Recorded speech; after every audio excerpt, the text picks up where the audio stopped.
Chapter 2012. TSK. What are you being so cocky for? Let's see how arrogant you can be after I'm rescued. Within the Tongfuan, Li Tai cast a disdainful glance at Xian Ye's back as he muttered in a low voice. Of course, words were words, but filling one's stomach was still the most important. Li Tai went downstairs with a full stomach and arrived at the hall on the first floor. He saw that the table in the middle of the hall had already been set up. Li Tai went up to take a look. There were 3 dishes and 1 soup. Although he didn't know how it tasted, it looked quite sumptuous. At that moment, Li Tai did not stand on ceremony. He sat down directly and began his breakfast journey, which was like a whirlwind sweeping away the clouds. Although he was imprisoned, this didn't affect Li Tai's appetite. Of course, this had a lot to do with the fact that Xian Yi and the others didn't dare to harm his life. Since he couldn't leave this damn place for a while, and there was no danger to his life by staying here, then why was he still on tenterhooks? Wasn't he just looking for trouble for himself? So, in the entire Tongfuan, Li Tai was the person that was living the most comfortable life. He didn't have to worry about food or clothing. How was he like a hostage? He was clearly a lord. You seem to treat this King Wei very well. Not only do you provide him with good food and drinks, but you also don't let people tie his hands and feet. Aren't you afraid that he'll escape? Don't you know that our lives are all tied to him? At the corner of the corridor on the 2nd floor of the inn, Xian Yi and Sky Eagle were silently watching Li Tai on the 1st floor.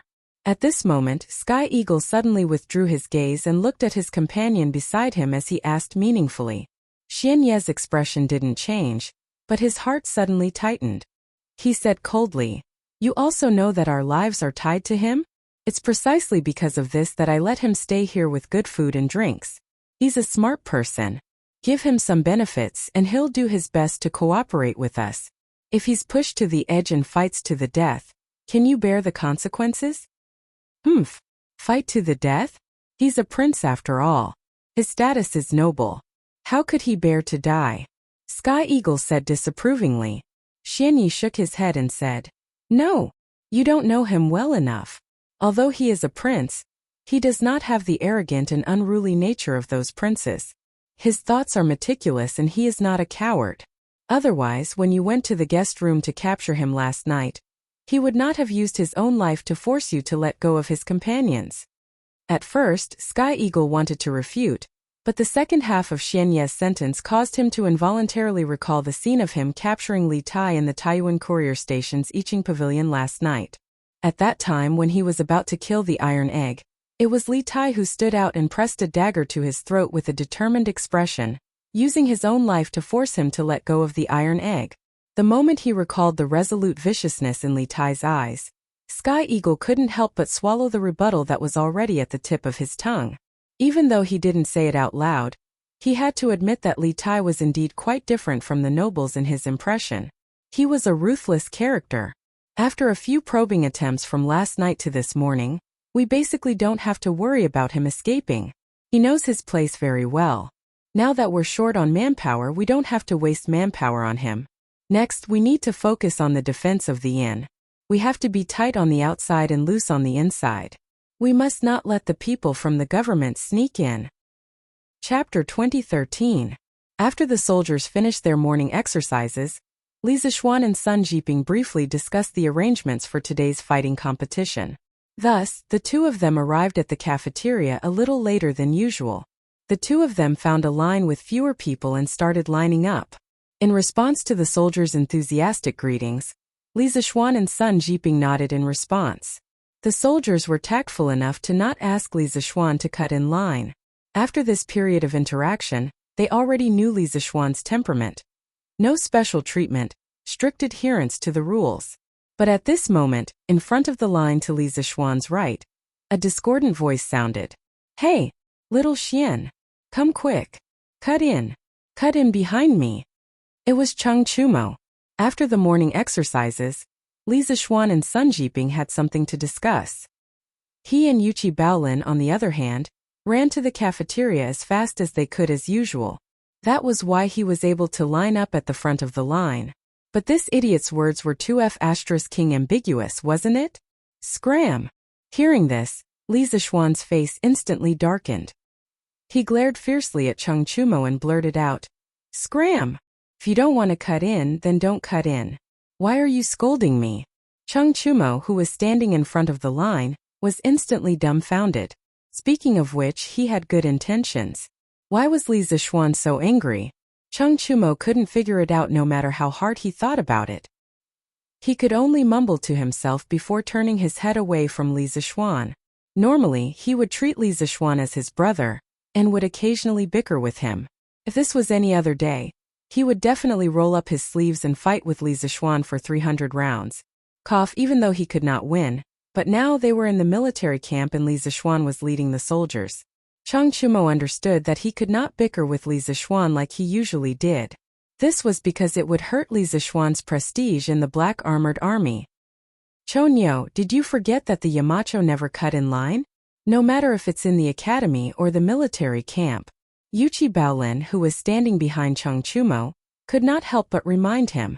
Speaking of which, Chung Chumo was really sincere. Previously, when he asked Li Zixuan to cut in line, he actually asked Li Zixuan to cut in line behind him, which was in front of Yuchi Baolin. Luckily, it was Yuchi Baolin who was standing behind him. If it was someone with a bad temper, they might have cut him. "Of course I know.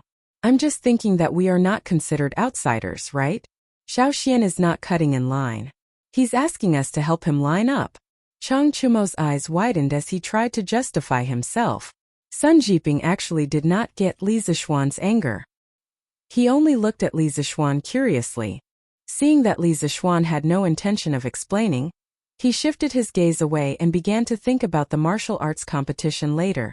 "Officer Li, previously we heard from the brothers in the A Battalion that the Emperor might come to the military camp to watch today's martial arts competition. Is it true?" A rough-looking soldier standing 2 to 3 steps in front of Li Zixuan turned around and asked Li Zixuan. This person was the leader of the E Battalion, Wang Rong. Ding Dali, who helped Zhang Kongnian incite the soldiers to mutiny, was a soldier under his command. As soon as he finished speaking, the soldiers nearby all turned around and cast their gazes on Li Zixuan. Their eyes were filled with eagerness. Chapter 2014. Li Zixuan's guess was correct. At this moment, Li Er was indeed having a headache over how to rescue Li Tai.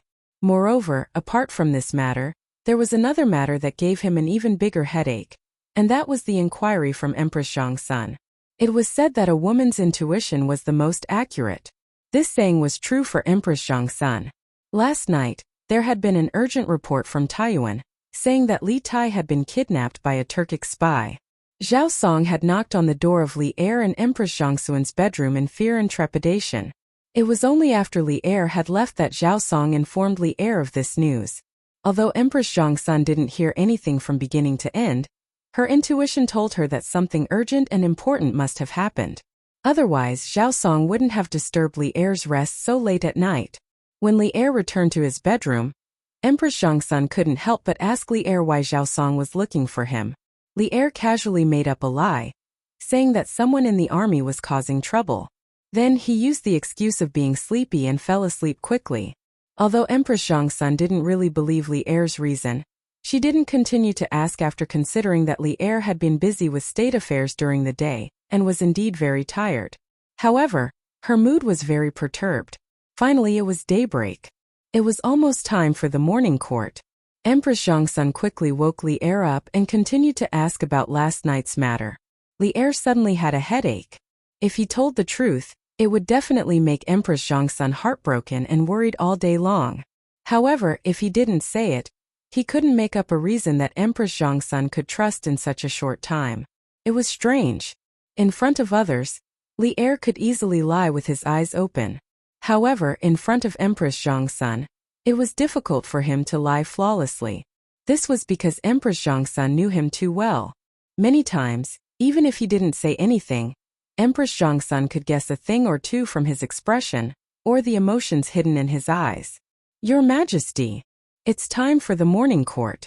The officials are already waiting outside Taiji Palace." Just as Li Er and Empress Zhang Sun were in a silent confrontation, Zhao Song's voice came from outside the bedroom.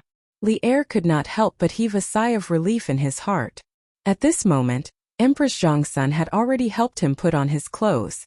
Li Er turned around and gently hugged Zhang Sun, then said softly, Guanyin mate, don't worry. Something did happen last night, but you have to believe us. Us will definitely resolve it. We will go to the morning court first.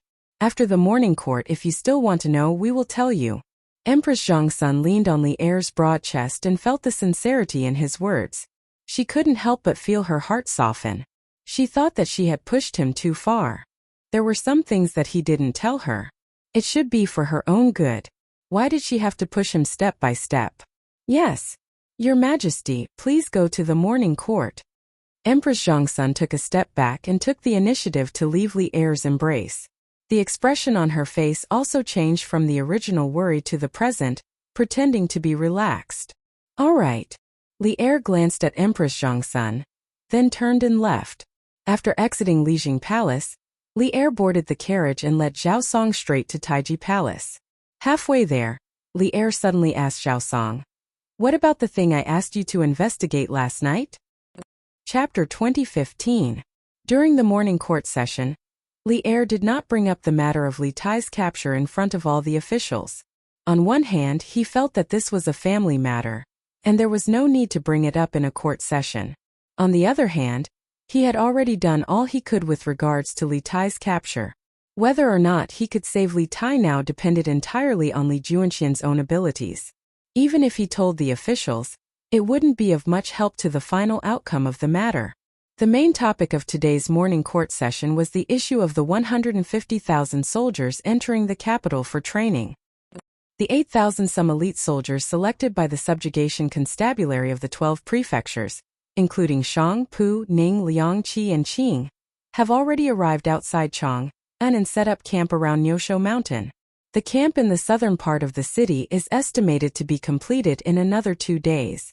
When the time comes, these soldiers will all be able to move into the camp. As for the other prefectures and counties further away from Chang'an, the elite soldiers selected by the subjugation constabulary are also on their way and will arrive in a few days. Minister of War Li Jing was currently in Taiji Palace reporting to Li Er on the progress of the 150,000 soldiers entering the capital. The Flaming Yellow Chamber of Commerce's fundraising conference in Lantian County had been a great success, raising a total of 428,500 strings of cash for the imperial court.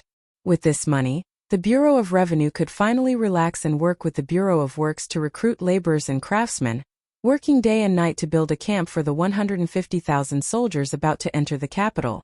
Their progress was nearly twice as fast as before. I'll have to trouble Apothecary to settle these soldiers.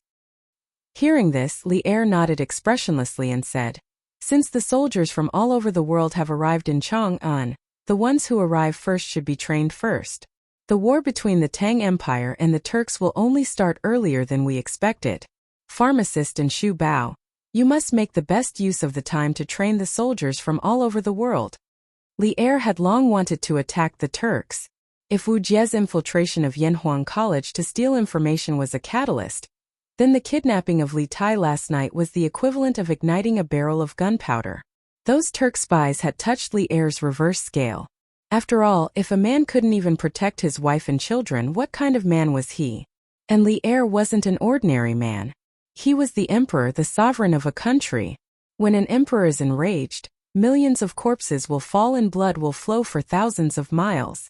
Right now, Old Li was extremely anxious to attack the Turks. However, due to the insufficient logistics and the lack of training of the Northern Expedition Army, Li Ertsai had no choice but to push back the date of the Kingdom War to 2 months later. This old subject obeys the decree. Li Jing and Qin Qiong could hear the urgency in Li Er's voice, so they stepped forward and cupped their fists. Li Er had previously appointed Li Jing as the Grand Steward of the 150,000 soldiers while Qin Qiong was the Great General. They were responsible for the daily management and training of the army. After a pause, Li Jing hesitated. After a few moments of hesitation, he cupped his fists and said, Reporting to Your Majesty, the soldiers that have recently arrived in Chang, and should have come from Bing Province, but this old subject has received news that Taiyuan City's gates have been sealed for the last few days and no one has been able to enter or leave. Thus, the soldiers from Bing Province might not be able to reach Chang, and in the next few days, Taiyuan City was sealed. Upon hearing this news from Li Jing, the officials of the imperial court couldn't help but be alarmed. Only now did they recall that Li Jing had said that there were no soldiers from Bing province among the 12 provinces that had arrived outside Chang'an. Logically speaking, this shouldn't have been the case.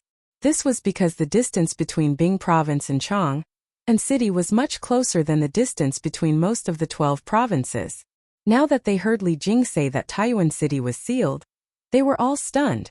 Taiyuan City was the largest city in the north of the Great Tang. Why would it be sealed for no reason? What in the world had happened there? Seated at the head of the table, Li Er's expression flickered, but it quickly returned to normal. He indifferently said, "There's no need to worry about the soldiers from Bing province for now. Several days ago, a large number of Turkic spies were discovered in Taiyuan City. We have already dispatched 100 cavalry to Taiyuan City to capture them. Thus, Taiyuan City is under martial law for the next few days. Once the storm has calmed down, the soldiers from Taiyuan City will naturally come to Chang'an." Turkic spies? Upon hearing this, the officials of the court couldn't help but be alarmed. They began to discuss amongst themselves. Li Er wasn't willing to say anything more on this topic. He lightly coughed, indicating for the officials to be quiet. Li Jing's eyes flashed as he seemed to understand Li Er's meaning. He stepped forward and cupped his fists. "This old subject obeys the decree." Li Er nodded and then looked at the civil officials to the left of the imperial court. He solemnly asked, "Beloved official Shao, how is the preparation of the provisions for the 150,000 soldiers for the next 3 months?" As the saying went, before the soldiers and horses moved, the provisions would move first. Although the vast majority of the 150,000 soldiers were still on their way, the imperial court had to prepare at least 3 months' worth of provisions for them, and the Great Tang Imperial Court, which had just received a massive sum of money from the donation conference, truly did have the strength and confidence to do so. "Your Majesty, around 70% of the provisions for the army has already been prepared. Before the 150,000 soldiers arrive at Chang'an, the preparations will definitely be completed." Xiao Yu calmly stepped forward and cupped his fists. The Ministry of Revenue was not lacking in money, so there was no need to complain about its efficiency. Thus Xiao Yu, the steward of the Great Tang's national treasury, spoke with even more confidence than before. "Very good." Li Er nodded in satisfaction, and then he turned to the officials and sternly said, "In 2 months the imperial court will attack the plains. At that time, not only will the 300,000 soldiers from the various camps in the capital be the main force, the elite soldiers from the various provinces of the Great Tang will also be the main force of the northern expedition. Previously, there was a saying in the Datong Daily that we thought was very good. The rise and fall of the country is the responsibility of the people." At the donation conference in Lantian County, the merchants and common people were all willing to contribute generously to the imperial court's northern expedition against the Turks. "All of you have read the books of the sages, are part of the court, and receive the salary of the country. All of you should spare no effort in preparing for the imperial court's northern expedition. In these 2 months, we hope that all the officials of the 6 ministries of the imperial court will be able to put aside all their selfish thoughts and focus on preparing for the northern expedition. We hope that the strength of the 450,000 soldiers in the northern expedition will rise to another level in 2 months. In this war we can only win, not lose. If we win, all of you will continue to live in glory and wealth. If we lose, all of you will have your country destroyed and your families exterminated." As soon as the words "the country is destroyed and the family is destroyed" came out, the atmosphere in the hall suddenly became a little tense. Li Er did not deliberately shout, but every word he said was sonorous and powerful, echoing in every corner of the hall. All the officials in the hall were moved, and all the officials bowed in unison. "This subject obeys the decree. We will spare no effort in preparing for the Turks." Oh. Chapter 2016. Because the 6 ministries of the court had been busy preparing for the 150,000 troops that were about to enter the capital, the morning court session had ended early. The end of the morning court session was good news for Li Er in the past because he could finally free himself from the busy government affairs and rest for a while. But today, Li Er, who had finished the morning court session, didn't know where to go. There was a woman waiting for him in the imperial harem. It wasn't that he didn't want to see that woman. On the contrary, that woman was the love of his life. He just didn't want to face her today as some of her questions were difficult for him to answer. But he couldn't just stay in Taiji Palace like this. That woman would definitely come looking for him once she knew that the morning court session had ended. Where should he go then?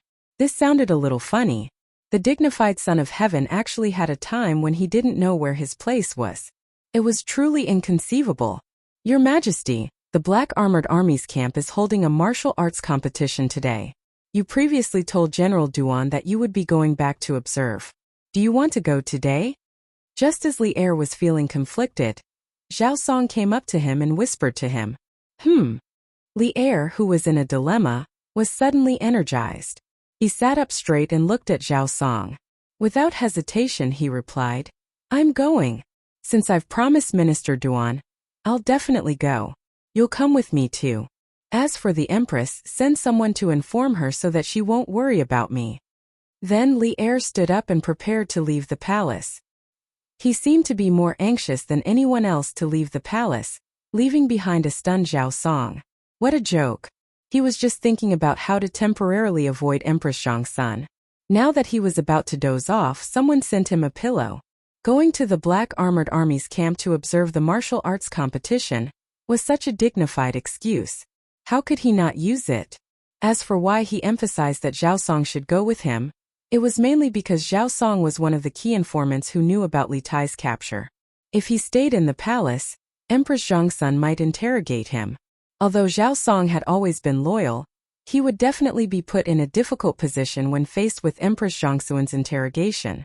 A moment later, Li Er, dressed in casual clothes, left the palace with Zhao Song and a dozen or so guards. They were dressed lightly.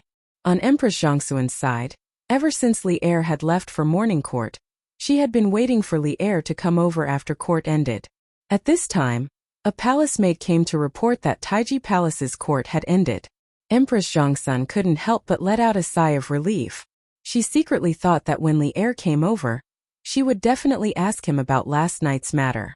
She was not an aggressive woman, especially when she was in the harem. She knew how to be a wife better than anyone else.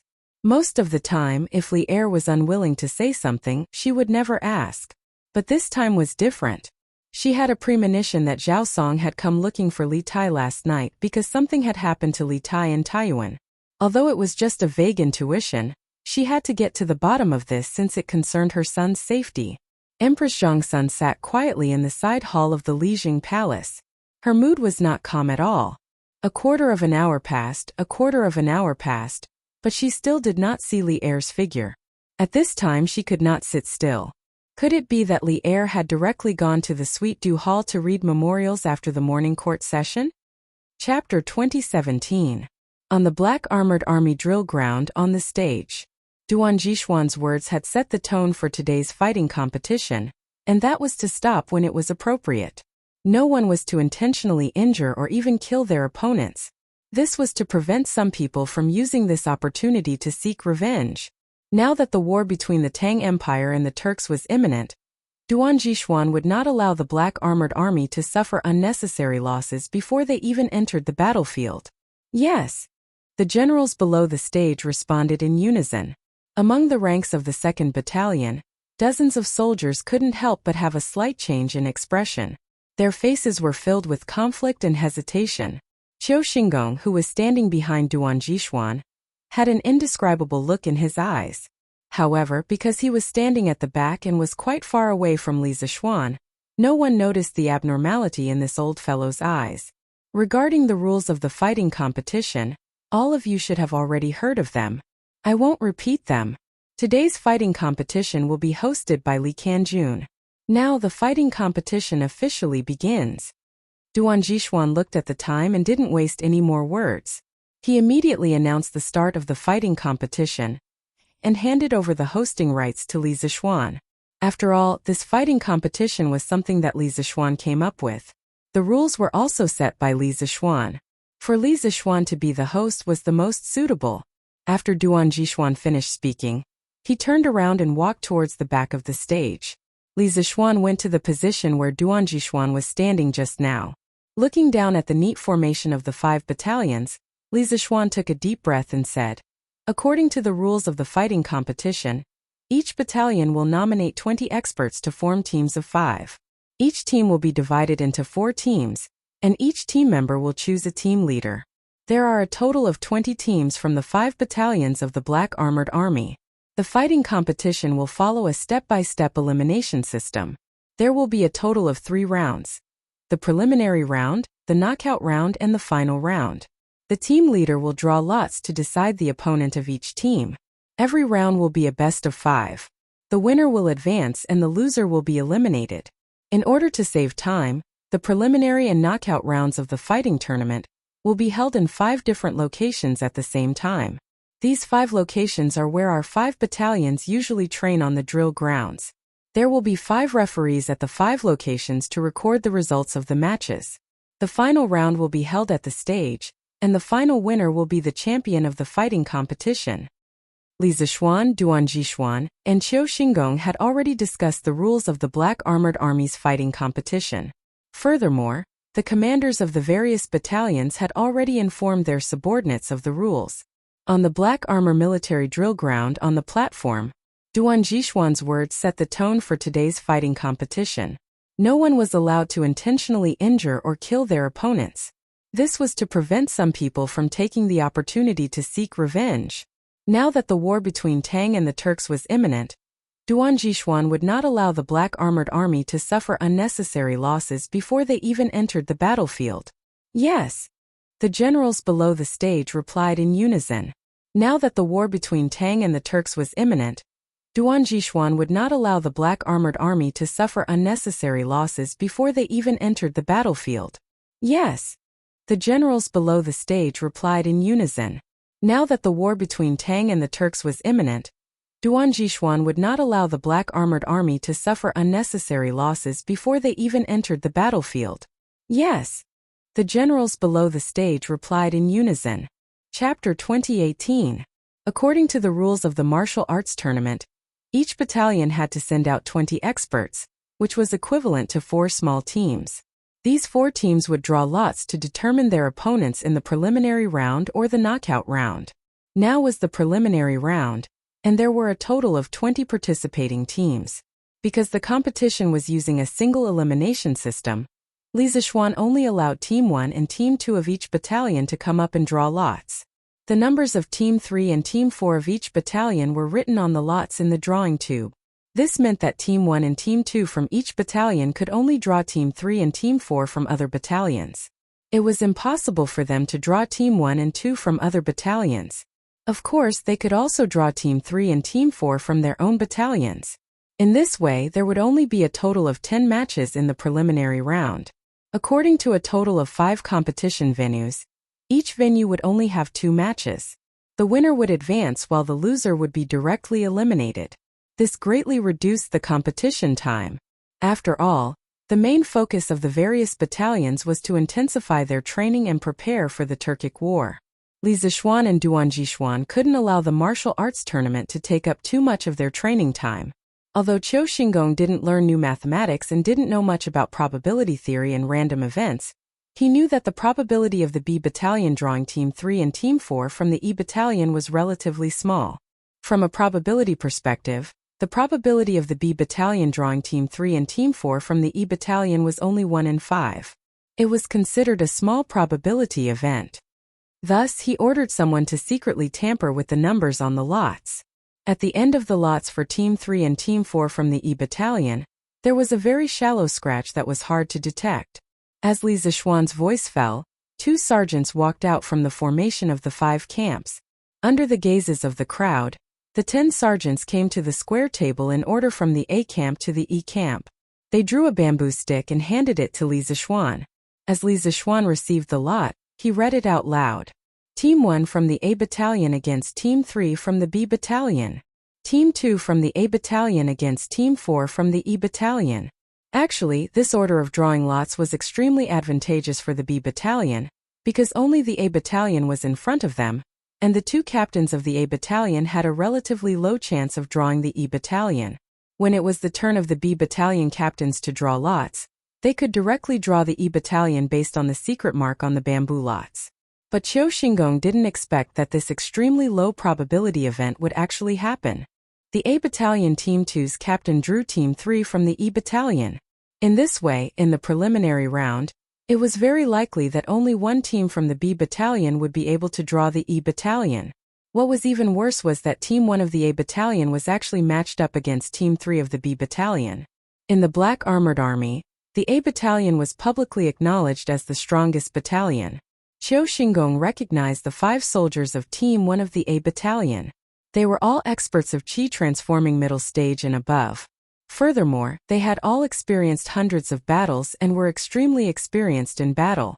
They could be considered as the hot favorites for this year's fighting competition.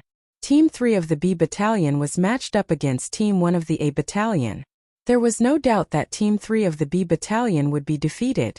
In other words, after this first round of the preliminary round, not only would the B Battalion only be matched against the E Battalion, one of the B Battalion's teams would also be eliminated. To Qiu Xingong, this was a terrible result. While Qiu Xingong's face was as black as the bottom of a pot, the drawing of lots continued. Team 1 from the B Battalion against Team 3 from the E Battalion. Team 2 from the B Battalion against Team 3 from the A Battalion. Qiu Xingong didn't think much of the first line of information. After all, it was within Qiu Xingong's expectations. However, Li Zishuan's next line, 2nd Battalion vs A Battalion 3rd Battalion, almost caused Qiu Xingong to vomit blood. Did they have to be so unlucky? Not only did the B Battalion not meet all the E Battalion's teams, they even had 2 teams that met the A Battalion? If one had to describe Qiu Xingong's current state of mind, it would really be F***ed up. He even suspected that Li Zishuan had also done something to the drawing of lots. As for why he said also that was very thought-provoking. Even though he had his suspicions, he didn't have any proof. Furthermore, Qiu Xingong was also feeling guilty. Thus, he could only grit his teeth and swallow it down. However, with this, the B Battalion's situation could be said to be worrisome. This was because 2 of the B Battalion's teams had already met the strong opponent, the A Battalion. Even though the A Battalion's 3rd team wasn't as strong as the A Battalion's 1st team, it was still a tough opponent. If the B Battalion's 1st team were to go up against it, it was hard to say who would win. Qiu Xingong, who had thought that everything was ready and that there would be a good opening, never expected that there would be such a bloody opening. After the first round of the preliminary round, it was very likely that 2 of the B Battalion's 4 teams would be eliminated directly. Moreover, it was very likely that they would only meet one team from the E Battalion. Chapter 2019. Following Li Zishuan's command, the preliminary round of the Black Armored Army's first combat competition officially began. The soldiers of each battalion returned to their usual training positions and formed a large circle. The empty space in the center of the circle was equivalent to a temporary arena for sparring. Hehe. Baolin Wangrong, let's go. Let's go and meet our brothers from the 3rd Battalion. Chang Chumo chuckled as he patted the shoulders of Yuchi Baolin, Wangrong and the others. As Qi Transformation Realm martial artists, although Chang Chumo and Yuchi Baolin had just joined the 3rd Battalion, their strength was still there for all to see. Therefore, they successfully passed the selection and became the members of the 1st Battalion of the 5th Battalion. Although the rules of the fighting tournament did not explicitly state that each battalion had to place their strongest contestants in Team 1 or Team 2, but between the various battalions, they had already formed a kind of tacit understanding. Roughly speaking, within the main battalion, Team 1 was the strongest, Team 2 was second, and Team 3 and Team 4 were ranked behind in that order. The reason for this tacit understanding was closely related to the rules of the combat competition. According to the rules of the competition, in the preliminary round, each battalion's 1st and 2nd battalions would select their own 3rd and 4th battalions as their opponents.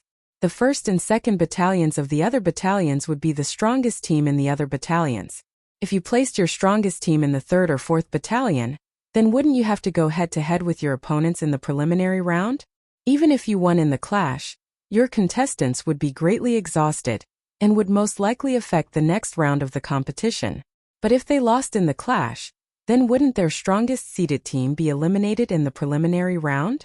Therefore, in order to let their own battalions go further, each battalion tacitly placed their strongest contestants in the 1st and 2nd battalions. On the side of the Wu battalion, the members of Team 1 were Shen Mu, Chang Chumo, Yuqi Baolin, Wang Rong and Xiao Ming. The team leader was Shen Mu. Other than Chang Chumo and Yuqi Baolin, the other 3 were all mid-level generals of the Wu battalion. Shen Mu was the leader of Team 7, Wang Rong was the leader of Team 1, and Xiao Ming was the leader of Team 3. In fact, in the Wu battalion the strongest one should be Sun Jiping. But according to the rules of the competition, the captains of the different battalions were not allowed to participate in the competition.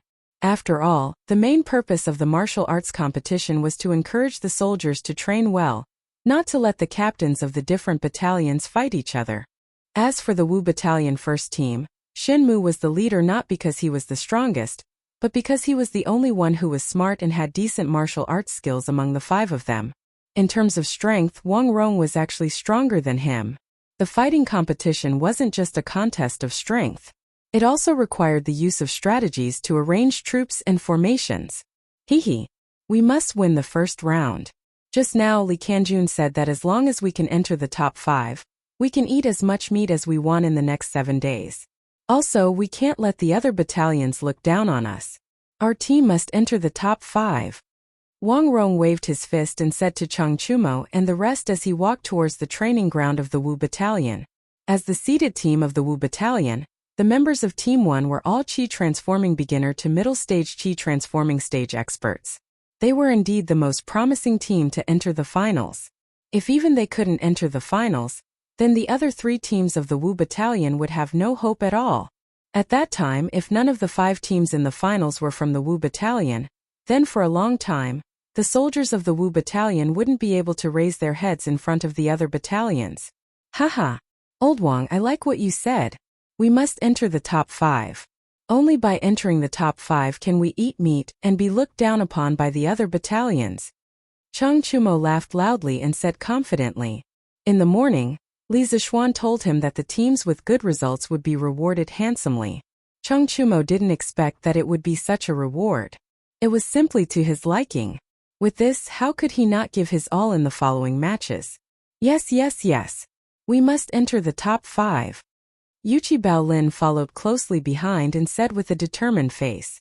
To these 2, the reward of unlimited meat was what attracted them the most.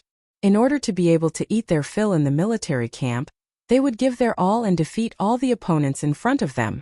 While they were talking, they had already arrived at the usual training location of the Wu battalion on the drill ground. Standing beside Wang Rong was a 30-years-old soldier with a white face and no beard. At this moment, he was analyzing the situation with a calm face. He calmly analyzed. The members of the 4th team of the Wu battalion are Xiang Peng, Wan Tao, Lu Bin, Zhang Dezhuang and Ran Xiaodong. Other than their leader Xiang Peng, who is in the middle stage of the Qi transforming stage, the rest of them are like us, new recruits who have just joined the Black Armored Army. Furthermore, they are all below the initial stage of the Qi transforming stage. Therefore, we have a high chance of winning the first match. Later on, we will be on our home ground. According to the rules of the competition, we have to send out a person in the first round. I want Chumo to go first. As long as the opponent doesn't send out Xiang Peng first, I believe Chumo will be able to help us win the first round. If the opponent is Xiang Peng first, I suggest Chumo to admit defeat and preserve his strength. We will definitely be able to win the next 3 rounds. This person was Shan Mu, the leader of the 7th team of the Wu battalion. He was also the leader of Chang Chumo and the others in this year's combat competition. Although Shan Mu's martial strength was only in the early stage of the Qi transforming stage, he was a steady person who was good at strategizing. Therefore, Sun Jiping not only put him in the first team, but also made him the leader of the first team. Coincidentally, before coming to the Black Armored Army, Shen Mu used to be an adjutant of the 3rd Battalion of the Right Guards. He was well versed in both the pen and the sword, and was highly regarded by Old Chang. Now that he had left the Right Guards, Shen Mu didn't expect that he would become a comrade in the same battalion as his old superior as Sun. Because of this relationship, Chang Chumo didn't have the slightest bit of courtesy towards Shan Mu. Hearing what Shan Mu said, he glared at him and scolded angrily. Fuck! Shan Mu, what the hell are you saying? Why do I have to admit defeat when I meet Xiang Peng? So what if his cultivation level is higher than mine? So what if he has a higher cultivation level? So what if he can win? When Xiao Xian was still in the Qi transforming stage, didn't he also beat up that Snake King from the 7 Cultivator sect until he was looking for his teeth on the ground? I will be the first to go up. No matter who the opponent is, I will not admit defeat. We, the people of the Cheng family, don't know how to write the 2 words admit defeat. Cheng Chumo's words could be said to be rather unyielding, but Shen Mu felt a headache when he heard it. The reason why he arranged for Cheng Chumo to be the first to go up was firstly because this kid was young and full of energy, even exuberant, so he could take it a few more times. Secondly, he also wanted to try his luck. If the first person from the 4th Battalion of the 3rd Battalion wasn't Xiang Peng, then they could use Cheng Chumo, who wasn't very strong, to take the first round. If they could use the 2 weaker contestants to take the next 2 rounds, then the remaining 2 stronger contestants wouldn't need to go up. This way they could preserve their strength for the later rounds of the knockout round. Therefore, facing this first round where the odds of victory were very high, Shen Mu's strategy was to preserve their strength as much as possible. As the captain, he couldn't only care about the victory or defeat in front of him. If their team wanted to advance to the finals, then they must carefully plan and reasonably allocate the number of matches for each member. Of course, if the opponent's first to go up was Xiang Peng, then Shen Mu could also accept it. After all, his team could be considered to have used their weakest member. That's right, from the surface Cheng Chumo was indeed the weakest in their team. After using up the opponent's strongest member's number of matches, they would have a greater chance of winning the next 3 rounds in a row. The reason he let Cheng Chumo directly admit defeat when facing Xiang Peng was to let Cheng Chumo preserve his strength. Alright then, but Chumo, you still have to act according to your ability. You must not get injured in the first round. Facing the stubborn Cheng Chumo, who was as stubborn as a bull, Shen Mu didn't have any good ideas and could only nod helplessly. Hey, we still don't know who will get injured. Old Shen, you just wait and see. Cheng Chumo patted Shen Mu's shoulder and said loudly, Alright. Stop bragging. The brothers from the 3rd Battalion are coming. Oh. Chapter 2020. Actually, Team 1 and Team 2 had another advantage, and that was the home field advantage. Because according to the rules of the competition in the preliminary stage, no matter which team the first or second team of each battalion drew, the competition venue would be the location of the training ground of each battalion. The surrounding spectators were naturally all brothers of the main battalion, so the atmosphere was undoubtedly more friendly. As for the members of Team 3 and Team 4, unless they were lucky enough to be drawn by Team 1 and 2, they would have to go to the opponent's territory to compete. At that time they would be surrounded by the opponent's soldiers, and naturally there would be no one to cheer for them. The atmosphere of the competition would be quite bad. It was because of this competition system that the commanders of each battalion would arrange the strongest contestants in their respective battalions to be in Team 1 and 2, in order to let their battalions go further in the fighting competition. However, could Team 1 and Team 2 really win against Team 3 and Team 4? Of course not. Since ancient times, all kinds of competitions had a certain degree of uncertainty, but due to the difference in strength between the two parties, the degree of uncertainty would also be different. The competition system of the Black Armored Army seemed to give Team 1 and Team 2 an advantage, but there was also a lot of uncertainty in it. On the side of the Wu Battalion, the 2 teams for the first round were already in position. The first team of the Wu Battalion sent Cheng Chumo out first. As for the 4th team of the 3rd Battalion, it was obvious that they had done their homework beforehand.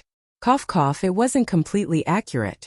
The former lieutenant of the 3rd Battalion, Zhang Kongnian, had already been executed for inciting the soldiers to mutiny. The current lieutenant of the 3rd Battalion was Li Zishuan. As for the strength of the members of the first team of the Wu Battalion, Li Zishuan had already informed Xiang Peng of the 4th Battalion of the 3rd Battalion about the general situation after the results of the draw. Although from a selfish point of view, Li Zishuan really hoped that the Wu Battalion would go to the end. After all, to him, the Wu Battalion was his direct line of command. But from a status point of view, Li Zishuan was an adjutant of the Black Armored Army, and now he was the lieutenant of the 3rd Battalion. The soldiers of both battalions could be considered as his subordinates, so he had to be impartial. When Xiang Peng saw that Cheng Chumo was the first to step onto the field, he hesitated for a moment, then said to a slightly skinny young soldier beside him, "Lu Bin, you go up and meet Duke Lu's eldest son. The competition is like a battlefield. There's no need to show mercy. It's fine as long as you don't kill anyone." Through the information he got from Li Zishuan, Xiangpeng knew that Chang Chumo was the weakest in the first team of the Wu battalion. He had just broken through to the Qi transformation stage. Therefore, after seeing that Chang Chumo was the first to go up, Xiangpeng pondered for a moment. In the end, he didn't go up himself. Instead, he sent a young general. From Xiangpeng's point of view, if he were to personally fight against Chang Chumo, his side would definitely be able to win the first round. However, his side had exhausted one of their strongest combatants. Facing the remaining 4 strong opponents of the first team of the Wu battalion, his side would probably lose the next few rounds. Therefore, after careful consideration, Xiangpeng still didn't go up himself. Instead, he sent Lu Bin, who was ranked 3rd on his side. Although Lu Bin hadn't reached the Qi transformation stage yet, he wasn't far from it. In addition, he had been in the army for many years and had undergone a lot of rigorous training. From Xiangpeng's point of view, he still had a chance to win against Chang Chumo. If Lu Bin could win the first round, then the 4th team of the 3rd battalion still had a certain chance of winning. If Lu Bin lost the first round, then their team's future would be uncertain. Therefore, this first round might be insignificant to the first team of the Wu battalion. It would be better if they won, but it wouldn't affect them much if they lost. However, to the 4th team of the 3rd battalion, this was a crucial battle that would determine their life and death. "Tis. Xiangpeng, why don't you come and fight with me personally? This guy can't beat me." Seeing that the 4th team of the 3rd battalion didn't send Xiangpeng, but a young general, Chang Chumo, couldn't help but feel disappointed. He curled his lips and said to Xiangpeng with an arrogant face, Arrogant. We'll only know who wins after we fight." Before Xiangpeng could say anything, Lu Bin, who had just walked to the opposite side of Chang Chumo, couldn't hold back his anger. He waved his fist and smashed it towards Chang Chumo's body. The Black Armored Army's combat competition didn't allow the use of weapons. From Lu Bin's point of view, Chang Chumo was born in a noble family and had lived a life of luxury since young. Although his father, Chang Chumo, was a founding general who had experienced countless battles, Chang Chumo was still a new recruit who hadn't experienced much hardship. Lu Bin himself had stayed in the military for 4 to 5 years. The hardships and training he had experienced were much more than Chang Chumo. Even if Chang Chumo's cultivation level was slightly higher than his, he still had the chance to defeat him with his rich combat experience. Actually, it wasn't a problem for him to think this way, because in the current 2nd generation of the Tang dynasty's military families, there wasn't a single one that could be brought out.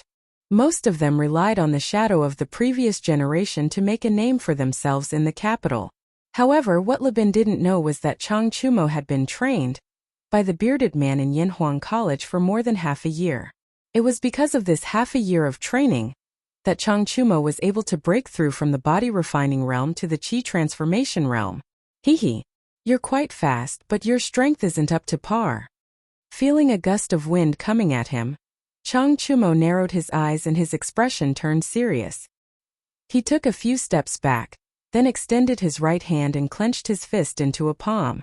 Lu Bin instantly felt as if his fist had smashed into a steel plate. Of course, Chang Chumo wasn't using Tai Chi against an opponent like Lu Bin who was weaker than him on the surface. He didn't intend to use Tai Chi to subdue strength with gentleness. He wanted to fight Lu Bin head-on. That way it would be more satisfying. Haha, it's my turn. After Chang Chumo wrapped his palm around Lu Bin's fist, he turned around and placed Lu Bin's right arm on his shoulder. He directly threw Lu Bin over his shoulder, intending to throw Lu Bin onto his back. There were no fist techniques, moves, nor was there a competition of internal energy. It was purely a contest of physical strength. Chang Chumo intended to use this simple and primitive method to defeat his opponent. If he didn't do this, he would feel that he had an unfair advantage. After all, his martial arts strength was one realm higher than Lu Bin's.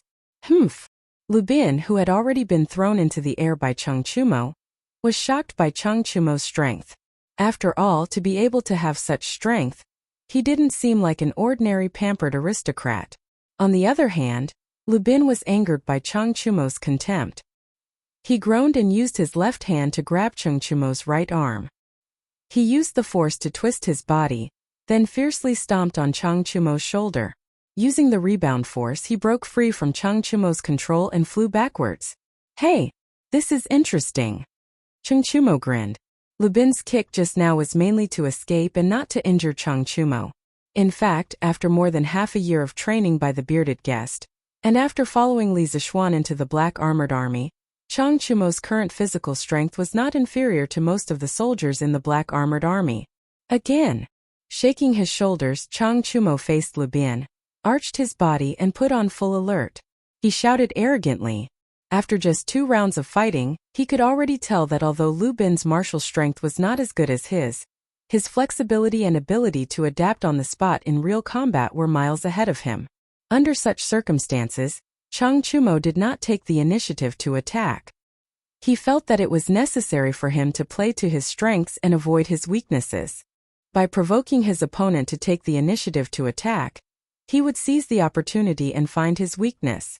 It was said that the old Chung family was brainless, but that was not the case. Like Changchumo, there were many times when Changchumo was just too lazy to use his brain. As expected, seeing that Changchumo was still hooting, how could the young and hot-blooded Lu Bin hold himself back? He shouted loudly and disappeared from his original position. The next moment, his 2 feet appeared diagonally above Changchumo's head. Everything happened too quickly. An ordinary person would not have been able to react in time and would have been kicked in the face by Lu Bin. However, Changchumo was not an ordinary person. He was already on guard against Lu Bin. The moment Lu Bin disappeared from his original position, his eyes had already locked onto him. Hey, now you have nowhere to run, right? Changchumo laughed proudly. He, who was already prepared, stretched out his hands like lightning and grabbed Lu Bin's ankles. Lu Bin could not help but panic. However, he was in the air and his feet were grabbed by someone else. There was no way for him to borrow strength. He could only let Changchumo grab his ankles and throw him out fiercely. Was he going to lose just like that? No, absolutely not. Lu Bin, who was extremely unwilling to admit defeat, made an extremely difficult move at the moment when Changchumo released his hands and threw him out. That was, he used his legs to clamp onto Changchumo's wrist before he could retract it. His movement was very fast. It was almost completed the moment Changchumo released his hands. However, due to the lack of time, although he used his ankles to clamp onto Changchumo's wrist, he still could not resist the huge inertia of his body flying out. Therefore, he only paused in the air for a moment before his whole body flew out. However, it was precisely because of that short pause that he was not directly thrown out of the arena. Instead, he landed on the edge of the arena that had been marked out in advance and stopped his momentum. Since he was not thrown out, the competition would continue. Changchumo did not expect his opponent to be so tenacious. He was a little surprised and could not help but become more serious. Hey, if you ask me, you should just admit defeat. You can't beat me anyway. Changchumo did not chase after him. Instead, he stood where he was and waited for his opponent to stand up. This time he spoke. It was not a taunt, but a very sincere suggestion. Thank you for your kindness. You are indeed very strong, but I will not admit defeat so easily. Lu Bin stood up and wiped the trace of blood from the corner of his mouth. Then he said with a serious face, after the fight just now, he also understood that Changchumo's strength was indeed above his. However, he was unwilling to admit defeat because he could learn a lot from fighting with such an opponent. This time his mentality had changed. He originally wanted to win, but now he wanted to use this opportunity to learn martial arts. Haha, good. Since you like my temper, let's fight to our heart's content today. Changchumo laughed loudly. Lu Bin's character of not easily admitting defeat was very similar to his. Changchumo was suddenly interested and wanted to fight to his heart's content. Happy to oblige. Lu Bin smiled knowingly and took the initiative to attack again. The following fight was much more interesting because there was no dodging back and forth. It was all fist-to-fist fighting. Not only were the surrounding soldiers very satisfied, but Changchumo and Lu Bin were also very satisfied. However, after all, Changchumo's strength was higher and his physique was better. After falling to the ground for the 8th time, Lu Bin finally could not hold on anymore. I admit defeat. Lu Bin, who could not get up, simply lay on the ground and said weakly. First round of the preliminary round, Team 1 of the Wu Battalion wins. A soldier from Qiu Xingong's personal guard, who was acting as the temporary referee, quickly shouted at this time. Oh! We won! Let's take down a city first. The surrounding soldiers of the Wu Battalion burst into cheers. Shunmu, Wang Rong and the rest also heaved a sigh of relief. Chang Chumo grinned, wiped the sweat on his face with his sleeve, and then walked towards Lu Bin, who was lying on the ground. Although the kid's martial arts were not as good as his temperament was very similar. But speaking of which, if it wasn't for the life-threatening training in the past few days, he would not have been able to endure the previous fight. After all, ever since the bearded man left the academy to go out to sea, his martial arts had been neglected for a long time. After entering the Black Armored Army, the continuous training, especially the very targeted training programs in Li Zixuan's new drill manual, not only had his recently broken-through state become more stable, his body also became stronger. Chapter 2021. While Cheng Chumo and Lu Bin were battling, the other 4 battalions of the Black Armored Army were also engaged in intense battles. In the training grounds of the 2nd Battalion, Yuan Deshang from the 1st Battalion of the 2nd Battalion and Lu Ming from the 4th Battalion of the 5th Battalion went up for the first round. As a member of the seeded team of the 2nd Battalion, Yuan Deshang was a martial arts expert at the middle stage of the Qi transforming stage. On the other hand, Lu Ming from the 4th Battalion of the 5th Battalion was only at the early stage of the Qi transforming stage. In fact, the 5 members of the 2nd Battalion's 1st Battalion were all experts in the middle stage of the Qi transforming stage. The fact that the 2nd Battalion had so many top experts was largely due to the fact that there were many veterans of the Black Armored Army. It had been more than 10 years since the Black Armored Army was established by Li Zixuan. In these 10 years, the Black Armored Army had followed Li Zixuan on many expeditions and had experienced countless battles. Although there had been constant additions and losses, the total number of Black Armored Army members had always been fixed at around 3,000. Therefore, the Black Armored Army members who were able to survive countless dangerous battles, excluding the element of luck, most of them had outstanding martial arts skills and rich battle experience. It could also be said that every veteran of the Black Armored Army was a treasure. Yuan Deshang had been in the Black Armored Army for 5 to 6 years, and was considered one of the most experienced members of the Black Armored Army. Of course, he was also very capable. In terms of martial arts, Yuan Deshang could be considered the strongest in the 2nd Battalion's 1st Battalion. Therefore, he was also the leader of the 2nd Battalion's 1st Battalion. Speaking of the 5th Battalion's 4th Battalion's Lu Ming, he was actually not that famous in the Black Armored Army. However, in the 5th Battalion almost everyone knew him. This was because he was the chief cook of the 5th Battalion's Cook's Army. He and his subordinates were in charge of the daily meals of the entire 5th Battalion. As a cook's soldier, Lu Ming was not only a good cook, his martial arts skills were also not bad. Not only did he register for this year's fighting competition, he was also the leader of the 4th Battalion's 3rd Battalion. For the first round, Yuan Deshang had actually personally come out to fight for the 2nd Battalion. Lu Ming knew clearly that no one on his side was a match for Yuan Deshang. As the leader, he could only brace himself and go up personally to meet the strongest member of the opposing team. No matter if it was the 2nd Battalion or the other members of the 5th Battalion, no one had any hope for Lu Ming. Everyone thought that Lu Ming would definitely lose. Lu Ming also thought so. However, he didn't intend to admit defeat directly. Not to mention that the 5th Battalion had some conflicts with the 2nd Battalion. Even if there were no conflicts between the 2 battalions, he didn't have any reason to admit defeat directly, because that would hurt the morale of his own people. Lu Ming entered the arena with the mentality of learning martial arts. Of course, winning or losing was important, but now that he knew that the chance of winning was very slim, he only wanted to improve himself through this competition and show off his skills. At least, he didn't want to bring shame to the Wu Battalion. Yuan Deshang, on the other hand, had a special mission. As soon as the 2 sides exchanged blows, Lu Ming felt that something was wrong. This was because he could vaguely feel a trace of murderous aura from Yuan Deshang.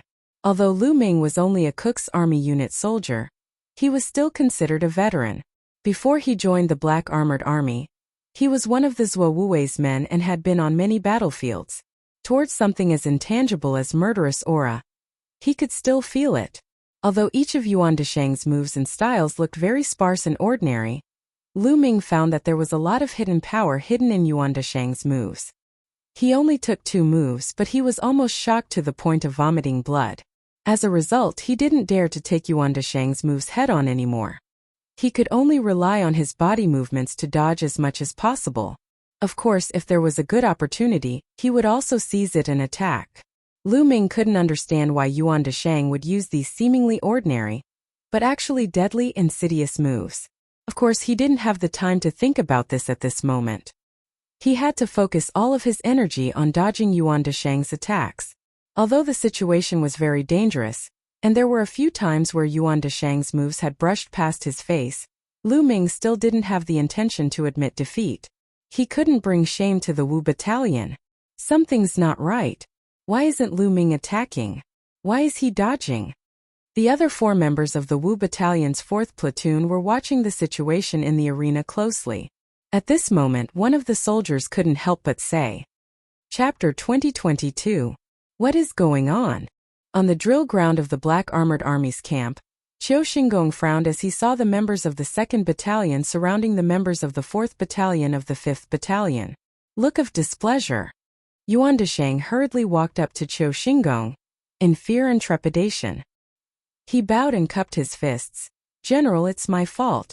I didn't control myself during the competition and accidentally hurt Brother Lu Ming of the Wu Battalion. I'm willing to accept any punishment. Take note that Yuan Desheng said that he was willing to accept his punishment, not that he was willing to accept his punishment. He was intentionally trying to simplify the situation. Bullshit. You were the one who purposely hit him hard and wanted to kill him.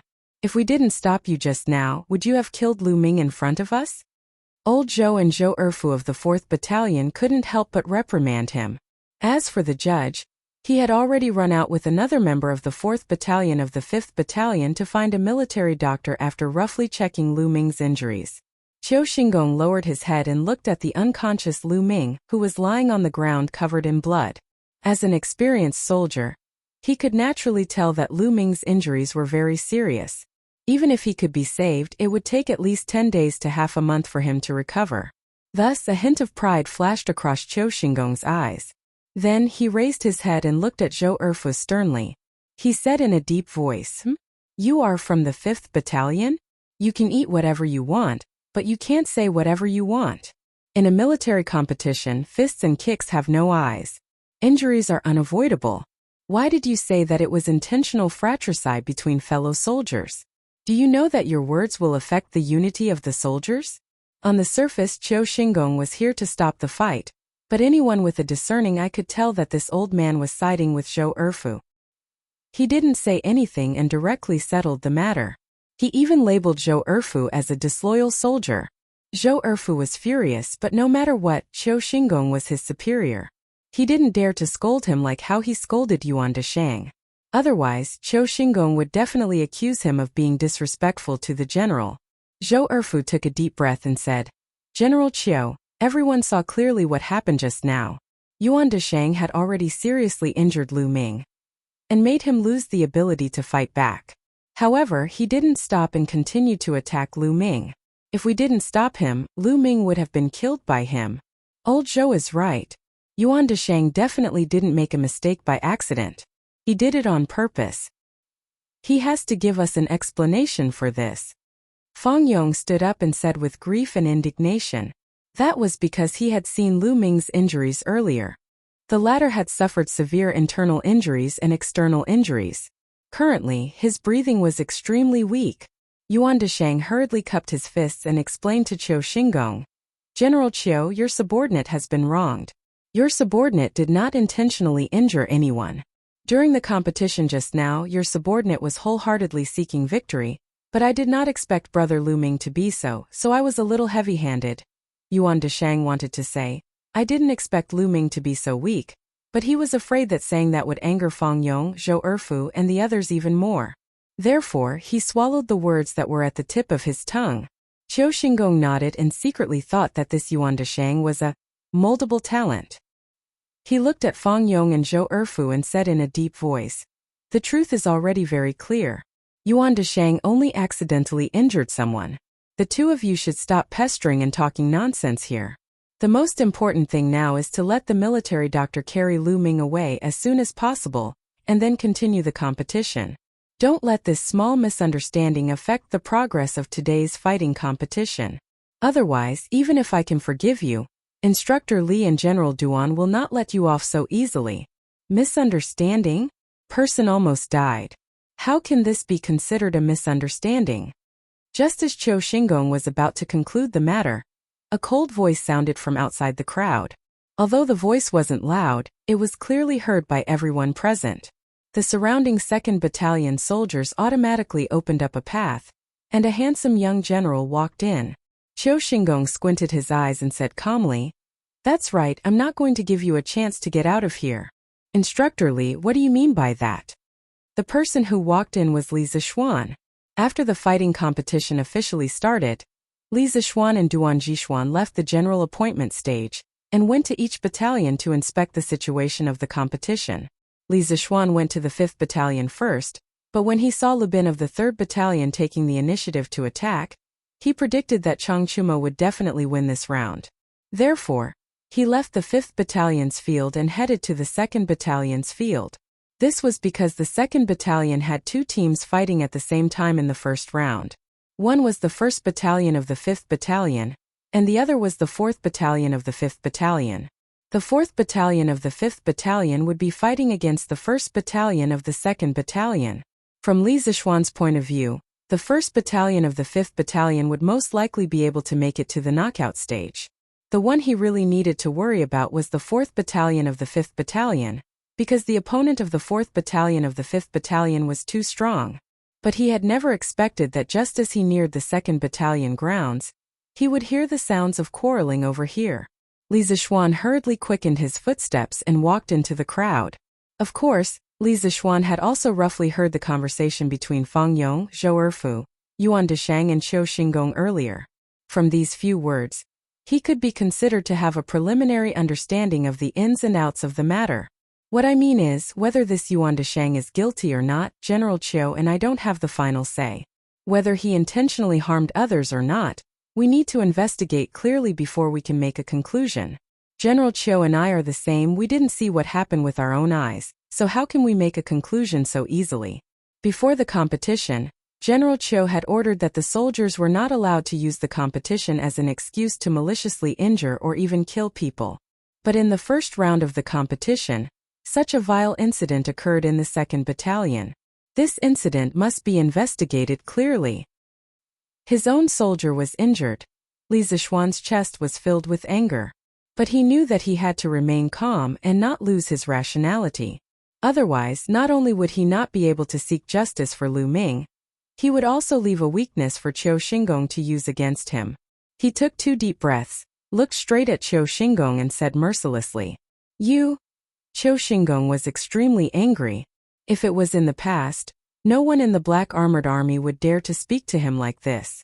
It had to be said that ever since Li Zixuan entered the Black Armored Army, he had been testing the limits of his patience time and time again. Li Zixuan didn't have the mood to continue wasting his breath on Qiu Xingong. He also didn't care how Qiu Xingong would react after hearing his words. After saying that, he walked directly towards Lu Ming, who was lying on the ground. "Sergeant Li." When Fang Yong, Zhou Erfu and the rest saw Li Zixuan walking over, it was as if they had seen their pillar of support. Even though Qiu Xingong's words were harsh, they could only swallow it because of their status and environment. Now that Li Zixuan was here, they finally had a pillar of support. Although this young man in front of them was young and had only joined the Black Armored Army for a short period of time, he could support them and seek justice for the injured Lu Ming. "Let me take a look at his injuries." Li Zixuan could see the grievances and anger in their eyes. He patted their shoulders as a form of consolation and said. The 3 of them immediately stepped aside. Li Zixuan squatted beside Lu Ming. Upon closer inspection, his expression suddenly changed. He saw that the latter's eyes were tightly shut. The corners of his mouth, chin, and chest were covered in blood and bloody foam. The ground around him had even sunk a little. From this, it could be seen how fast Lu Ming had fallen and how serious the impact was when he hit the ground. Medic! Get out of the way, the medic is here. Just as Li Zixuan was about to remove Lu Ming's armor to check his injuries, a hurried voice came from outside the crowd. Li Zixuan stood up and saw 2 soldiers hurrying over with an old man in a scholarly robe and 2 young men in green robes. After being in the military camp for so many days, Li Zixuan knew this old man. His name was Si Kong-yi, and he was from the Imperial Medical Department. The Black Armored Army had more than a dozen medic under his management. Mr. Si Kong, please take a look at Brother Lu Ming. Li Zixuan cupped his hands and said to Si Kong-yi. Although he had regained some of the memories of his predecessor, his medical experience was definitely far inferior to this old man in front of him. As the saying goes, brainstorming is beneficial. Now that Lu Ming's injuries were extremely serious, if the 2 of them could work together, the chances of successfully saving Lu Ming would be higher. Si Kongyi looked like a very dedicated doctor. Without any nonsense, he squatted down and began to carefully examine Lu Ming's injuries. At this time, Li Zixuan looked at the referee, who brought Si Kongyi over. Of course he knew this person, so he asked, Deng Kong, what happened just now? Tell me the truth. Don't hide anything. Deng Kong didn't belong to any of the 5 battalions of the Black Armored Army. He was Duan Jishuan's personal guard. In fact, all the referees today were Duan Jishuan's personal guards. The reason for this was to ensure that these referees were fair and just.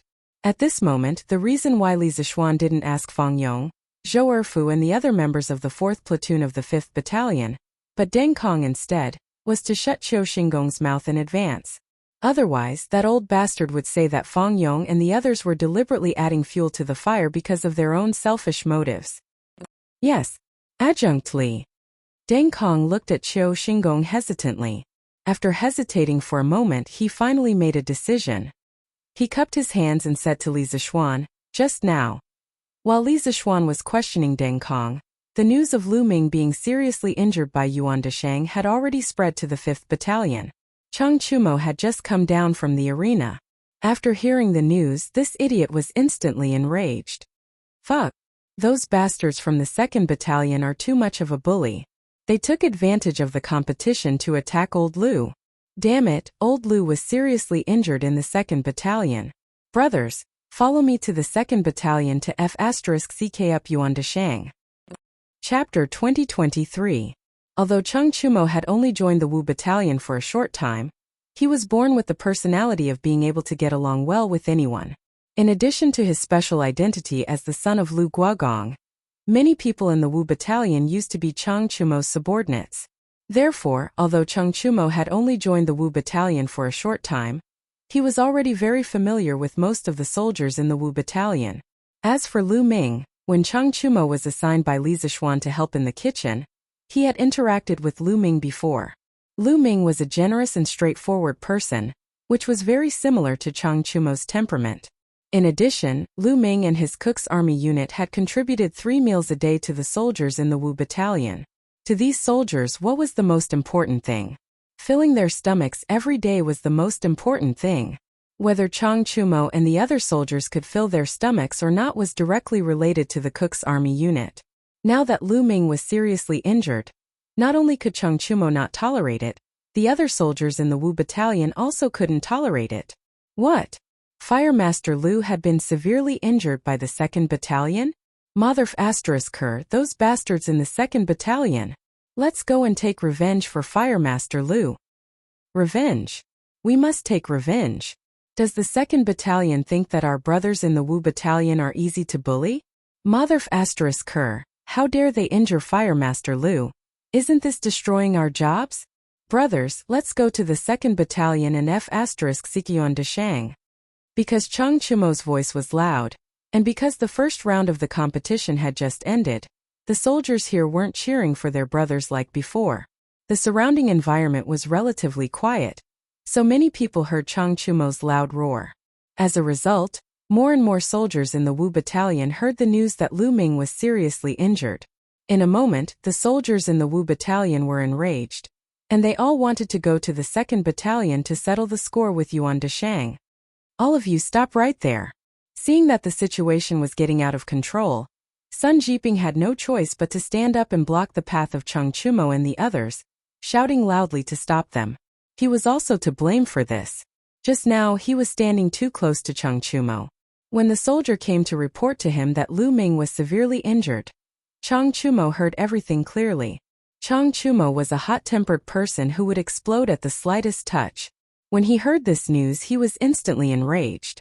With his loud voice, more than half of the soldiers of the Wu battalion knew about this news. Plus, Lu Ming's identity was special, and he had a good relationship with the people in the 5th Battalion. Therefore, Sun Jiping didn't find it strange at all that the soldiers were clamoring to avenge Lu Ming. "Officer Sun, what do you mean by this? Why are you stopping us?" Cheng Chumo was not afraid of anything. When he saw Sun Jiping blocking their way, old Cheng immediately glared at him with displeasure. He had a look that said, "If you don't like what you say, I'll *CK you up." Sun Jiping wasn't scared. Hearing this, he glared at Cheng Chumo and the soldiers behind him. He shouted in a deep voice, "Cheng Chumo, what are you doing? Are you trying to gather people to fight or mutiny? This is the military camp, not outside. The country has its laws and the army has its rules. Whether Yuan Dashang is in the wrong or not, it's not up to you to cause trouble in the 2nd Battalion. Adjunct Li and General Duan will investigate and give Lu Ming justice." Seeing that Sun Jiping mentioned Li Zishuan, Cheng Chumo and the other soldiers of the 5th Battalion had no choice but to suppress the anger in their hearts. Because for now, Li Zishuan still had absolute prestige in the 5th Battalion. Then we can't just stand by and watch Firehead Lu get bullied, right?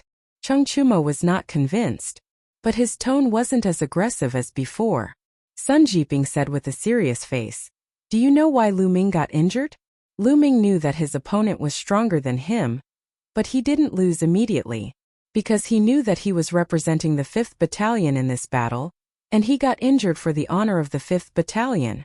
If you rush to the 2nd Battalion to settle the score with Yuan Dashang, you will make the 5th Battalion bear the crime of gathering people to fight. You will bring shame to the entire 2nd Battalion. All of you stay here and fight well.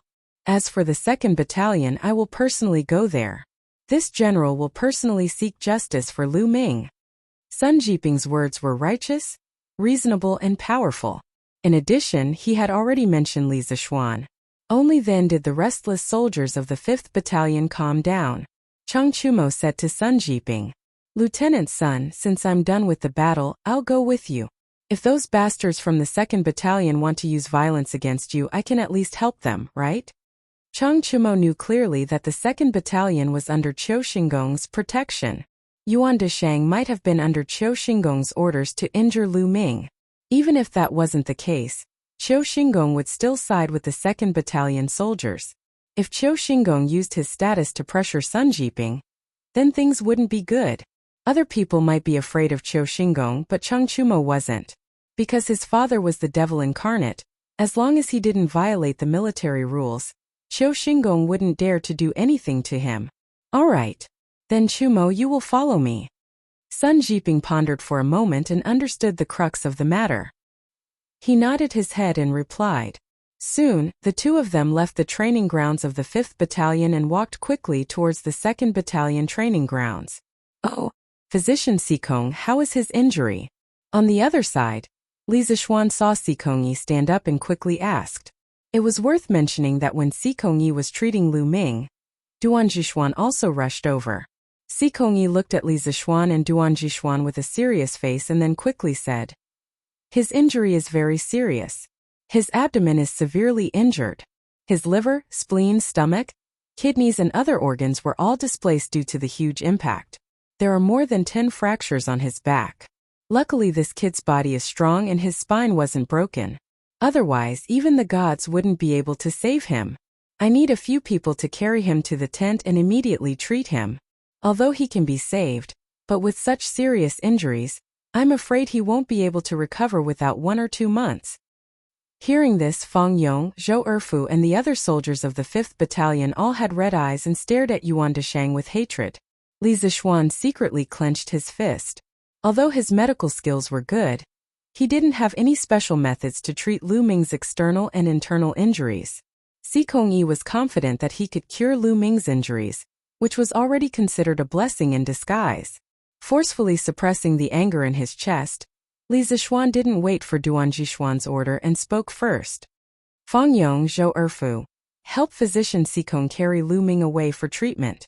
Be careful. Lu Ming had already suffered such serious injuries, he definitely couldn't suffer any more injuries. Therefore, Li Zishuan could only let his own people handle this matter. Yes, join the army. The two cupped their fists and accepted the order. Very quickly they brought over a door plank. With the help and guidance of the two military doctors, they carefully carried Lu Ming onto the plank. Then they carried the unconscious Lu Ming and the door plank out of the drill ground. Now General Qiu, do you still think that Yuan Desheng accidentally injured Lu Ming?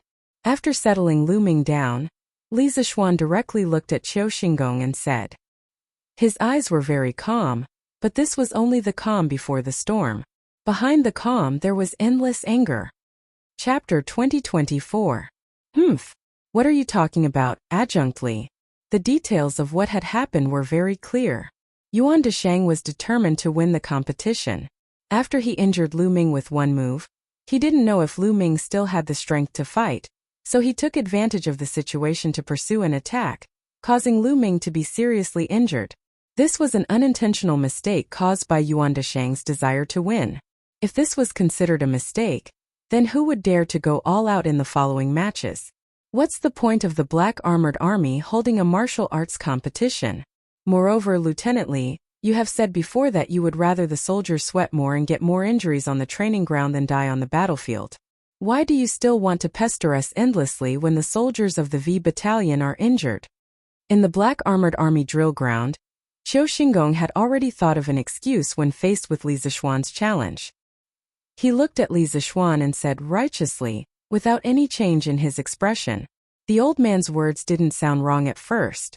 He even used Li Zishuan's words to attack Li Zishuan's shield with his spear. He was indeed a cunning old fox. In fact, it was easy to find the loopholes in Qiu Xinggong's words.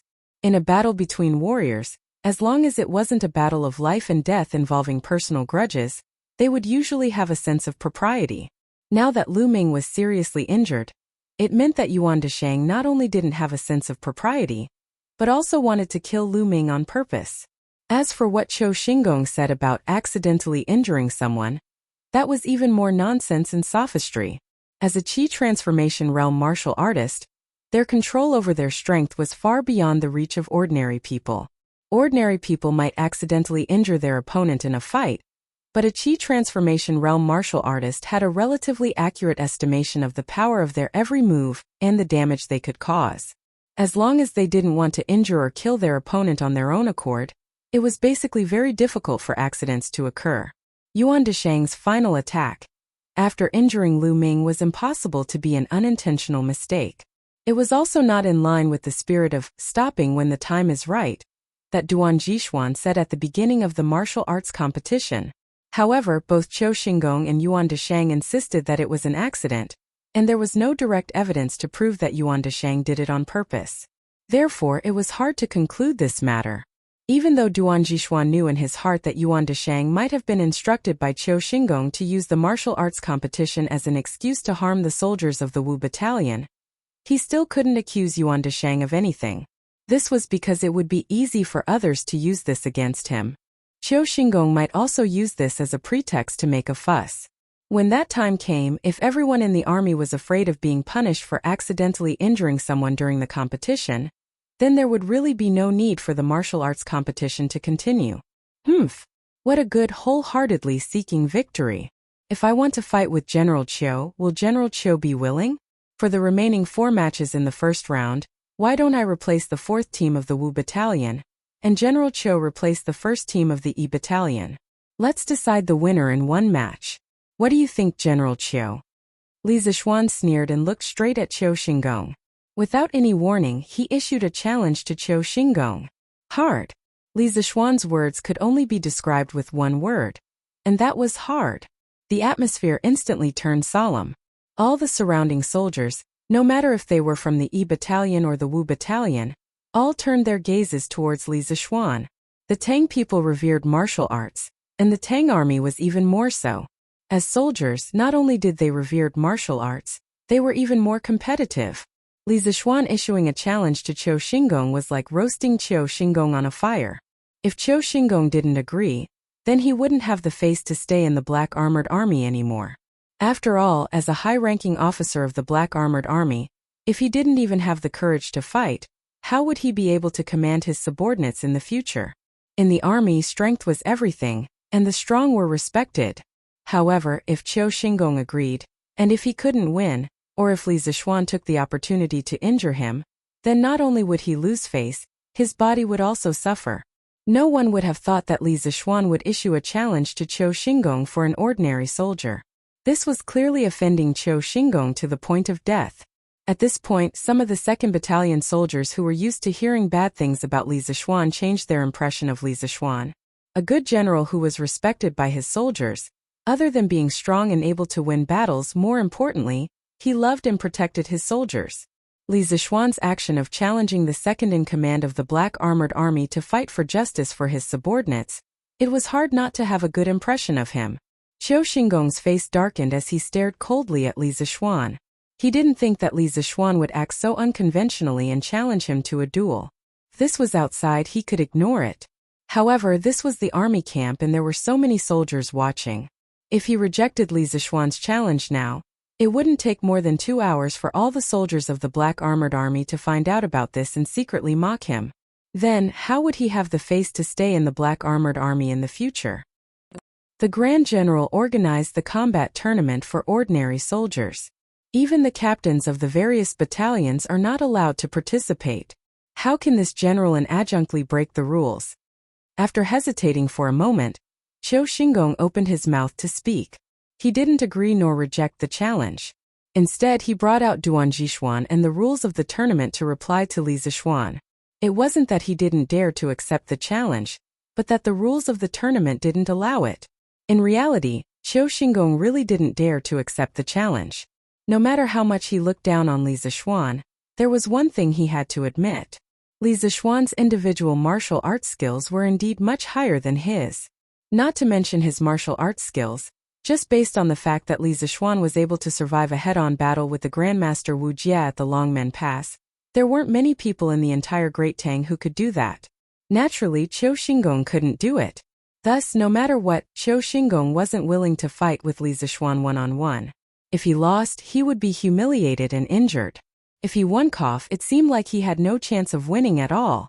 Hearing Qiu Xingong mention himself, Duan Jixuan's eyes flickered. As the commanding general of the Black Armored Army, even if he stood on Li Zixuan's side, he couldn't completely kill Qiu Xingong. He needed to maintain a balance in the middle. After a moment of silence, Duan Jixuan was about to speak when a mocking voice suddenly sounded from outside the crowd. Heh, what do you mean by breaking the rules? Could it be that General Qiu doesn't dare to accept the challenge? Boom! A commotion instantly broke out among the surrounding soldiers. No one expected someone to be so bold as to humiliate Qiu Xingong in public. Everyone craned their necks, wanting to see who was the one who spoke such arrogant words. Chapter 2025. General Chang Chumo pays his respects to General Duan, General Qiu, and Adjunct Li. Chang Chumo cupped his fists and bowed to Duan Jixuan, Qiu Xingong, and Li Zixuan respectively. The Tang army had a strict hierarchy, and the crime of being disrespectful to a general could be serious or not. In order to shut Qiu Xingong's mouth, Chang Chumo could only put on an act and bow to the 3 generals of the Black Armored Army. Then he looked at Qiu Xingong and said, General Qiu, don't be so disrespectful.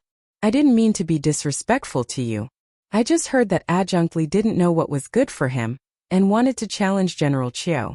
I thought that since General Qiu's martial arts are unparalleled and your strength is the best in the 3 armies, you wouldn't be afraid of Adjunct Li. But I didn't expect it must be because General Qiu doesn't want to bully the weak, so you didn't agree to Adjunct Li's challenge. TSK, General Qiu is really noble and cunning scheming and calculating. As the saying went, one would only regret not having enough knowledge when it was time to use it. Chang Chumo really wanted to use another method to tactfully humiliate Qiu Xingong. But he was not born to be good at using words, and he didn't have much knowledge in his mind. After saying a few idioms, He was already at a loss for words. But even so, Qiu Xingong was still angered by Chang Chumo's sarcastic and obviously humiliating words. If there wasn't anyone else here, he would have killed Chang Chumo to silence him. The surrounding soldiers all changed their expressions when they heard Chang Chumo's words. Gradually, the way they looked at Qiu Xingong changed. For the past 10 years, Qiu Xingong had been able to maintain a high reputation in the Black Armored Army, not only because of his seniority and outstanding military exploits, but also because of his powerful strength. He was able to subdue all the soldiers in the Black Armored Army. But now, when faced with a challenge from a junior like Li Zishuan, Qiu Xingong had actually cowered and avoided the battle. Chang Chumo's sarcastic words could be said to have completely stripped Qiu Xingong of his bright exterior. This caused the 2nd Battalion soldiers who usually worshipped Qiu Xingong to have a change of attitude in an instant. They became disappointed and looked at him with disdain. "Shut up." Feeling the burning gazes of the surrounding people, Qiu Xingong's eyes were about to spit fire. He forcefully resisted the urge to chop Chang Chumo into pieces and forcefully reproached him. "Chang, now it is the competition time for the various battalions. As a member of the Team 1 of the Wu Battalion, what are you doing here instead of staying in the competition?" This old man was obviously enraged and wanted to use his status to avenge his personal grudge. Chang Chumo rubbed his nose and was about to explain himself when Sun Jiping beat him to it. "General Qiu, Chang Chumo has already gone up for the competition. I heard that the main battalion soldier Lu Ming was severely injured in the competition, so I brought Chang Chumo over to help carry Lu Ming to the military doctor." As a new general who had just joined the Black Armored Army, Sun Jiping didn't have any foundation here, and he had never thought of sucking up to anyone. But now that Li Zishuan had joined the Black Armored Army, he was on Li Zishuan's side. This meant that he was destined to be on the opposite side of Qiu Xingong sooner or later. So at this moment, he wasn't afraid of offending Qiu Xingong, and took the initiative to help him out. "That's right. We are here to save someone." Chang Chumo nodded in agreement. Then he quickly walked over to Li Zishuan and asked softly, "Little Xian, where is Lu Ming? Is his injury serious?" Li Zishuan glanced sideways at Chang Chumo and replied softly, "He has already been carried away by the military doctor. His injury is very serious, but it was treated in time, so his life shouldn't be in danger." "Phew. That's good." Hearing this, Chang Chumo heaved a sigh of relief. He was on good terms with Lu Ming, and naturally didn't want him to lose his life because of a competition. But after hearing that Lu Ming's injury was very serious, Chang Chumo was still a little angry. He said softly, "Then what should we do now? We can't just let it go, right? I think that Yuan Deshang must have been ordered by Qiu Xingong. Little Xian, we have to avenge Lu Ming." Hearing this, Li Zishuan rolled his eyes. Of course, he didn't want to just let it go. He also wanted to avenge Lu Ming. But Yuan Deshang insisted that it was a slip of the hand and Qiu Xingong was like a tortoise in its shell. He didn't accept his challenge at all. He couldn't just roll up his sleeves and beat up Qiu Xingong in front of so many people, right? That wouldn't be in line with the military rules and his principles as a person. He was a civilized person. Alright, this matter ends here. The 1st team of the 2nd Battalion and the 4th team of the 5th Battalion will continue the competition. Chang Chumo was born with a loud voice. Although he tried his best to lower his voice, his words were still heard by Duan Jishuan, who was standing not too far away from Li Zishuan. Hearing that Chang Chumo wanted to encourage Li Zishuan to continue making a scene, Duan Jishuan had no choice but to stand up and speak sternly to the crowd. In the previous competition, regardless of whether Yuan Deshang did it intentionally or not, this general doesn't want the same thing to happen a second time.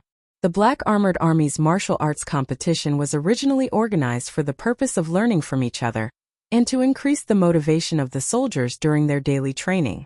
It's not for you to use this opportunity to fight valiantly and secretly take revenge. Previously, this general has already said that I hope that you all will stop when the competition starts. If there are any more people who use underhanded means and injure their fellow soldiers in order to obtain victory, then Zhang Kongnian and the rest will serve as a warning to you all. Although from a standpoint, Duan Jishuan was on Li Zishuan's side.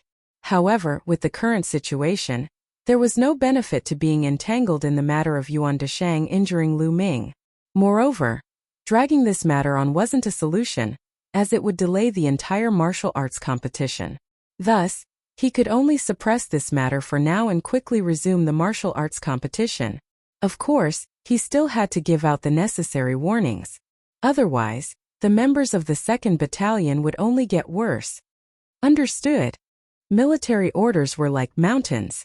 Since Duan Jishuan had personally spoken, no matter what the crowd thought, no one dared to disobey. They all cupped their fists and accepted the order. As for Qiu Xingong and the few members of the first team of the 2nd Battalion beside him, Chapter 2026.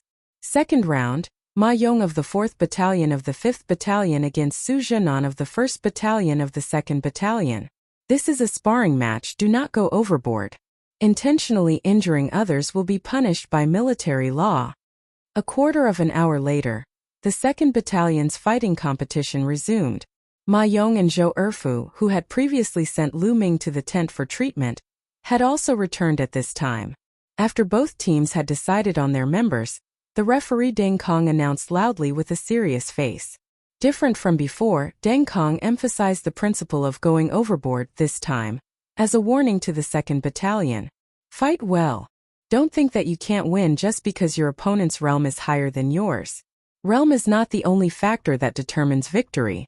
You guys have trained harder than anyone else, so your physical fitness and strength are your advantages. Perform well and deal with your opponent calmly. Then you will have a chance to win. Before Ma Yong went on stage, Li Zishuan walked to the latter's side and patted his shoulder as he spoke in a low voice. These words were not only for Ma Yong, but also for the other 3 members of the 4th Battalion of the 5th Battalion who had yet to go on stage. This was because their opponents were the elites of the 2nd Battalion. In terms of martial arts realm, the 5th Battalion was generally one level lower than the 2nd Battalion.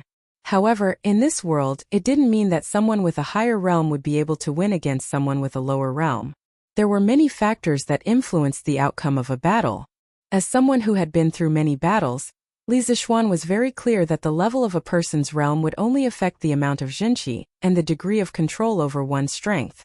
These weren't insurmountable gaps, and could be bridged with other advantages. The 5th Battalion was the first battalion to adopt the new training manual, and the various training contents in the new manual were highly targeted towards the training of the soldier's arm strength, shoulder strength, physical strength, reflexes, and speed. Li Zishuan believed that after these few days of training, Ma Yong and the others would definitely have a certain advantage in these areas. Besides, even if they couldn't win, Li Zishuan didn't want Ma Yong and the others to miss out on this opportunity to challenge someone with a higher realm. To a martial artist, the process of challenging someone with a higher realm was often the most beneficial for him. Li Zishuan wasn't worried about the possibility of getting injured during the fight. He didn't believe that with him supervising at the side, the members of Team 1 of the 2nd Battalion would dare to do anything underhanded. Of course, this didn't mean that Li Zishuan wouldn't allow the members of the 2nd Battalion to injure the members of the 5th Battalion. Under normal circumstances, he could completely accept the injuries caused by the fight. Otherwise, there would be no point in continuing this fighting competition. What he couldn't accept was Yuan Deshang's fighting style of wanting to kill his opponent with every move. Little Xian was right. So what if he had a high cultivation level? Xian's Wei Xian's opponents in these 2 years. If you guys go all out, you will definitely have a chance to win.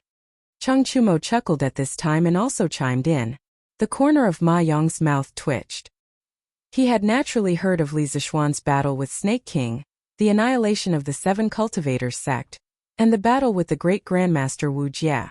It seemed that for Li Zishuan, challenging someone with a higher realm than him had become a common occurrence. But Li Zishuan was after all from a famous sect.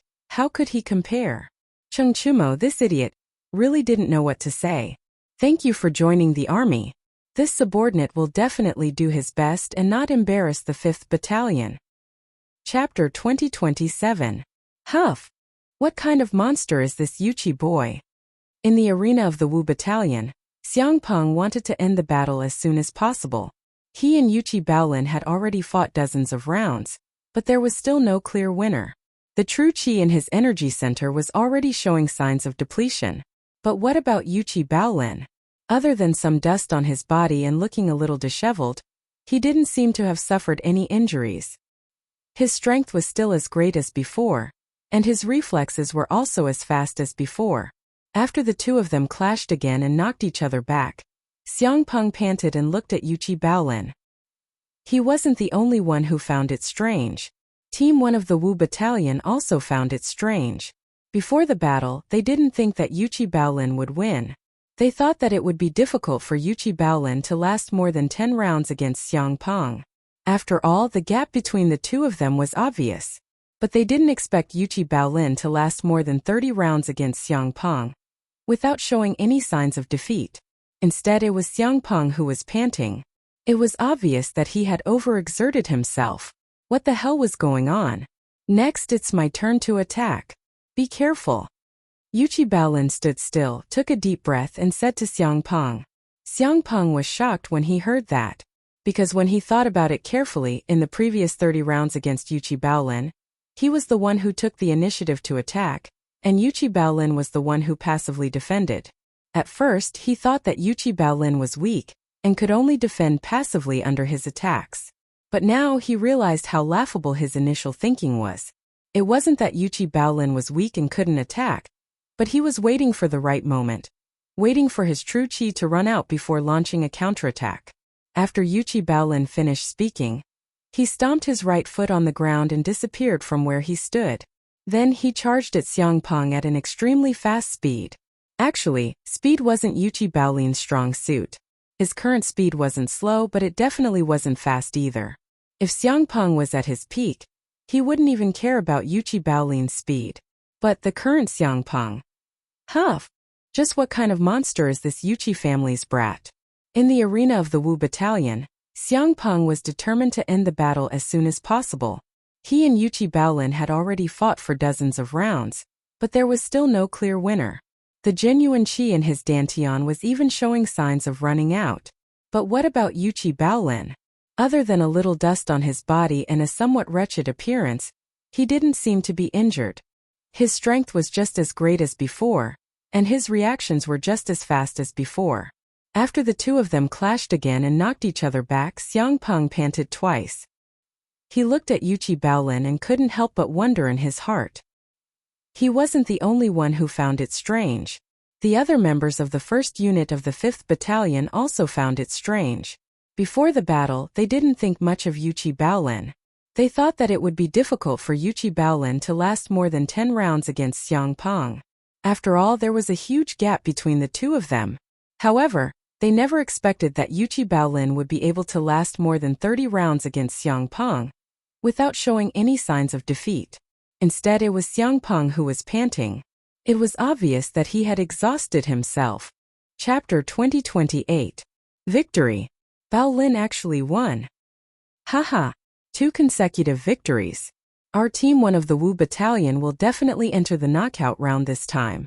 After the referee announced that Yuqi Baolin had obtained the victory of the 2nd round, the soldiers of the Wu Battalion immediately let out a burst of wild cheers.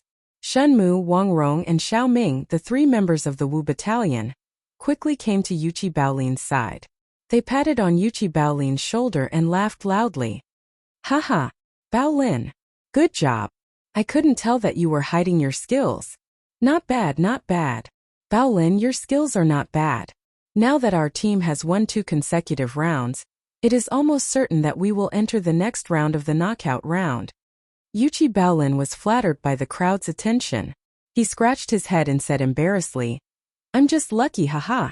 The few of them laughed and joked for a while. Then Shen Mu began to plan the candidates for the 3rd round. He said, after Xiang Peng was defeated, the remaining 3 members of Team 4 of the Wu Battalion are not very strong. Logically speaking, no matter who goes up, they will be able to win smoothly. However, if we want to win the next round with the least exhaustion, I feel that you, Xiao Ming, are the most suitable. Your attacking style is the sharpest among us. If you go up and end the battle quickly, we will have more energy to face stronger opponents in the following knockout rounds. What do you think? After saying that, Shen Mu looked at the most burly soldier among the 4 of them. The reason why he sent Xiao Ming, other than the latter's attacking style, was that Xiao Ming was the youngest among the 3 of them and had the most stamina. Although Wang Rong was strong, he was after all over 30 years old. In terms of stamina and explosive power, he was naturally not as good as Xiao Ming. Therefore, unless it was the most crucial moment, Shen Mu would not send Wang Rong this trump card to fight. The soldier nodded and said with a confident look, "No problem. Brother Bao Lin can defeat Xiang Peng. There is no reason for me to lose to the other three in the next round. Old Shen, don't worry, I will definitely win within 10 moves." Hearing that, Shen Mu patted Xiao Ming's shoulder and said, "Good. If we win the preliminary round with the least consumption, our chances of winning the knockout round will be even greater. In this fighting competition, our team's goal is to enter the finals. Otherwise, we'll disappoint Kanjun Li and Field Officer Sun." "That's right. We must enter the finals of this fighting competition." Xiao Ming, Wang Rong, and Yuchi Baolin nodded in agreement. At this moment, the referee walked over, looked at Shenmu and asked, "Shenmu, who's on your team for this round?" Shenmu naturally pushed Xiao Ming out and said, "Xiao Ming." The referee nodded and turned towards the direction of the 3rd Battalion. "Xiang Peng, who's going to fight in the next round?" Not long after, the same question was asked to Xiang Peng. Xiang Peng turned his head and exchanged glances with the other team members. Everyone nodded towards him. Then Xiang Peng took a deep breath, looked towards the referee, and replied in a deep voice, "3rd Battalion 4th Battalion voluntarily admits defeat. There is no need to fight the 3rd round." Once these words came out, the referee's face instantly revealed a trace of astonishment.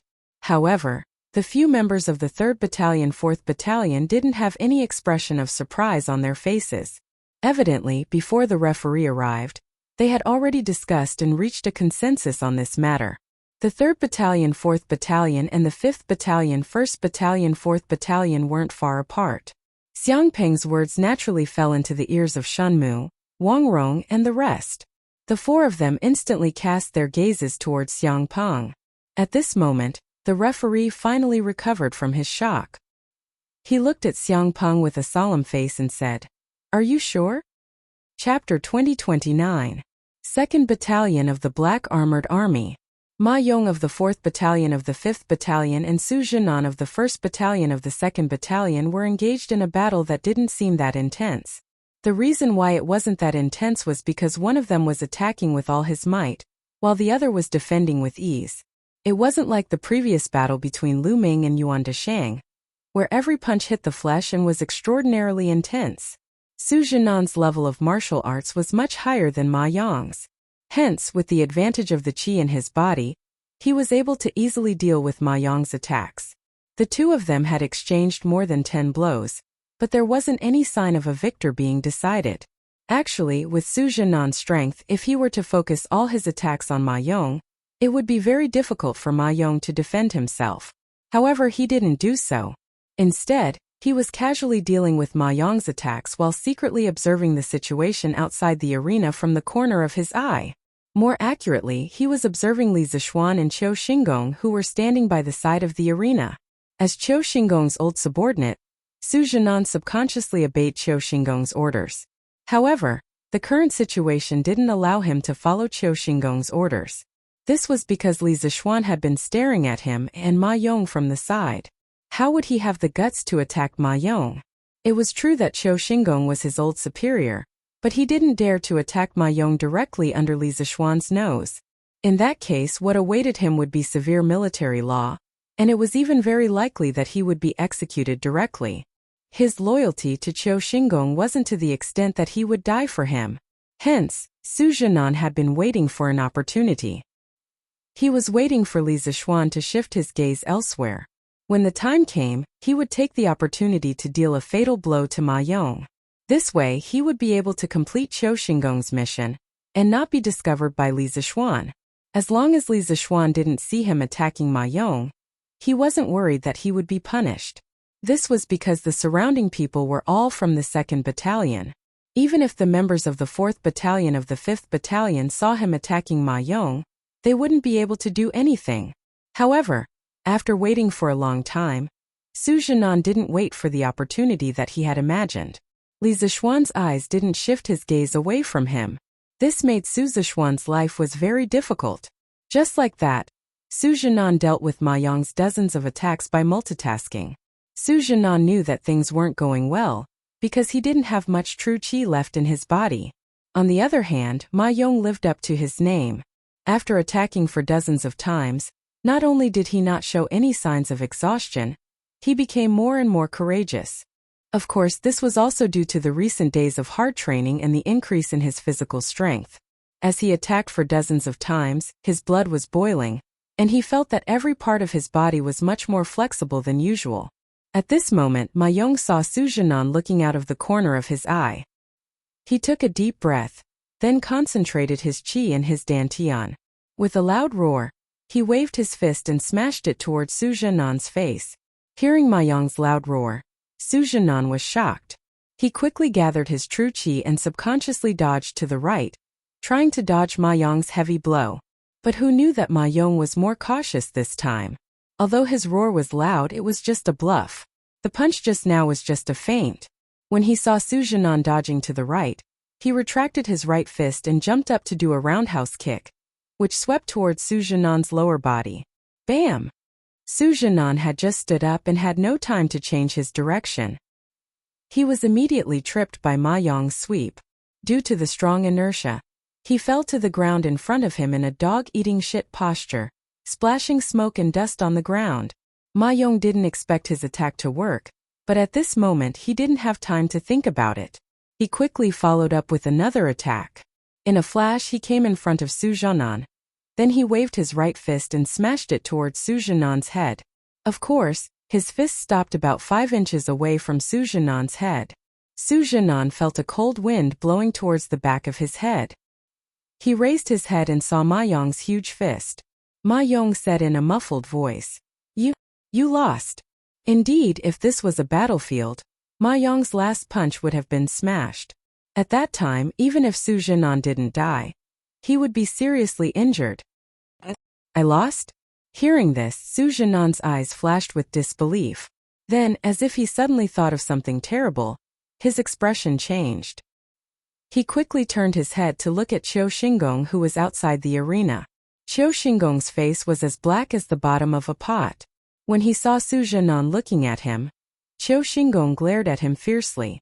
Su Zhinan's heart skipped a beat. He thought to himself that he was completely finished this time. Not only did he fail to complete the mission that Qiu Xingong secretly gave him, but he also lost a round of the competition and let the 4th team of the Wu battalion get a small point. When the fighting competition ended, wouldn't Qiu Xingong eat him alive? The second round of the preliminary round, Ma Yong of the 4th team of the Wu battalion wins. Seeing that Su Zhinan had lost, the referee Deng Kong was stunned for a while before he came back to his senses and announced, Haha, Ma Yong, good job. Chapter 2030. Pooh!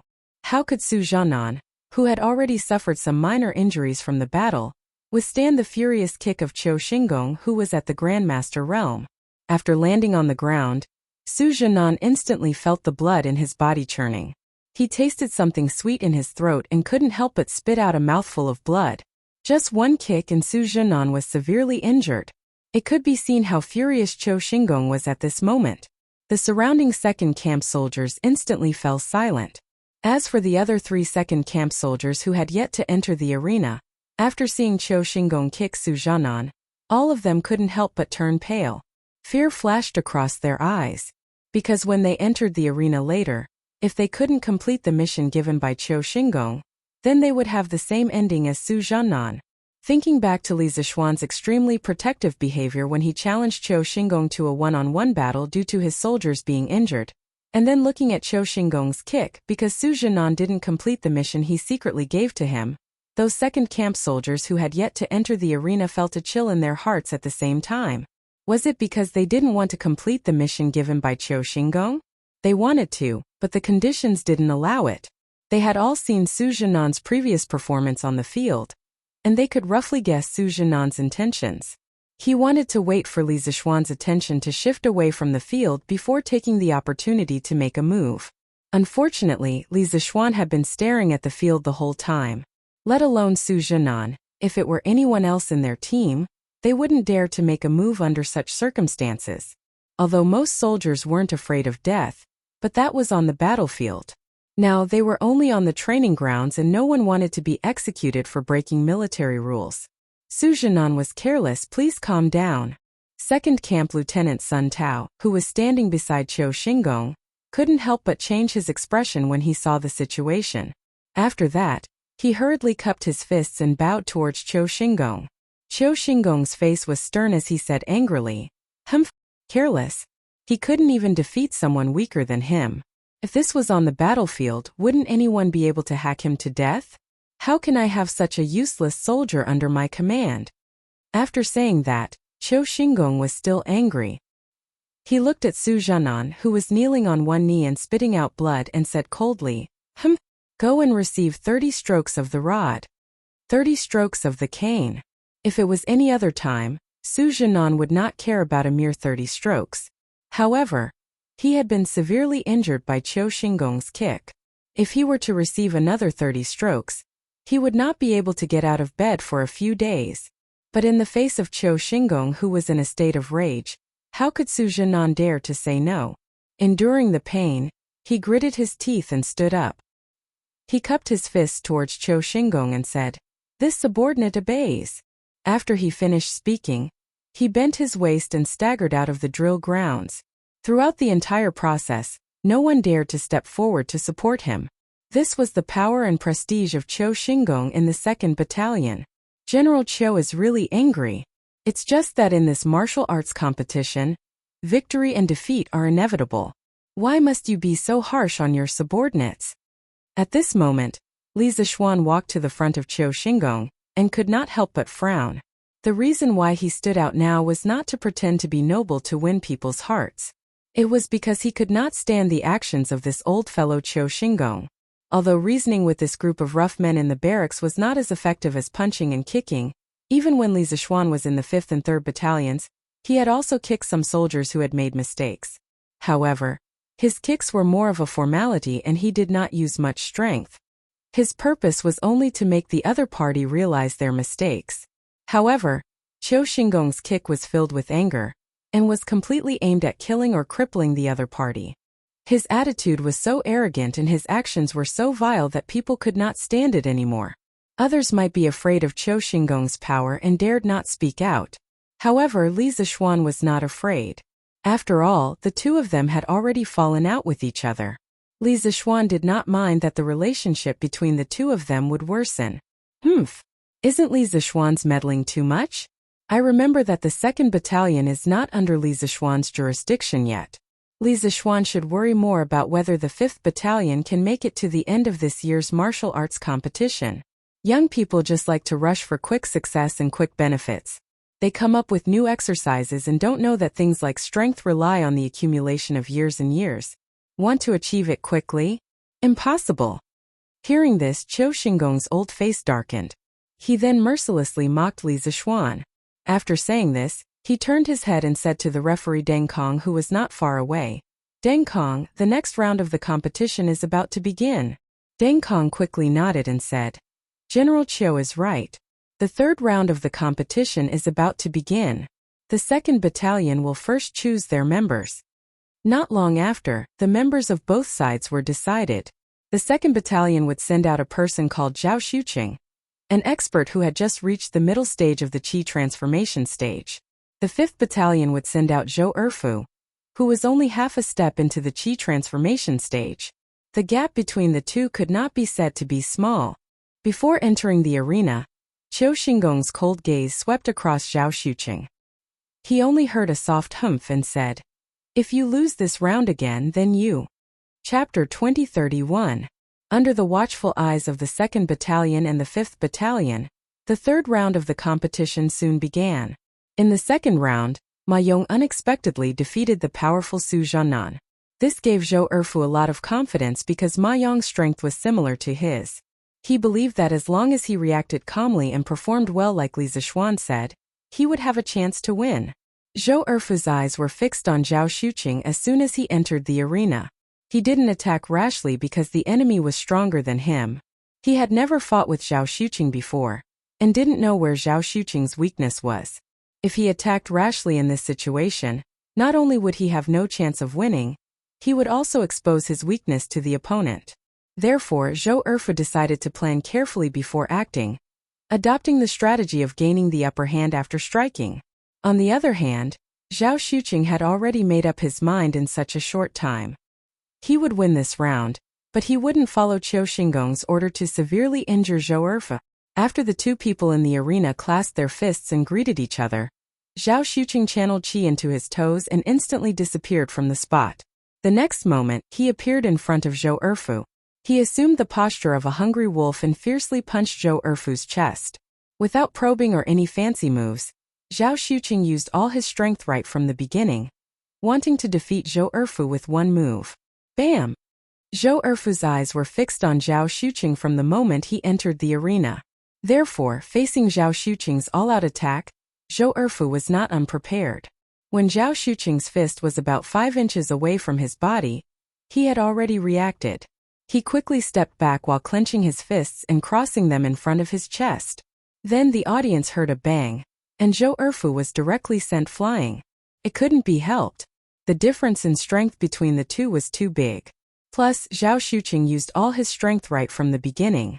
It was very difficult for Zhou Erfu to set up a defensive formation in such a short time. Zhao Xuqing didn't stop. He flashed in the direction where Zhou Erfu was sent flying and quickly caught up with Zhou Erfu. He reached out his right hand like lightning and grabbed Zhou Erfu's ankle. Then, he lifted Zhou Erfu's right leg and swung him up in the air and began to spin rapidly on the spot. Seeing this, Chang Chumo and the other 3 members of the 5th Battalion's 4th team couldn't help but change their expressions. Because they seemed to be able to foresee Zhou Erfu's ending, he would probably be severely injured like Lu Ming, right? Li Zishuan, on the other hand, didn't change his expression. He was still watching the situation in the field without blinking. But if one were to observe carefully, one could see that his legs were tensed up. Presumably, as long as Zhao Xuqing on the field made any more outrageous moves, he would be the first to rush onto the field to save Zhou Erfu. On the other hand, Qiu Xingong at the side narrowed his eyes. From the slight curve of his mouth, he must be very satisfied with Zhao Xuqing's performance on the field. From his point of view, Zhao Xuqing was chasing Zhou Erfu so relentlessly. He must have taken the task given to him seriously. Then, Zhao Xuqing should be taking advantage of the situation to throw Zhou Erfu out of the field and take the opportunity to severely injure him, right? Everything was developing in the direction that he wanted. But soon Qiu Xingong couldn't laugh anymore. Zhou Erfu, if I let go of my hands now, you will definitely fly out of the field and be injured. Do you admit defeat? Although both of Zhao Xuqing's hands were busy spinning Zhou Erfu's leg, his mouth was still idle. At this moment, he suddenly opened his mouth and asked loudly, "Hey, this Zhao Xuqing is quite a virtuous person." Zhao Xuqing's voice wasn't very loud, but it definitely wasn't soft either. Almost all of the sergeants near the field could hear him. After Chang Chumo heard it, he couldn't help but relax and grinned. After all, just a moment ago, he was worried that Zhao Xuqing would throw Zhou Erfu out of the field directly. Li Zishuan smiled but didn't say anything. Then, he turned his head and glanced at Qiu Xingong inadvertently. He saw that the smile on Qiu Xingong's face had completely frozen. The old man frowned and stared at Zhao Xuqing on the field. He couldn't wait to swallow Zhao Xuqing alive. Obviously, anyone could see that Qiu Xingong was very unhappy now. He was even suppressing the anger in his heart. I admit defeat. Chapter 2032. Join the army. I've brought shame to our Wu battalion. Please punish me for my crimes. Black Armor Army Drill Ground, 2nd Battalion's field. Zhou Erfu, who had just lost, walked down from the field and came to Li Zishuan's side. He bowed and said with a face full of shame. Speaking of Lu Ming and Ma Yong who went up before him, they both fought till the end. He was the first one to admit defeat. This made Zhou Erfu feel so ashamed that he couldn't wait to find a hole to hide in. Get up quickly. Li Zishuan stretched out his hand to help Zhou Erfu up and comforted him. It's normal to win or lose in a martial arts competition. Moreover, that Zhao Xuqing's strength is already stronger than yours. He attacked with all his strength right from the start. There was no way you could have withstood it. In that kind of situation, other than admitting defeat, you had no other choice. Everyone can understand.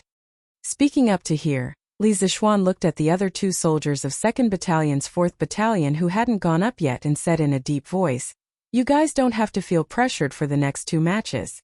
The 5 of you in 2nd Battalion's 1st Battalion are all the top experts in 2nd Battalion. You guys just have to do your best and perform well. The result of a match is actually not important. What I hope to see is that you guys can recognize the difference between your own strength and the other experts from these matches. From there, you will be motivated to train harder in the future. Ever since our battalion changed to using the new drill, I believe that you guys can feel your strength improving day by day.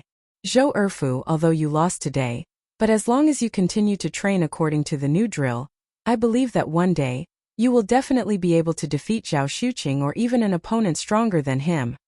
Zhou Erfu and the others had seen how Qiu Xingong treated the defeated Su Zhannan. At this time, not only did Li Zixuan not reprimand Zhou Erfu who admitted defeat, but he even comforted and encouraged him.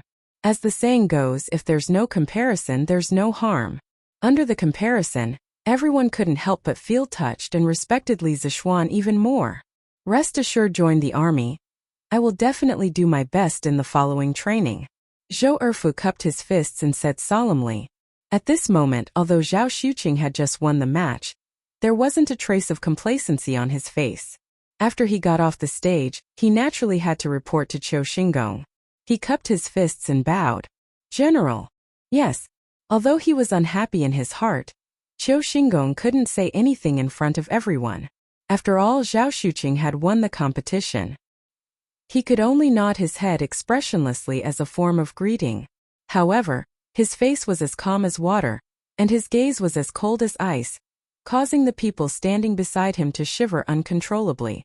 When Zhao Xuqing saw that Qiu Xingong did not reprimand him, he could not help but heave a sigh of relief. Just as he was about to walk further away, he suddenly heard Qiu Xingong speak again. "What did I tell you before the competition? I want you to suppress your cultivation level and fight with the brothers of the Wu Battalion. Zhao Xuqing, what's wrong with you? Why do you have to rely on your profound inner strength to bully others? You are destroying the relationship between the Wu Battalion and the 2nd Battalion, affecting the unity of the soldiers. Although you won the competition, I still have to punish you.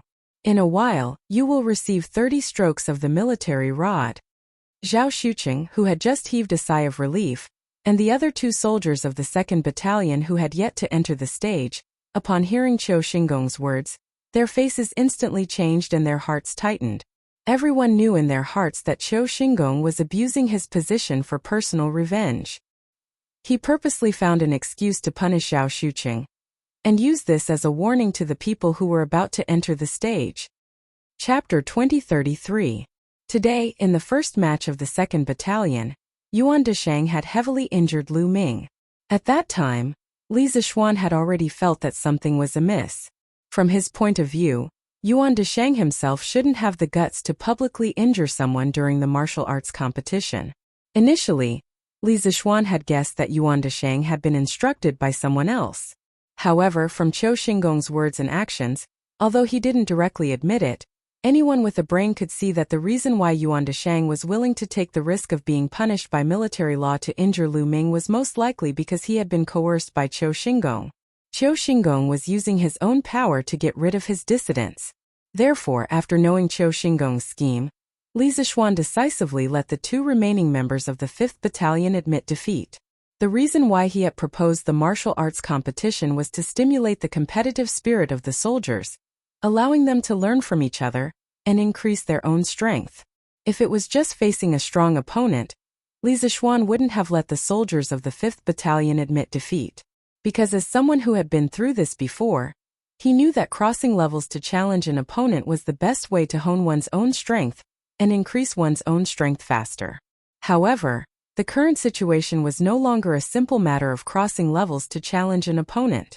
The overall strength of the members of the 1st Battalion of the 2nd Battalion was not only higher than that of the 5th Battalion, but the other party had also received Qiu Xingong's orders to kill the soldiers of the 5th Battalion.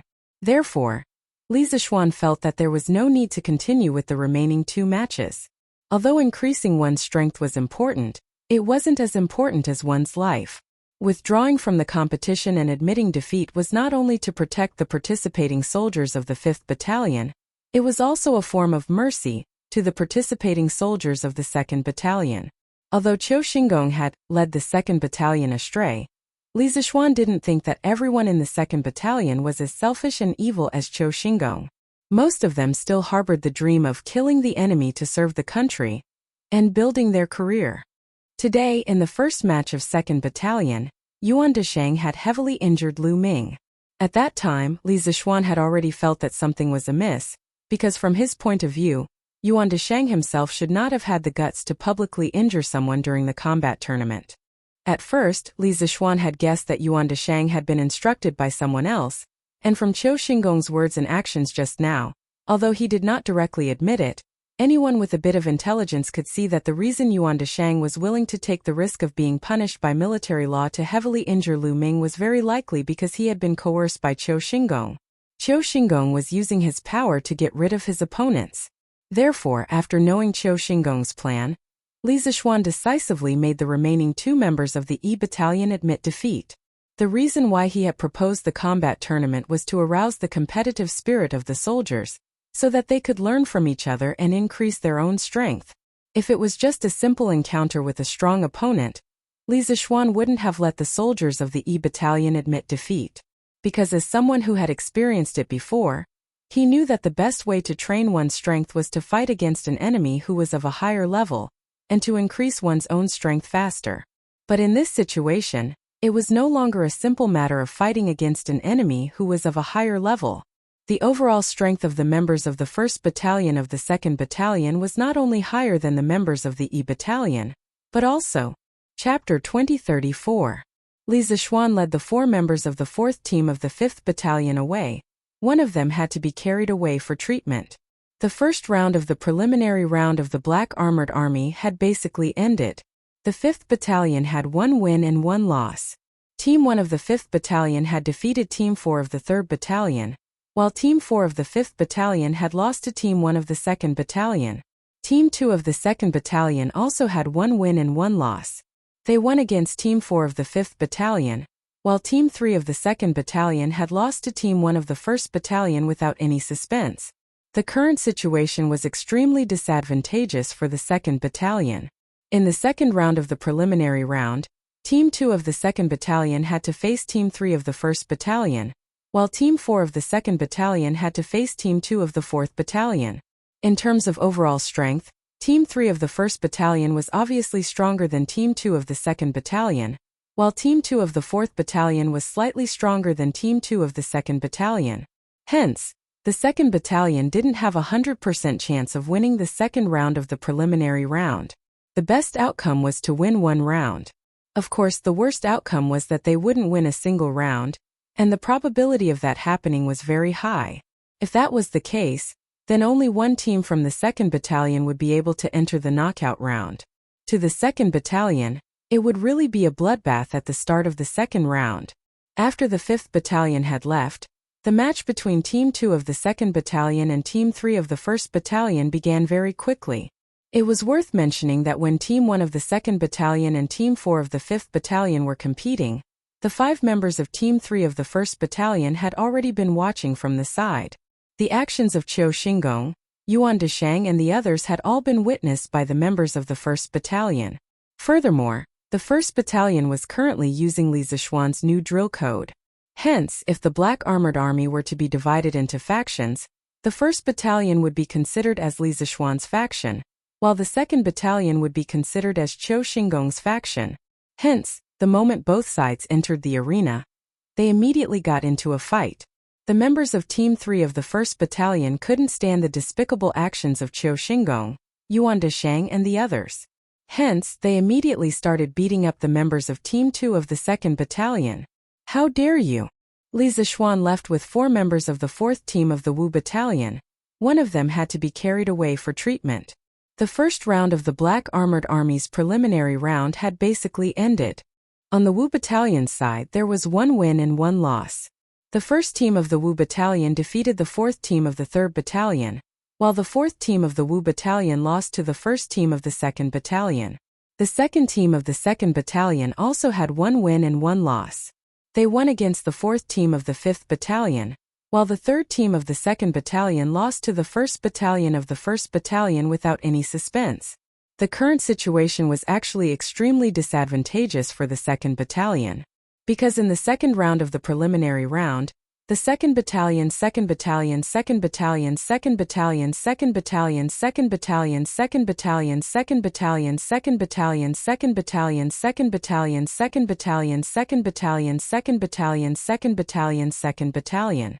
In terms of overall strength, Team 3 of the A camp was obviously stronger than Team 2 of the B camp, whereas Team 2 of the D camp was slightly stronger than Team 2 of the B camp. Therefore, the 2nd Battalion did not have 100% confidence in winning the second round of the competition.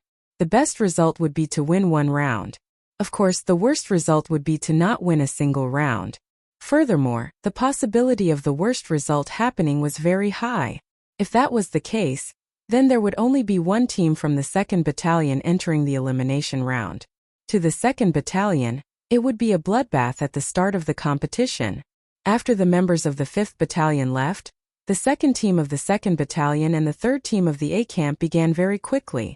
It was worth mentioning that when the 1st team of the 2nd Battalion and the 4th team of the E Battalion were competing, the 5 members of the 3rd team of the A camp were already watching from the side. Chapter 2035.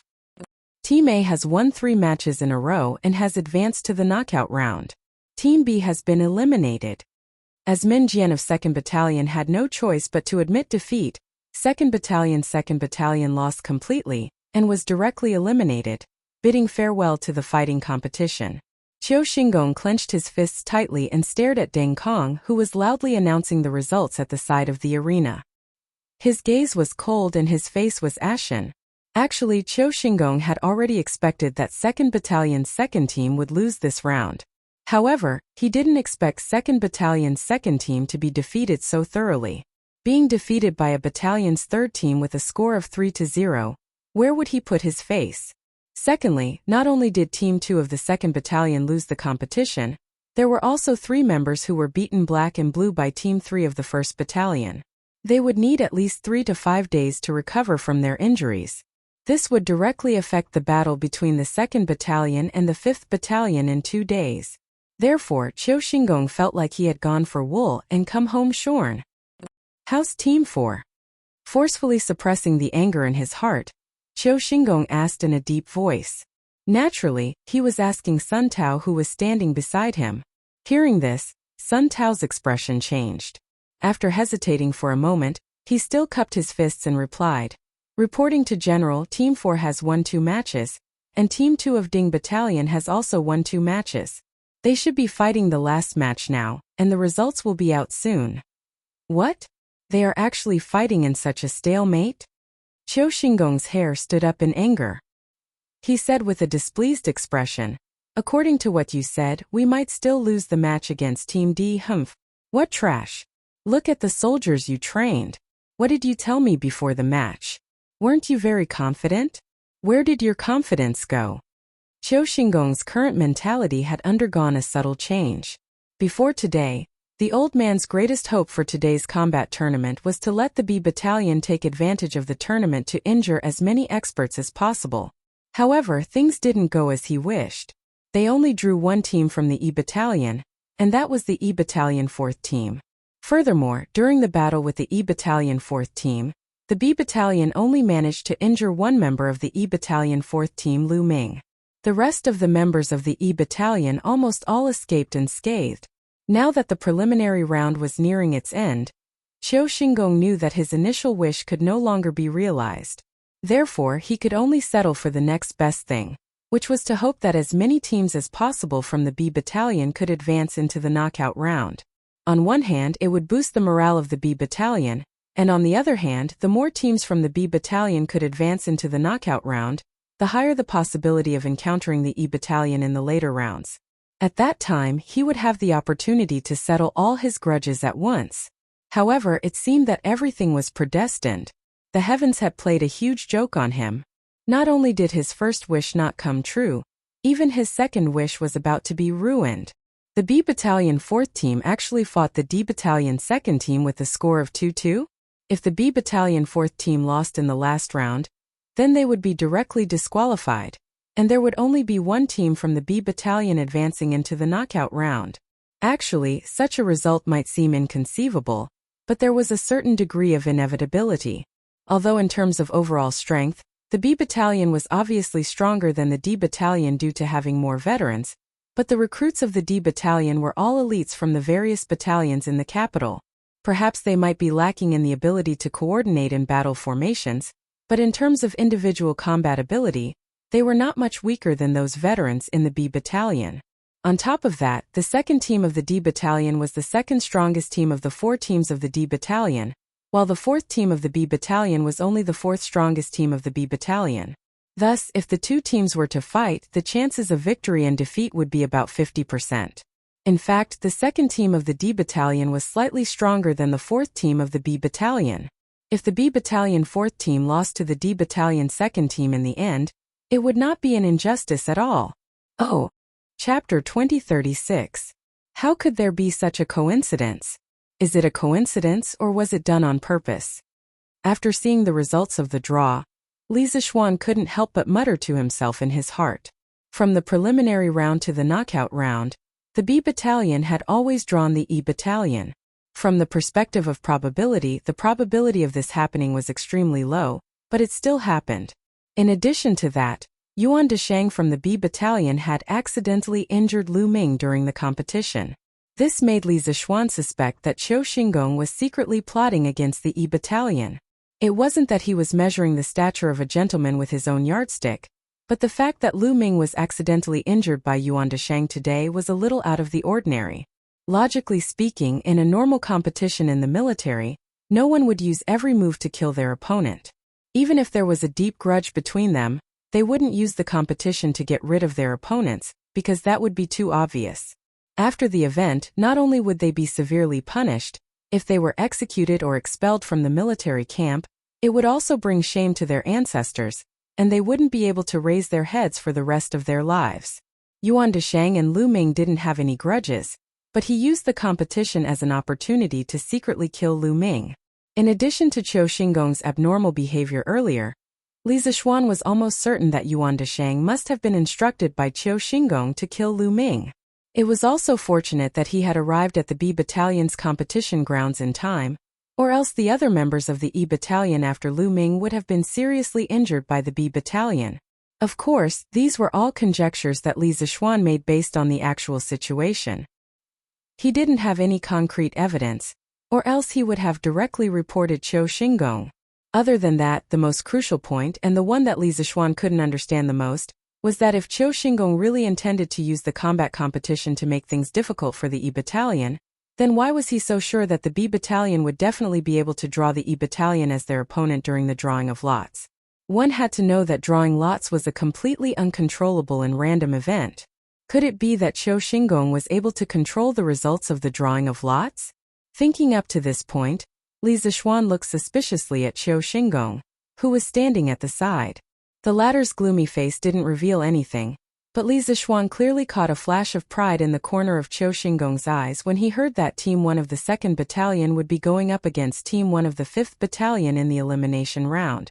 His heart skipped a beat, and he secretly wondered if Qiu Xingong had really tampered with the drawing of lots. But how was that possible?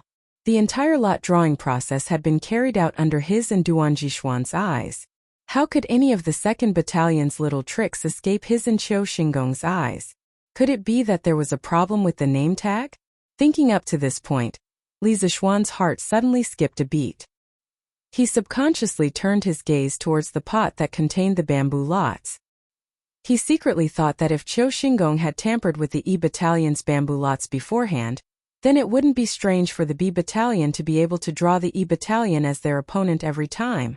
Just as Li Zixuan was about to step forward to check the bamboo lots, he heard Duan Jishuan beside him say, adjunctly, since the elimination round has already been decided, then let's start as soon as possible. Let's try to finish the combat competition before noon, so that it doesn't affect the soldiers' afternoon training. Yes. Li Zixuan came back to his senses and replied subconsciously. He knew that now wasn't the time to investigate if Qiu Xingong had tampered with the bamboo lots. The most important thing now was to hurry up and start the elimination round. Chapter 2037. Revenge is one thing, but we must first ensure that we can win the competition. Li Zixuan looked towards Cheng Chumo, Wang Rong and the rest and said in a low voice, "It was the 2nd Battalion's Team 1 who intentionally injured Lu Ming first. We must avenge them." Hearing Li Zixuan support them to avenge Lu Ming, Cheng Chumo and Wang Rong's eyes lit up. They had thought that Li Zixuan would reprimand them. After all, Li Zixuan was still a lieutenant of the Black Armor Troops, and would not condone his subordinates fighting each other over personal grudges. But very quickly they heard Li Zixuan's tone change. "However, you all should know the abilities of those 5 from the 2nd Battalion's Team 1. Just based on their abilities on the surface, it will be difficult for you all to win against them, but it is not impossible." In the previous round of the competition, Su Jinan and Zhao Xuqing of the 2nd Battalion's Team 1 were not injured during the fight, but after the fight, they were both beaten with the military rod. Amongst them, Su Jinan even received a kick from General Qiu, so his injuries should be the most serious. So in the next round of the elimination round, these two should not be able to display their full abilities. Only 3 of their opponents are at full battle strength, so I am guessing that they will definitely let the 3 who are not injured go up first. 3 out of 3 rounds will directly take the competition. This way the injured Su Jinan and Zhao Xuqing won't need to go up. As for you all, as long as you can win one of the first 3 rounds and drag the competition to the 4th, or even the 5th round, then you will have a chance of winning. As for the specific arrangements, it will be up to you, Shen Mu, as the leader, to decide. But I still have to emphasize to you all that you can avenge Lu Ming, but you must know your limits. Do not harm anyone's life. This is the military camp. No one is allowed to break the military rules. Otherwise, if something happens, no one will be able to save you. After giving a simple analysis of the situation to Shen Mu and the other members of the E Battalion, Li Zixuan didn't forget to give a stern warning to everyone. To be honest, he also wanted to avenge Lu Ming. If the rules allowed it, he even wanted to personally fight Yuan Deshang, who had seriously injured Lu Ming. However, this was the military camp of the Black Armor Troops. The military rules here were stricter than anywhere else. He was worried that Cheng Chumo, Wang Rong, and the rest would go overboard during the competition and violate the military rules. "Don't worry, Lieutenant Li. We'll do our best to win this match and avenge Firehead Lu. We won't break any military rules." Shen Mu solemnly cupped his fists towards Li Zixuan and promised. Li Zixuan's analysis of the situation in the next round was exactly what he was thinking, and he agreed with Li Zixuan's final warning. Cheng Chumo rolled his eyes and whispered, "Revenge is revenge. When the time comes, who cares so much? If we only think about not breaking the military rules, how can we avenge old Lu?" This idiot had Cheng Yaojin as his backer, so even though he was in the Black Armored Army, he was not afraid of anything. In fact, he had nothing to be afraid of. As long as he did not commit murder, arson, or revolt in the camp, no one would take his life on account of Cheng Yaojin's face. At most, he would be given corporal punishment. "Alright, you guys prepare a little and then go to the 2nd Battalion to prepare for the competition." Li Zixuan glared at Cheng Chumo and then said to Shen Mu, Wang Rong and the rest. Li Zixuan trusted Shen Mu's character and ability to handle matters. This person was quite talented and worth nurturing. Chapter 2038. As the home team, Team 1 of the 2nd Battalion naturally had to send someone out for the first round. Yuan Deshang laughed coldly and stood out from the crowd. "Humph. First round I'll go. Which one of you from the opposing team dares to fight?" Arrogant. Although every member of Team 1 of the 2nd Battalion seemed to be very strong, but just like what Li Zixuan had analyzed, they were also facing some unfavorable factors. The most direct unfavorable factor was that they didn't have enough members. Su Jinan was heavily injured and couldn't fight. Although Zhao Xuqing could still fight, he had just suffered 30 strokes of the military rod. This would definitely affect his performance in the competition. Yuan Deshang understood that if they wanted to win against the relatively strong E Battalion, the best way was to send out their elites in the first 3 rounds and send out 3 of their members who were in peak condition.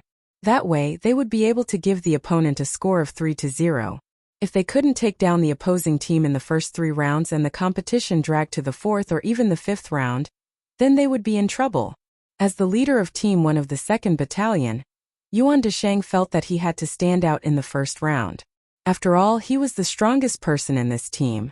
He wanted to get a perfect start to the competition to boost the morale of the team.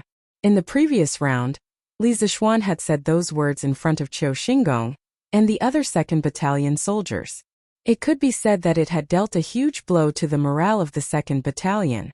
Now that the morale of the soldiers was low, they needed a great victory to shake off their low spirits and get excited again.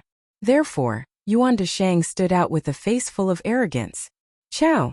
It's Yuan Deshang." Chang Chumo's face was ugly as he muttered to himself in a low voice.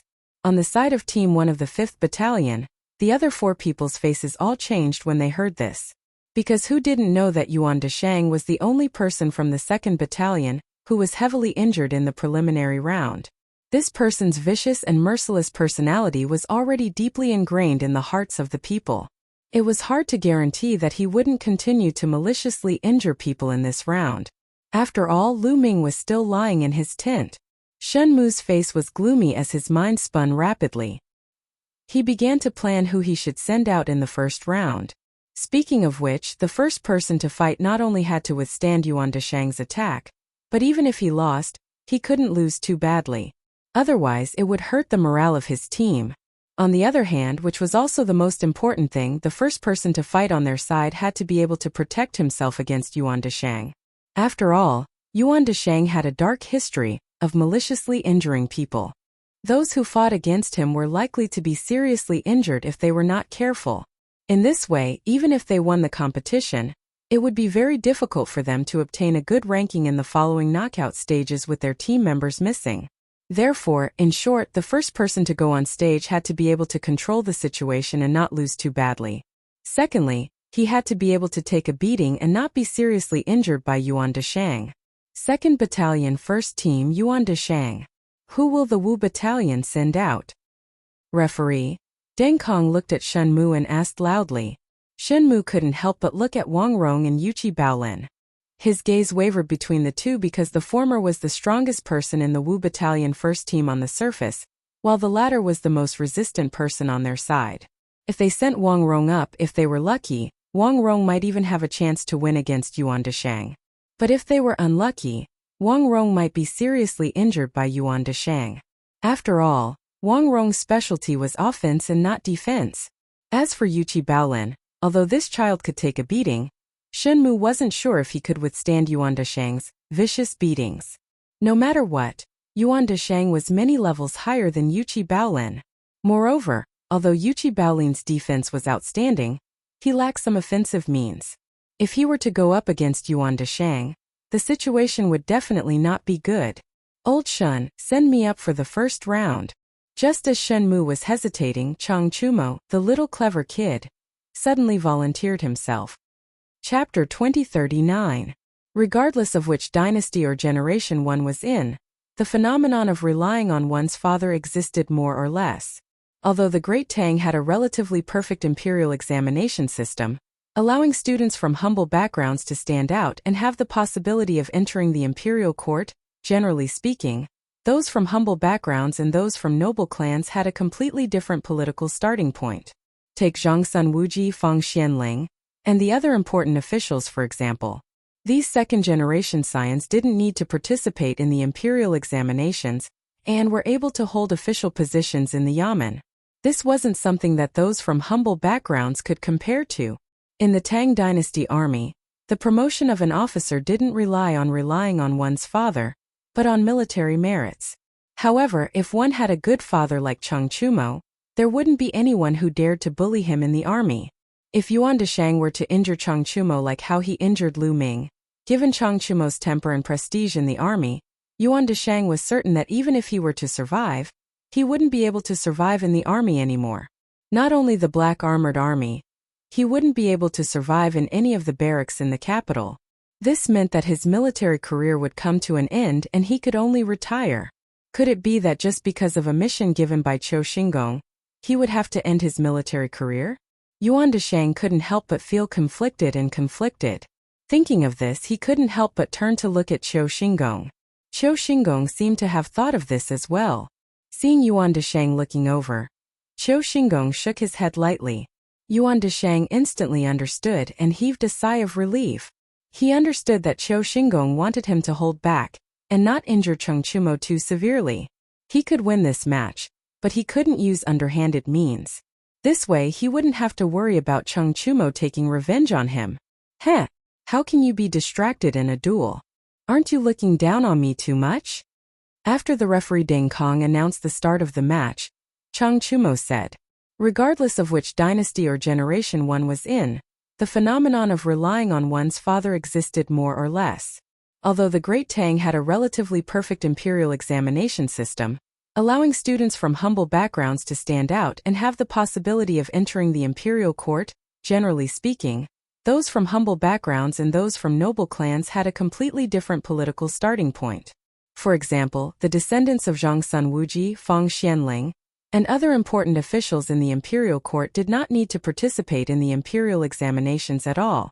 They could hold official positions in some government offices, which was far from what the children of poor families could compare with. In the Great Tang Army, the promotion of a non-commissioned officer did not depend on one's father, but on one's military achievements. However, if one had a good father like Cheng Chumo, there would be very few people who would dare to bully him. If Yuan Deshang were to seriously injure Cheng Chumo like he did to Lu Ming, with Cheng Chumo's temper and prestige in the military, Yuan Deshang was certain that even if he were to survive, he would not be able to stay in the military anymore. Not only the Black Armored Army, he wouldn't be able to stay in any of the barracks in the capital. This meant that his military career would come to an end and he would have to retire. Could it be that just because of a mission given by Qiu Xingong, he would have to end his military career? Yuan Deshang couldn't help but feel conflicted. Thinking of this, he couldn't help but turn to look at Qiu Xingong. Qiu Xingong seemed to have thought of this as well. Seeing Yuan Deshang looking over, Qiu Xingong shook his head lightly. Yuan Deshang instantly understood and heaved a sigh of relief. He understood that Qiu Xingong wanted him to hold back and not injure Cheng Chumo too severely. Chapter 2040.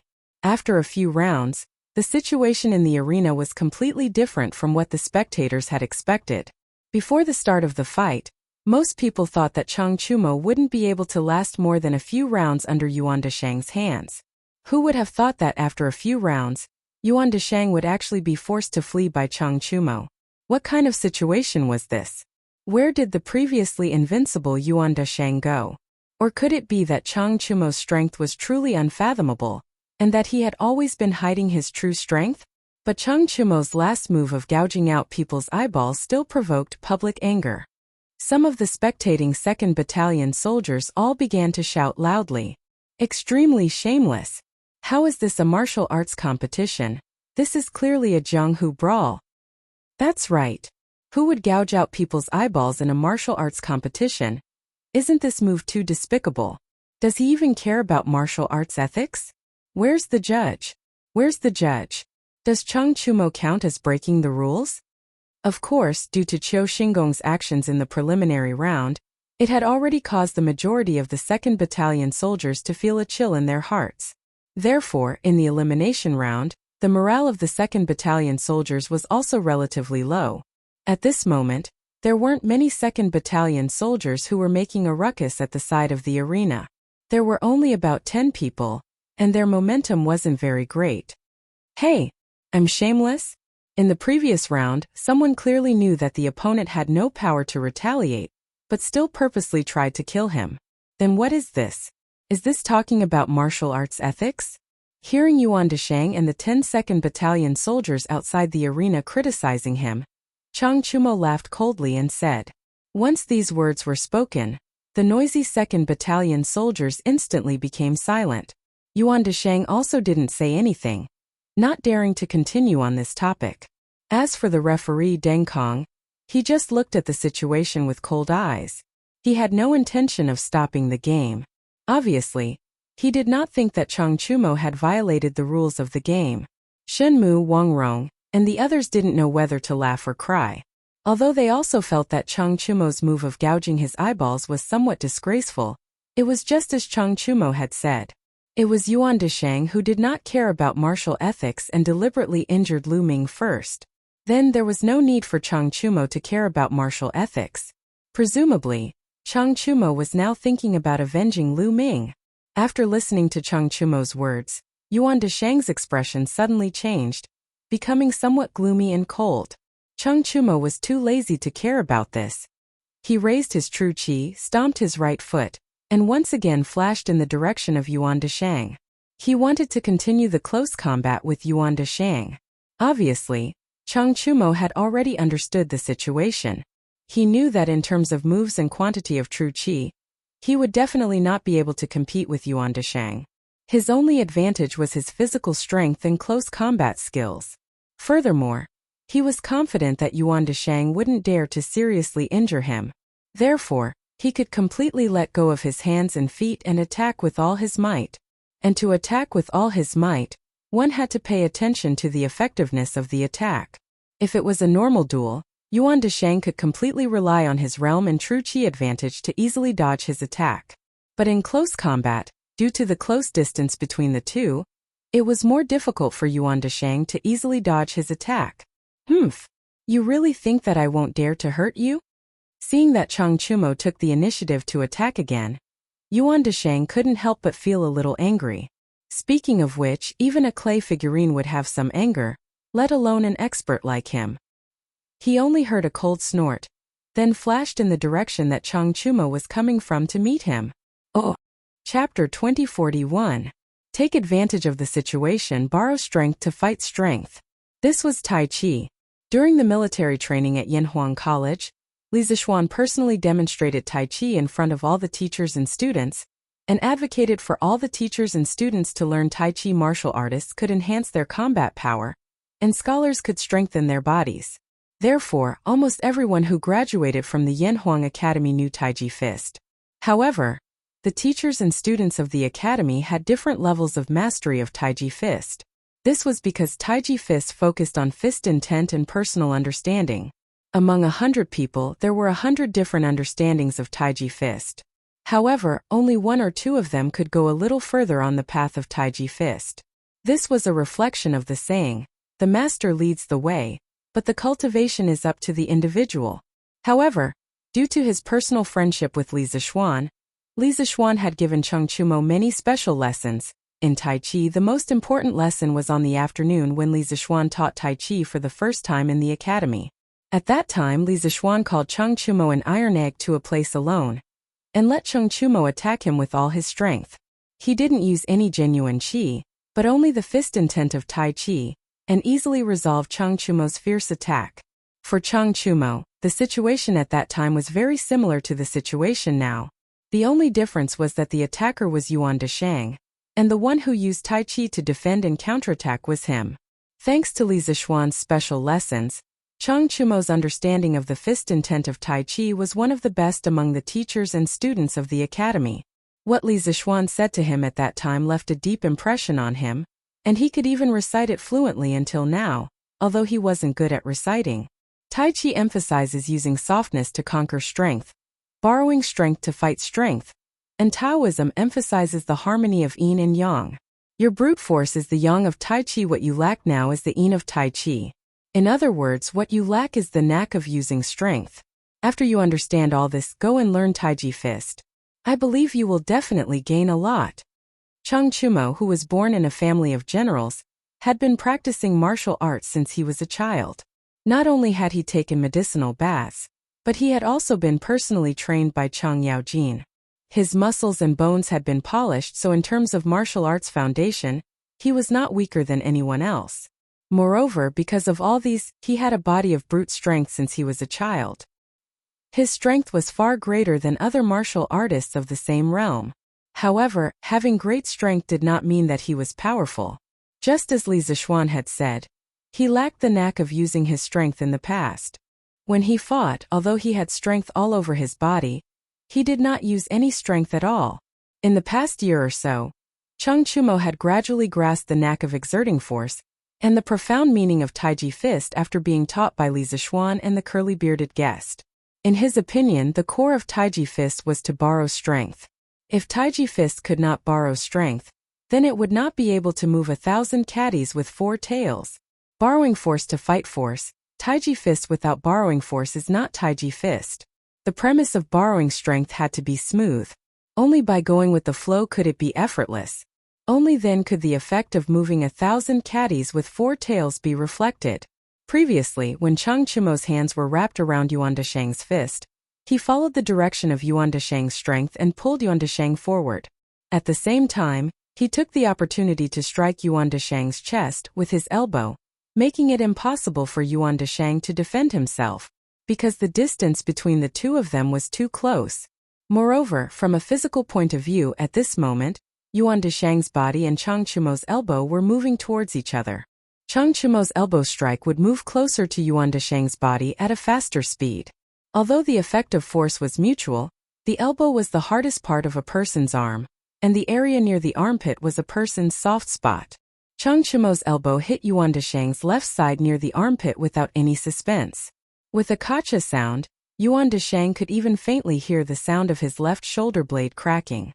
Following that, he felt an intense heart-wrenching pain from his right shoulder blade. Yuan Dasheng's old face instantly turned purple. Then, his entire body was directly sent flying by Chang Chumo's elbow strike. Bang! Yuan Dasheng landed heavily on the grass. If he could still feel the heart-wrenching pain just now, he could no longer feel any pain now because his left arm had lost all feeling. At the same time, Yuan Dasheng could not help but spit out a mouthful of blood.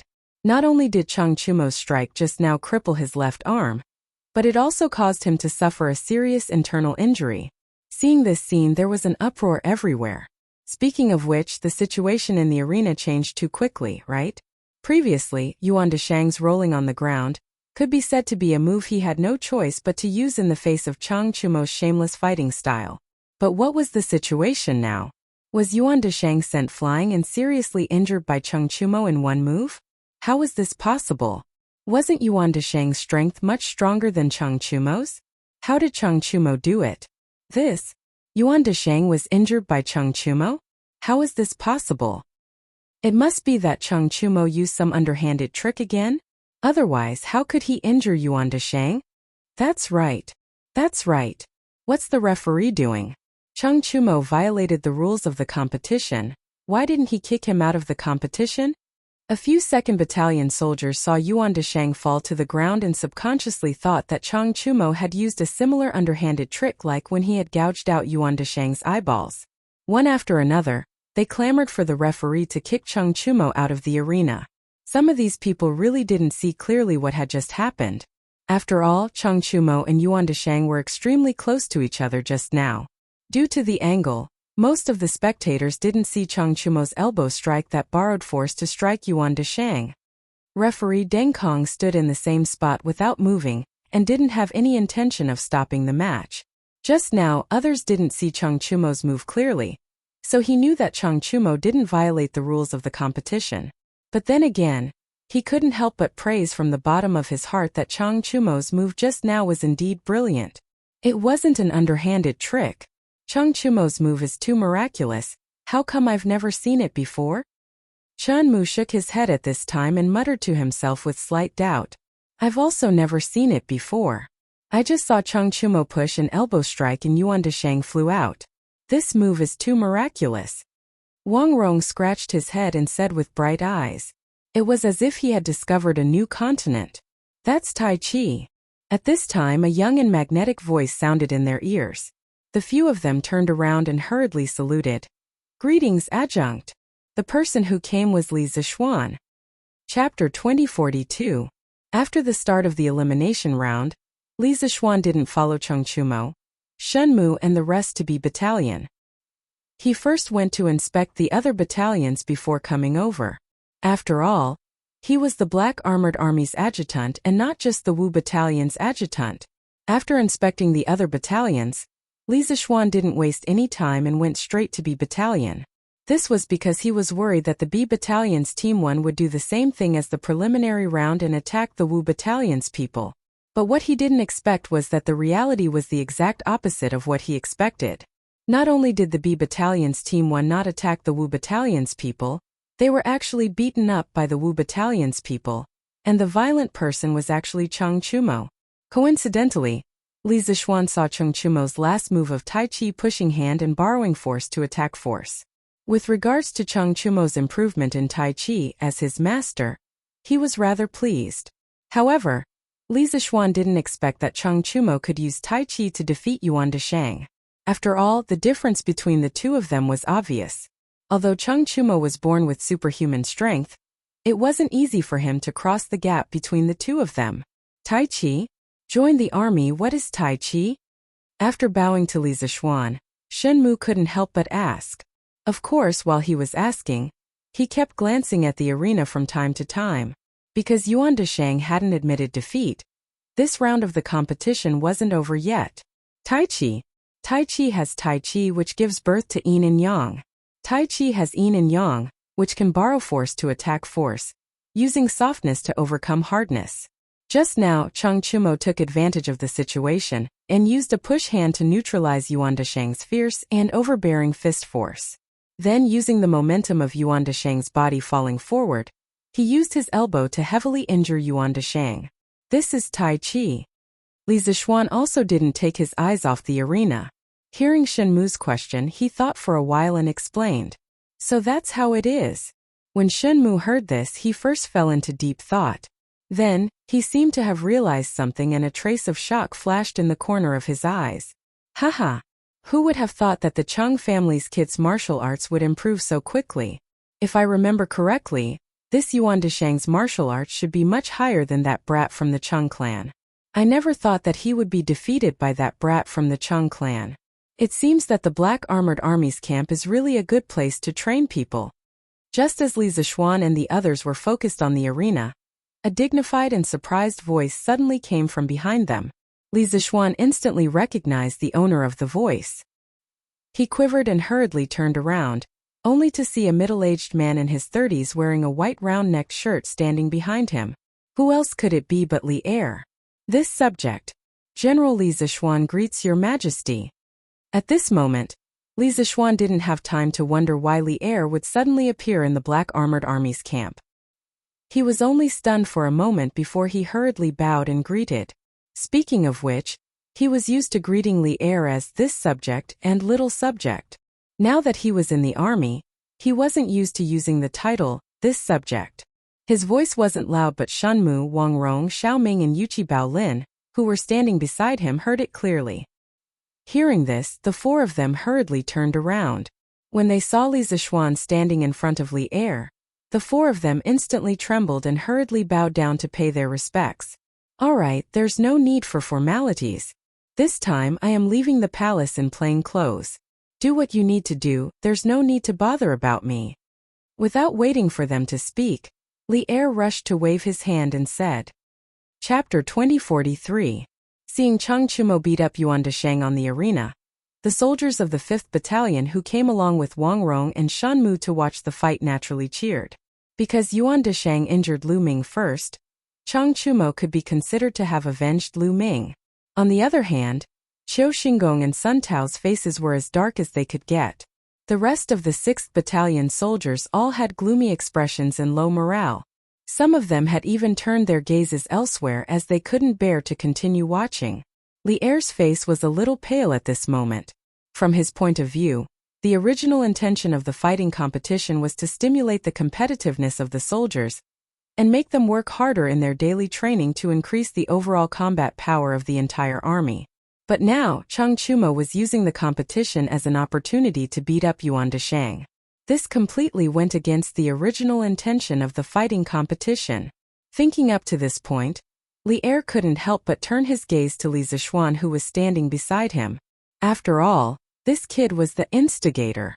As if he felt Li Zixuan's cold gaze, Li Zixuan's heart quivered. He subconsciously turned around to look at Li Er.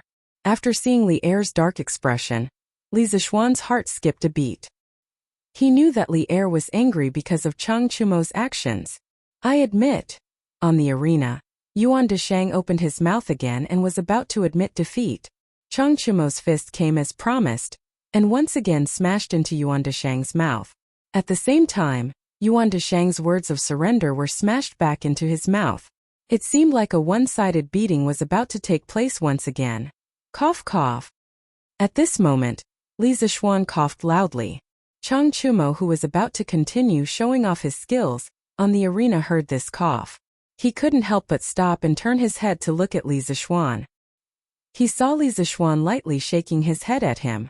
Cheng Chumo was beating up Yuan Deshang on the arena. The 5th Battalion soldiers who came along with Wang Rong and Shun Mu to watch the fight naturally cheered. Because Yuan Deshang injured Lu Ming first, now Cheng Chumo could be considered to have avenged Lu Ming. On the other hand, Qiu Xingong and Sun Tao's faces were as dark as they could get.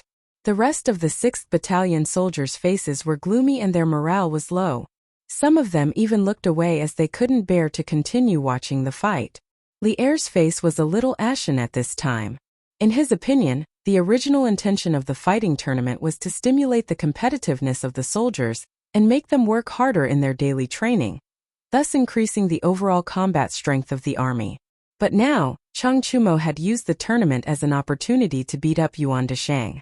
This completely deviated from the original intention of the fighting tournament. Thinking of this, Li Er couldn't help but turn his gaze to Li Zishuan, who was standing beside him. After all, this kid was the instigator. As if he felt Li Zishuan's cold gaze, Li Zishuan's heart skipped a beat. He subconsciously turned to look at Li Er. After seeing Li Er's dark face, Li Zishuan's heart skipped a beat. He knew that Li Er was angry because of Cheng Chumo's actions. I admit. On the arena, Yuan Deshang opened his mouth again. Just as he was about to admit defeat, Cheng Chumo's fist came as promised, and once again smashed into Yuan Deshang's mouth. At the same time, Yuan Deshang's words of surrender were smashed back into his mouth. It seemed like a one-sided beating was about to take place once again. Cough cough. At this moment, Li Zishuan coughed loudly. Cheng Chumo, who was about to continue showing off his skills on the arena, heard this cough and couldn't help but stop. He turned to look at Li Zishuan and saw Li Zishuan lightly shaking his head at him. Oh. Chapter 2044. In a martial arts competition, you should stop when the fight is over. Why did you injure him so heavily? On the drill ground of the Black Armored Army, Li Er pointed at Yuan Deshang's bloody face and shouted at Cheng Chumo. Today's incident could be big or small. The key was how Cheng Chumo would explain himself. If he couldn't give Li Er a convincing reason, then Cheng Chumo wouldn't be able to escape a beating. If it was more serious, he might even be kicked out of the military camp. The corners of Qiu Xingong's mouth curled up into an almost undetectable smile. To him, this was the last bit of value left on Yuan Deshang after his heavy injuries. If this could cause Cheng Chumo to suffer misfortune or even be expelled from the military camp, then Yuan Deshang's sacrifice would be worth it. Your Majesty, I didn't intentionally injure him. It's just that Yuan Deshang didn't admit defeat. His martial arts are better than mine. Although I accidentally gained the upper hand, I didn't dare to wait for him to recover. So I kept on attacking him until he admitted defeat. This didn't violate the rules of the competition? At the crucial moment, Cheng Chumo learned from his father, Cheng Yaojin's usual unscrupulous personality. He directly pushed the blame away and pretended to be stupid, refusing to admit defeat no matter what. During the competition just now, he did intend to take the opportunity to beat Yuan Deshang up. However, this kind of thing couldn't be admitted in front of Li Er. Otherwise, he would definitely suffer another round of physical pain. Qiu Xingong was furious. He pointed at Cheng Chumo and shouted, "T. You obviously did it on purpose. Your Majesty." Seeing that Qiu Xingong was about to start spouting nonsense, Li Zishuan knew that he couldn't keep silent anymore. He cut in and cupped his fist towards Li Er. Your Majesty, please calm down. Chumo did hit Yuan Deshang a little too hard just now. However, I implore your Majesty to forgive him on account of his eagerness to win and the fact that he only caused some superficial injuries to Yuan Deshang. Are you pleading for mercy on his behalf? Li Er narrowed his eyes. Seeing these people fighting on the field, he thought about how his most beloved son had been kidnapped by a foreign tribe in the north, and his life and death were unknown. A ball of anger inexplicably ignited in his heart. He said coldly, I let you join the Black Armored Army to raise the fighting power of the soldiers and to unite the army. But what about you? Just look at it. What was supposed to be a good martial arts competition had now turned into a battlefield for the soldiers of the different battalions to fight and vent their anger. If this continued, would the 5 battalions of the Black Armored Army fall apart and fall apart? If you go to the battlefield in the future, will you still be able to trust your backs to your comrades? Li Er's words could not be said to be light. Everyone present, regardless of their standpoint, did not dare to say another word after hearing these words. Although Li Zishuan felt a little aggrieved in his heart and did not understand where Li Er's anger came from, he did not choose to go head-to-head with Li Er at this time. There was no need. He was not alone now. He still had a family in Lantian County. More importantly, he had a clear conscience towards this country and the Black Armored Army. Li Er's deafening words of warning would soon be slapped in the face. Your Majesty is right. I also believe that since we are in the Black Armored Army, we are comrades and can entrust our lives to each other on the battlefield. However, before you came, there was someone who wanted to use the martial arts competition to kill his comrade. Your Majesty, please judge clearly. After a moment of silence, Li Zishuan cupped his fist and said to Li Er. Chapter 2045. In the previous round I was too eager to win and did not control my strength at the crucial moment. That was why I accidentally injured Brother Lu Ming. I did not do it on purpose. Please investigate, Your Majesty. In the Black Armored Army drill ground, in front of the 2nd Battalion arena, Yuan Deshang's entire body was in pain. However, he still endured the pain and explained to Li Er. He had no choice but to explain. If he did not try his best to explain, Li Er would charge him with the crime of intentionally injuring a fellow soldier. Then, he would not only suffer some superficial injuries, but might even lose his head. Humph! You dare to spout nonsense in front of His Majesty? As everyone knows, Lu Ming is only at the initial stage of Qi transformation while you, Yuan Deshang, are at the intermediate stage of Qi transformation. Whether it is martial ability or actual combat experience, you completely surpass Lu Ming. Under such circumstances, it would be a piece of cake for you to win. How could you not control your strength? Are you treating all of us as fools? Or are you deliberately deceiving His Majesty? Hearing this, Li Zishuan could not help but rebuke angrily. Actually, Li Zishuan did not intend to make a fuss out of this matter, because there was no direct evidence to prove that Yuan Deshang had intentionally injured Lu Ming. As the evidence was not enough to hammer Yuan Deshang and the people behind him to death, Li Zishuan could not be bothered to deal with this fellow. However, things were different now. Because of Li Er's sudden arrival, Cheng Chumo and Yuan Deshang had been placed on the PK stage. If Yuan Deshang could not be convicted, then Cheng Chumo would be guilty of intentionally injuring a fellow soldier. Therefore, whether it was for public or private reasons, Li Zishuan had to stand out and hammer Yuan Deshang to death. Li Er was also a martial artist. After hearing Li Zishuan's words, he also felt that Li Zishuan's analysis was reasonable. After all, in a martial arts competition, strength was the most important factor. Yuan Deshang was originally much stronger than Lu Ming. In theory, Yuan Deshang should have been able to handle the battle with ease and without any pressure. The one who should have given it his all was Lu Ming. However, in the end, it was the effortless Yuan Deshang who could not control his strength at the crucial moment, and injured Lu Ming who was giving it his all. Who would believe such a thing? Anyone with a bit of common knowledge about martial arts would not believe it, especially Li Er. Therefore, Li Er could not help but narrow his eyes, and his gaze towards Yuan Deshang gradually turned cold. Being stared at by Li Er's cold eyes, Yuan Deshang suddenly panicked. His mind raced as he tried to defend himself while thinking of countermeasures and wording. This, Your Majesty, this general is not lying to you. What this general said just now is the truth. What Adjunct Li said is wrong. This general's strength does seem to be stronger than Lu Ming's, but this general is not as young as Lu Ming. In order to win the competition, this general does not dare to be careless and has to go all out. And you see, Cheng Chumo's strength is about the same as Lu Ming's. Didn't I lose this match as well? This guy really had a quick-witted mind to be able to use this loss to Cheng Chumo as an argument to his advantage, to prove to Li Zishuan and Li Er that it is not certain that one can win the competition just because one is stronger than the opponent on the surface, and there is no need to go all out. As long as this point could be explained, then the accident of him accidentally injuring Lu Ming could also be explained. Hearing him say this, Li Zishuan almost laughed out of anger. He thought to himself that this guy looked like a burly man, but he did not expect him to be a genius debater. With such eloquence, he did not go to the imperial court to be an imperial censor, but was here to be a soldier. What a waste of talent! At this time Chang Chumo said angrily, F***ck your mother's fart. How can Lu Ming be the same as me? I can beat you because of Tai Chi. Do you know what Tai Chi is? Tai Chi is to use softness to overcome hardness, to defeat the strong with the weak. Lu Ming does not know Tai Chi. How can he beat you in a normal fight? At that time all the brothers who were present saw it. Lu Ming was beaten up by you until he was dodging everywhere.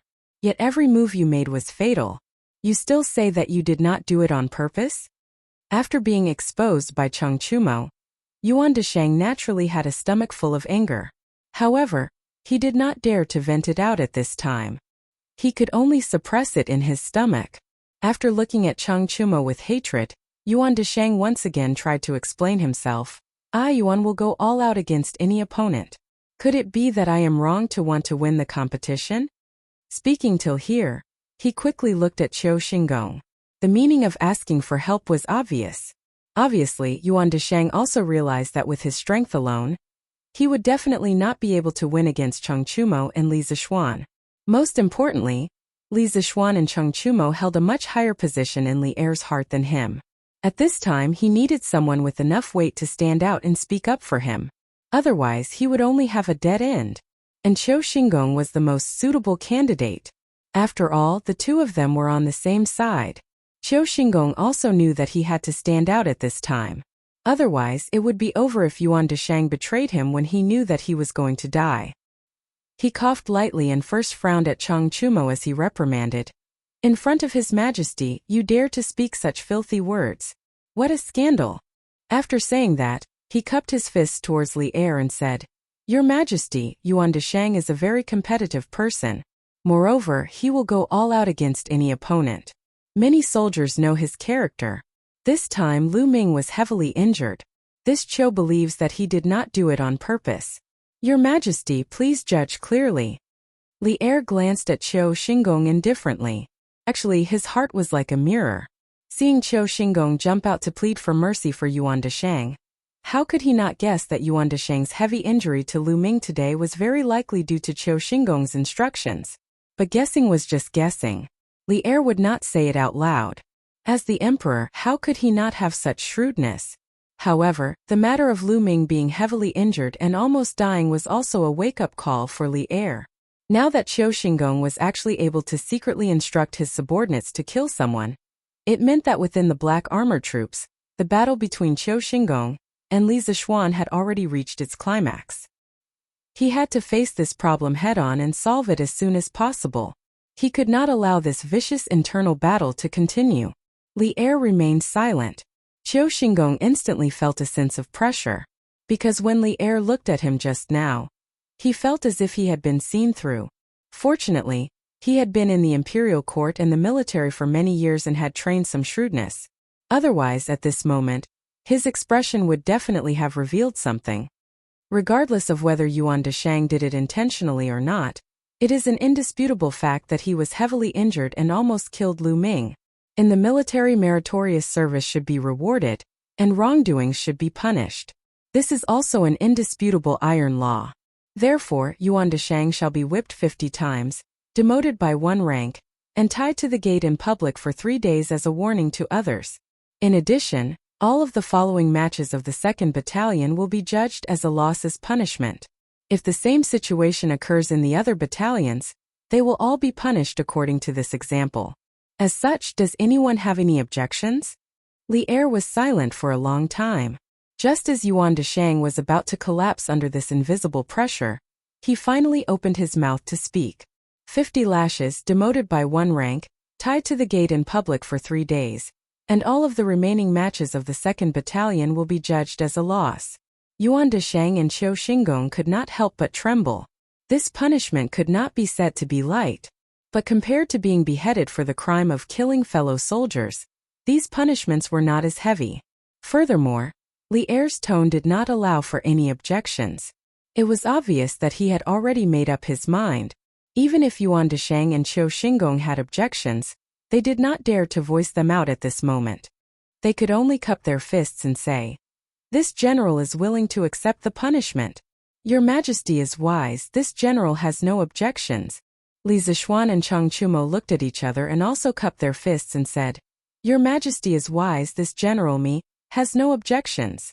Although compared to the sins that Yuan Deshang had committed, this punishment seemed a little light, but at that time, Li Er did not see the situation with his own eyes. In this era there were no cameras or anything. They did not have any direct evidence to hammer Yuan Deshang to death. For Yuan Deshang and the 2nd Battalion to end up like this, it was already a relatively good result. Duan Jishuan also said, "This general has no objections, Your Majesty is wise." Li Er said expressionlessly, "All right, do what you are supposed to do. Li Zixuan, Duan Jishuan, the two of you follow me to take a look." After saying that, Li Er turned around and left with Zhao Song. "Yes, Your Majesty." Li Zixuan and Qiu Xingong responded and hurriedly followed after him. Chapter 2046. According to Li Er's orders, Yuan Deshang was to be whipped 50 times, demoted by 1 level, and be bound to the gate of the Yuan camp for 3 days. Furthermore, all of the following matches of the 2nd Battalion were judged to have lost. Therefore, there was no need for the 2nd Battalion to continue with the competition. The Wu Battalion could be said to have won this round of competition, without shedding any blood, and directly advanced to the finals. This meant that the E Battalion had already secured a spot in the top 5 of this martial arts competition. Even though there were many accidents along the way, this result was still considered a rather good one for the E Battalion. As for Li Zixuan, he didn't have to worry about the B Battalion playing any tricks in the following matches. As long as the E Battalion went all out and displayed their brilliance, Li Zixuan's initial goal would be achieved. How is the training of the 5 battalions of the Black Armored Army? How long will it take for them to return to their peak combat strength? Li Zixuan and Duan Jishuan followed Li Er to the side of the drill ground. Li Er looked at the soldiers of the various battalions who were engaged in intense competition and asked expressionlessly. Although Li Er didn't specify who he was asking about, as the general of the Black Armored Army, Duan Jishuan naturally had to take the initiative to answer this question. He clasped his fist and said, "Your Majesty, the expansion of the Black Armored Army has only been going on for about 10 days, and the implementation of the new drill code has only been a few days. Furthermore, there is still the 2nd Battalion that hasn't adopted the new drill code. The familiarity of the soldiers with the new equipment and their coordination in battle is still far behind that of the previous Black Armored Army. Based on the results of my inspection these few days, I can see that the A Battalion is currently the strongest in terms of combat power. The coordination between the soldiers in the A Battalion is also the most tacit. The V Battalion is the most disciplined, and their coordination is slightly inferior to the A Battalion. However, they are more familiar with the new equipment than the A Battalion. As for the other 3 battalions, their strength is about the same. It will take some time for these 3 battalions to become a fighting force." "Time? I'm afraid I can't give you much time." Li Er furrowed his brows and sighed softly. Duan Jishuan was taken aback and couldn't help but ask, "What does Your Majesty mean? Could it be that the Northern Turks have made some strange movements recently?" Over the past few days, the Black Armored Army had been undergoing closed training. Everyone, from the commanding general to the ordinary soldiers, was staying in the barracks. If there was no special summons, Duan Jishuan would not attend the morning court. Thus, he did not know much about the situation on the Great Tang's borders. At this time, Li Er stopped and turned around to look at the two of them. A few days ago, Qin Ke and the teachers and students of Yanhuang College went north to Taiyuan to build a telegraph relay station for the northern expedition against the Turks. However, we did not expect that there would be a group of Turk spies hiding in Taiyuan City. Last night, we received news that Qin Ke had been kidnapped by Turk spies. Moreover, according to reliable information, in the next few days, it is very likely that a group of Turk wolf riders will sneak into our Great Tang territory to receive the Turk spies in Taiyuan City. The Northerners are even more anxious than us. What? The King of Wei was kidnapped by Turk spies in Taiyuan? Hearing this, Duan Jishuan could not help but be shocked. Of course, he knew how importantly Tai was in Li Er's heart. He could also imagine how fearful the local officials of Taiyuan City would be now that the Turk spies had Li Tai as their trump card. Taiyuan City was in danger. Chapter 2047. Brat, stop keeping me in suspense. Tell me everything you know. On the sidelines of the Black Armor Military Academy, Li Er could not help but frown when he saw Li Zishuan's hesitant look. It wasn't just Empress Zhangsun who was forcing him into a corner. He was also extremely worried about Li Tai's safety. Alas, Taiyuan and Chang'an were separated by several hundred li, and now that Li Tai had been kidnapped, it would be too late to send an army to rescue him. After all, the enemy had hostages. As an emperor, all he could do in the capital after learning that his son had been captured was a form of torture for Li Er. Li Zishuan's ambiguous words seemed to have given Li Er a sliver of hope. Li Zishuan looked at Duan Jishuan and Li Er hesitantly and finally replied, "Your Majesty, this time the teachers and students of the academy went north to build a telegraph relay station. Before they set off, I was worried that the Turk spies lurking in the Tang Empire would hinder them after knowing the purpose of their trip. Therefore, I asked Qingke to ask Your Majesty to send elite troops to escort them all the way." At the time, this subject was worried that the Turkic spies would strike in Yunzhou, as that place was on the border where the Turks could easily infiltrate. I did not expect these Turkic spies to be so bold as to strike in Taiyuan City. At present, Taiyuan City has not only 1,000 Imperial Army soldiers, but also 100 cavalry that Your Majesty has secretly dispatched, as well as tens of thousands of local soldiers. This subject is confident that someone of Li Juanxian's ability will not allow the Turkic spies to take Qingke out of the city. Even if the Turkic wolf cavalry that have infiltrated the Great Tang arrive outside Taiyuan City, Your Majesty does not need to worry. Taiyuan is not the border, but the heartland of the Great Tang. If the Turkic wolf cavalry really dares to enter Taiyuan, all the soldiers of the surrounding provinces will come out and surround them, and they will not be able to return. Li Er was somewhat dissatisfied. "We understand everything you say. But now that Qingke is in the hands of the Turkic spies, no matter how many soldiers there are in Taiyuan City, if they use Qingshua's life to threaten us, what use will it be? Just now, you said that Qingke would definitely be able to escape safely. What exactly are you relying on?" Li Zishuan cupped his hands and said, "Your Majesty is wise." Now, if they wanted to rescue Qingke, it was not certain that they would succeed even if they had more people. They could only use ingenuity and not brute force.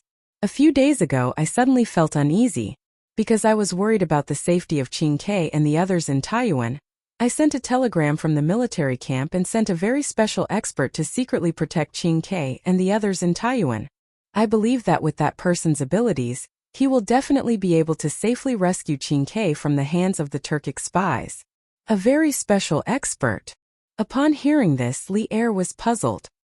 He knew that Li Zishuan's martial arts realm was very profound, and someone who could be called a master by Li Zishuan should at least be in the realm of the Grandmaster. Moreover, from Li Zishuan's words, it was not difficult to feel his confidence in the master's ability. This made Li Er very puzzled for a moment because there were only a few Grandmaster-level masters in Chang'an. He had not heard of anyone who had been sent to Taiyuan by Li Zishuan recently. Therefore, Li Er could not help but ask, "Who is he? How could he make you trust him so much?" Li Zishuan glanced at Duan Jishuan and then at Li Er. He was somewhat hesitant, not knowing if he should reveal that person's identity in front of Duan Jishuan. After all, that person's identity was very special. If he revealed it, it might cause a certain amount of trouble. If he did not speak, Duan Jishuan would probably hold a grudge against him, and Li Er would also get to the bottom of it. Oh! Chapter 2048. Hiya! Hiya! Hiya! On the plains 15 li north of Shako Mountain, 2,000 some valiant Turkic cavalry, 100 men in a row were madly galloping, and 100 zhang in front of them. A mysterious man in a black robe was also galloping. Moreover, that mysterious man would occasionally turn his head to look behind him. It seemed that this was yet another play between the pursuer and the hunted. The mysterious man in the black robe was clearly the hunted, and the 2,000 cavalry were the pursuers. But just who was this man in the black robe to be pursued by 2,000 Turkic cavalry? Presumably, his identity was extraordinary. Thwish thwish thwish. The Turkic cavalry in the front row clamped down on their war horses to stabilize themselves, And at the same time, they knocked arrows with both hands and began to madly fire at the man in the black robe. Arrows rained down from the sky, but the vast majority of them lost their momentum before they could reach the man in the black robe. After all, there was a distance of 1 to 200 zhang between them. Even if a few arrows managed to fly a little farther, they would either miss their mark or be dodged by the man in the black robe. Thus, after several volleys of arrows, the man in the black robe was completely unharmed. Shoot the horse's legs. All of you, aim at the horse's legs. The Turkic commander's eyes darkened when he saw the man in the black robe's sharp senses and nimble movements. This was an extremely correct decision. This was because the black-robed man could rely on his body movement and his abundant inner zhan qi to perform all kinds of super difficult movements on horseback to dodge the arrows flying towards him. However, he had no way to make his warhorse dodge the arrows. As long as his warhorse was crippled by the arrows, the black-robed man would fall off his horse and be caught up by them. Yes, the soldiers replied, and then they knocked arrows on their bows and began to fire at the legs of the man's horse. Thwish thwish thwish. More than 100 arrows flew towards the black-robed man's warhorse like meteors. Although the arrows were shot from such a long distance and from the back of a horse, the general direction of the arrows was not a problem. Nearly 80% of the arrows were aimed at the black-robed man's warhorse. At this moment, no matter how good the black-robed man's movement technique was, he would not be able to help his warhorse avoid this round of arrow rain. At this critical moment, the black-robed man placed his left hand on the horse's back and made a 180-degree turn. At the same time, his right hand reached behind his back and pulled out a pitch-black mace. At this moment, he was facing the 2,000 Turkic soldiers. If someone who didn't understand the cause and effect of the matter saw this, they would think that the black-robed man was riding a horse backwards. After turning around on his horse, the black-robed man pressed his legs against the horse's belly and propped himself up. He leaned toward the Turkic army, his body at a 45-degree angle from the horizon. The black-robed man's right hand quickly swung his mace, creating an impenetrable defensive wall behind his horse. Although it took a long time to describe, the black-robed man's series of actions were completed in the blink of an eye. Ding ding ding ding. With a series of tinkling sounds, the hundreds of arrows failed to hit the horse's legs and hit the defensive wall that the black-robed man had built with his maces, before they bounced off in all directions. Chapter 2049. On the steppe, the black-robed man was facing the opposite direction of the warhorse. He was in an extremely difficult position, standing diagonally on the horse's back. He looked like he was about to fall, but no matter how the horse bumped, he did not move an inch on the horse's back. With his current posture, he could use the weapon in his hand to block the arrows behind him. However, there were hundreds of arrows flying towards him from 3 different directions. To be more precise, they were all aimed at his horse.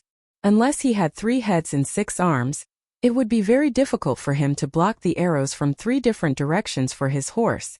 The black-robed man's eagle eyes scanned his surroundings.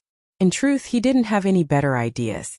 Although he was unparalleled in strength and was revered as a god by the warriors of the steppe, he was not a god. He was a man and he was not omnipotent. White Shadow, you go first. However, it was not his style to sit and wait for death. After pondering for a moment, the black-robed man instantly made a decision. Both of his legs slightly exerted force and his entire body leaped up from the horse's back. The moment he got up, he used his right leg to instantly kick the horse's buttocks and growled. The horse White Shadow was no ordinary horse. It had once been the king of horses of the steppe, and the black-robed man had spent a great deal of effort to tame it. Moreover, this horse had accompanied him for 7 or 8 years. He naturally couldn't bear to see his beloved steed die like this. Thus, at this crucial moment, the black-robed man decisively left the horse's back and had his beloved steed suddenly accelerate to escape the range of the arrows. The sudden kick to its rear caused the warhorse to crazily accelerate, and in the blink of an eye, it had traveled a great distance. The black-robed man was in the air, and the sudden acceleration of the warhorse had allowed it to escape the range of the arrows. As a result, the volley of arrows from the Turkic cavalry had all missed. However, although the Turkic soldiers had failed to shoot the horse, they had achieved their goal. The black-robed man had no horse to ride. A two-legged horse could not outrun a four-legged horse. Once the black-robed man landed, he would immediately be surrounded by the 2,000 cavalry. Charge! Everyone surround him. Don't let him escape. The Turkic commander was first taken aback by this sight, and then he rejoiced and loudly ordered, "Yes!" The 2,000 cavalrymen accepted the order and put away their bows and arrows. Then they urged their warhorses to the fastest speed possible and charged towards the black-robed man. Previously, the black-robed man was around 1,500 meters away from them, but after the black-robed man landed on the ground, the distance between them was only around 1,300 meters. With the current speed of the cavalry, they would only need a few breaths to cover this distance. The black-robed man did not want to be surrounded by the cavalry. After landing, he did not stop. He quickly turned around and activated his light body technique to the extreme. His entire body was like a bolt of lightning as he dashed in the direction of his warhorse. Quick! It was really too fast. The speed of the black-robed man at this moment was more than twice the speed of the cavalry. The distance of 130 feet had been widened to more than 160 feet in a breath's time, and it seemed to be getting further and further away. Chapter 2050. As noon approached, a white horse wearing a black robe was unhurriedly traversing the grasslands to the north of Shako Mountain. This black robe was naturally Wuxia. Earlier, after escaping from the 2,000 wolf cavalry led by Ashinashir, he had traveled another 2 or 3 li. Seeing that Ashinashir had not pursued him, he had ordered his white horse to slow down. After all, although this horse had once been a king of horses, it was now an old horse and could not maintain its top speed for long periods of time. It was now close to noon, but there was no sign of a scorching sun. The sky was still rather overcast, but the further south one went, the brighter it became. From this, it could be seen that the frost this morning had probably only occurred in the heart of the grasslands. South of the grasslands, near the border of the Great Tang, there should not have been any frost. The subtle changes in the weather did not attract Wu Jie's attention or interest. His face was as calm as water, his head lowered as if he was seriously pondering something. In truth, Wu Jie had left Shelly Royal Court a long time ago. In terms of departure time, he had left Shelly Royal Court nearly 4 hours earlier than Ashinashir's pursuers. With the speed of the White Shadow, Wu Jie would never have been able to catch up to Ashinashir's group. The main reason he had almost been caught was because, after leaving Shelly Royal Court, Wu Jie had not directly ridden south to the Central Plains. Instead, he had gone to a certain place, the tomb of the previous Turkic state teacher. The previous Turkic state teacher had been buried at the foot of Wushan, and Wushan was located to the northwest of the Turkic royal court, nearly 100 li away.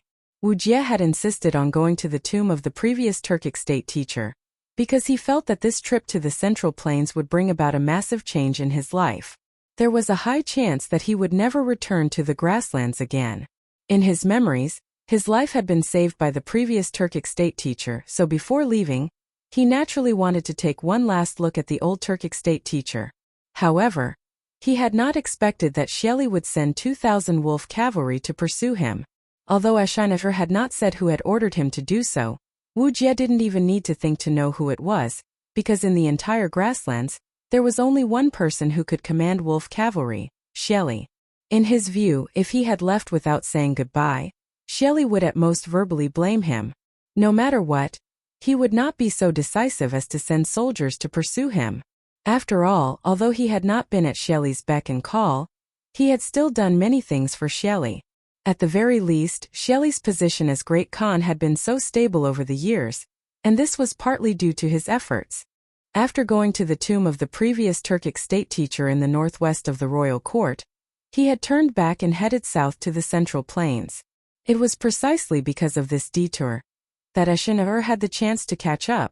Shelly, why do you not want me to go to the Central Plains? How many things are you hiding from me? Who am I? At this moment, Wu Jie's face was somewhat blank. The pursuit of 2,000 wolf cavalry and the concealment of his lover had made him more and more aware that his identity was not as simple as he had imagined. Otherwise, why would Shelly send 2,000 wolf cavalry to pursue him when the grasslands were on the verge of falling into turmoil? After a moment of confusion, Wu Jie's eyes slowly became firm. Since so many people were trying to stop him from finding the truth, from finding his identity, then he would find the truth. No one could stop him. Oh. Chapter 2051. Black Armored Army's Camp. The finals of the fighting competition were about to begin. As the strongest battalion in the Black Armored Army, the A Battalion naturally became the champions of the arena. More accurately, it was the A Battalion's 2nd Battalion who became the defending team of the arena. According to the rules of the competition, the defending team would be at a disadvantage if they had to face all the challenges from the other teams. However, if they wanted to be the champion, they would have to defeat all their opponents. Only then would they be worthy of the title. The A Battalion was the strongest among the 5 battalions. Not only did they want the competition to be transparent, they also wanted to win fair and square. They wanted to win so that everyone would be convinced. Hence, the A Battalion's 2nd team took the initiative to be the ringmaster. As for why they didn't let the A Battalion's 1st team be the ringmaster, they had their own selfish motives. After all, they were all from the same battalion. The A Battalion's 2nd team felt that they were not as strong as the A Battalion's 1st team, so they willingly led the charge to deplete the strength of the other teams and help the A Battalion's 1st team to be the champion. The A Battalion's 2nd team will be the ringmaster. Which team is willing to go up on stage to challenge? After Li Zixuan announced the start of the finals, the referee saw the B Battalion's 2nd team going up on stage to be the ringmaster. He shouted to the other 4 teams below the stage. The A Battalion's 1st team was naturally indifferent. After all, the reason why the A Battalion's 2nd team was the first to be the ringmaster was to help them deplete the strength of the other teams. On the E Battalion's side, Chang Chumo was eager to give it a try. He thought that even if they couldn't beat the A Battalion's 1st team, they could still beat the A Battalion's 2nd team. Just as the eager Chang Chumo was about to encourage Shanmu to lead them up the stage to challenge the ringmaster, someone from the D Battalion's 1st team stood up and said, "The D Battalion's 1st team is willing to challenge." After saying that, that person glanced at Shanmu, then led a few of his team members to the stage to call out the generals. Shanmu also glanced in that direction. Their gazes met for a moment in the air before they both quickly looked away. Chang Chumo sighed and said, "Alas! I was just thinking of asking old Shun to lead us up to challenge. I didn't expect the D Battalion's brothers to beat us to it." Shunmu's lips curled into a smile as he said meaningfully, "Chumo, don't be so ungrateful. The brothers from the 1st team of the D Battalion want to help us probe the 2nd team of the A Battalion and do us a favor. Let's just observe from below. When we go on stage later, we won't be so unprepared." The A Battalion, D Battalion and V Battalion were the first battalions to accept Li Zixuan's new drill. So these battalions had a sense of camaraderie. However, because they were all new recruits, the D Battalion and V Battalion were usually closer to each other. Now that the fighting competition had entered the finals, only one team from the D Battalion had entered the finals. And in front of them were the 2 mountains of the A Battalion. Knowing that they had no chance of winning the championship, it was completely reasonable for them to be the first to go up the stage to challenge the ringmaster and do a favor for the V Battalion. Help us probe the real situation? Chang Chumo subconsciously thought about it. After a while, he more or less understood the crux of the matter. He opened his mouth but didn't say anything in the end. He just stood quietly beside Shenmu, waiting for the competition between the 2 teams to officially begin. Chapter 2052. The 3rd round, Geng Diaming, the leader of Team A versus Du Guangshan, the leader of Team D. In terms of strength, Geng Diaming was at the middle stage of Qi transforming stage while Du Guangshan was at the early stage of Qi transforming stage. From the perspective of victory and defeat, Team A Camp 2 had already won 2 matches in a row. This round's win or loss didn't affect the overall situation. However, Team D Camp 1 was different. They had already lost 2 matches in a row. If they lost again, they would be directly eliminated. They would end their journey in this combat tournament with a 5th place result. Therefore, Geng Diaming had less psychological pressure during the match and could perform more stably. But when the 2 of them really started fighting, the audience below the stage realized that the 2 of them were actually evenly matched. After exchanging more than 20 blows, there was still no clear victor. Gosh, where did this Du Guangshan come from? He's actually so fierce? Below the stage, Chang Chumo's eyes were wide open as he exclaimed in shock. He didn't know Du Guangshan before, but he had heard of Geng Diaming.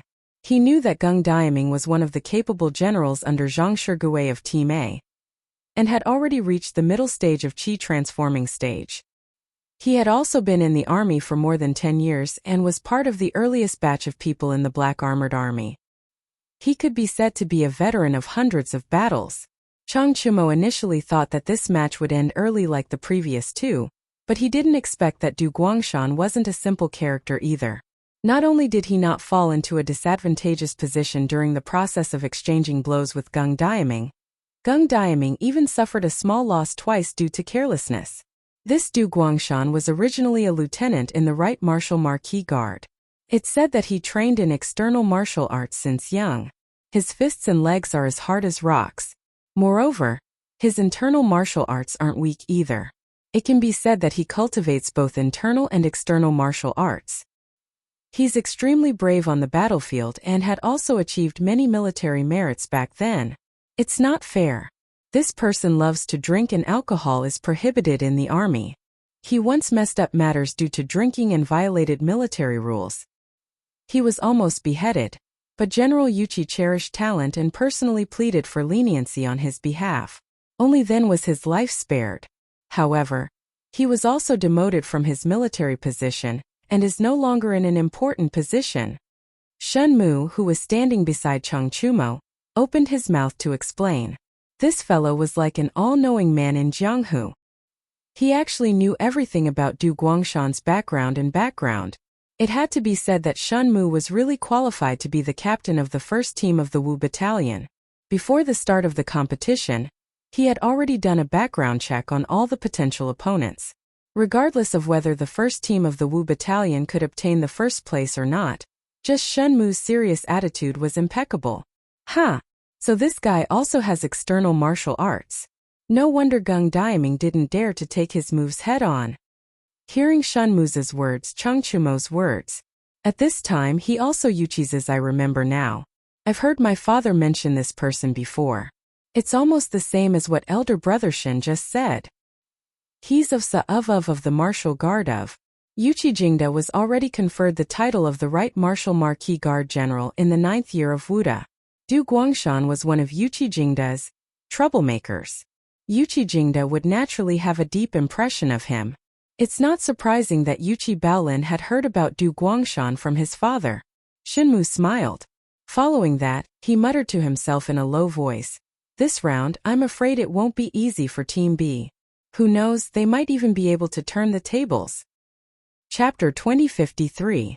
If we win we'll be domineering, but if we lose we won't lose face. Chang Chumo's reasoning sounded simple and clear, but it was also the truest portrayal of his straightforward personality. Most of the men in the army had straightforward personalities, and there were quite a number of people who thought like Chang Chumo. Wang Rong was the first to stand up in support. I agree with Chumo's opinion. Old Shen, we can't place too much importance on the rankings. Ken Junli also said that he doesn't expect us to get first place. As long as we can learn from the battles and improve ourselves. If we want to improve ourselves, we must have a direct battle with the strongest A Battalion first team.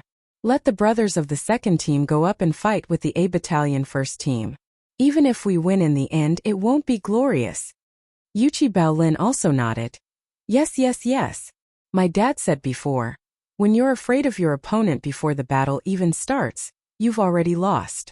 Big brother Shen, we definitely can't lose in terms of momentum. Chang Chumo asked curiously. Baolin, your dad actually said something of such standard? Baolin rolled his eyes at Chang Chumo and said exasperatedly. Of course. Everyone was amused by these two clowns. Shenmu waved his hand and said, forget it.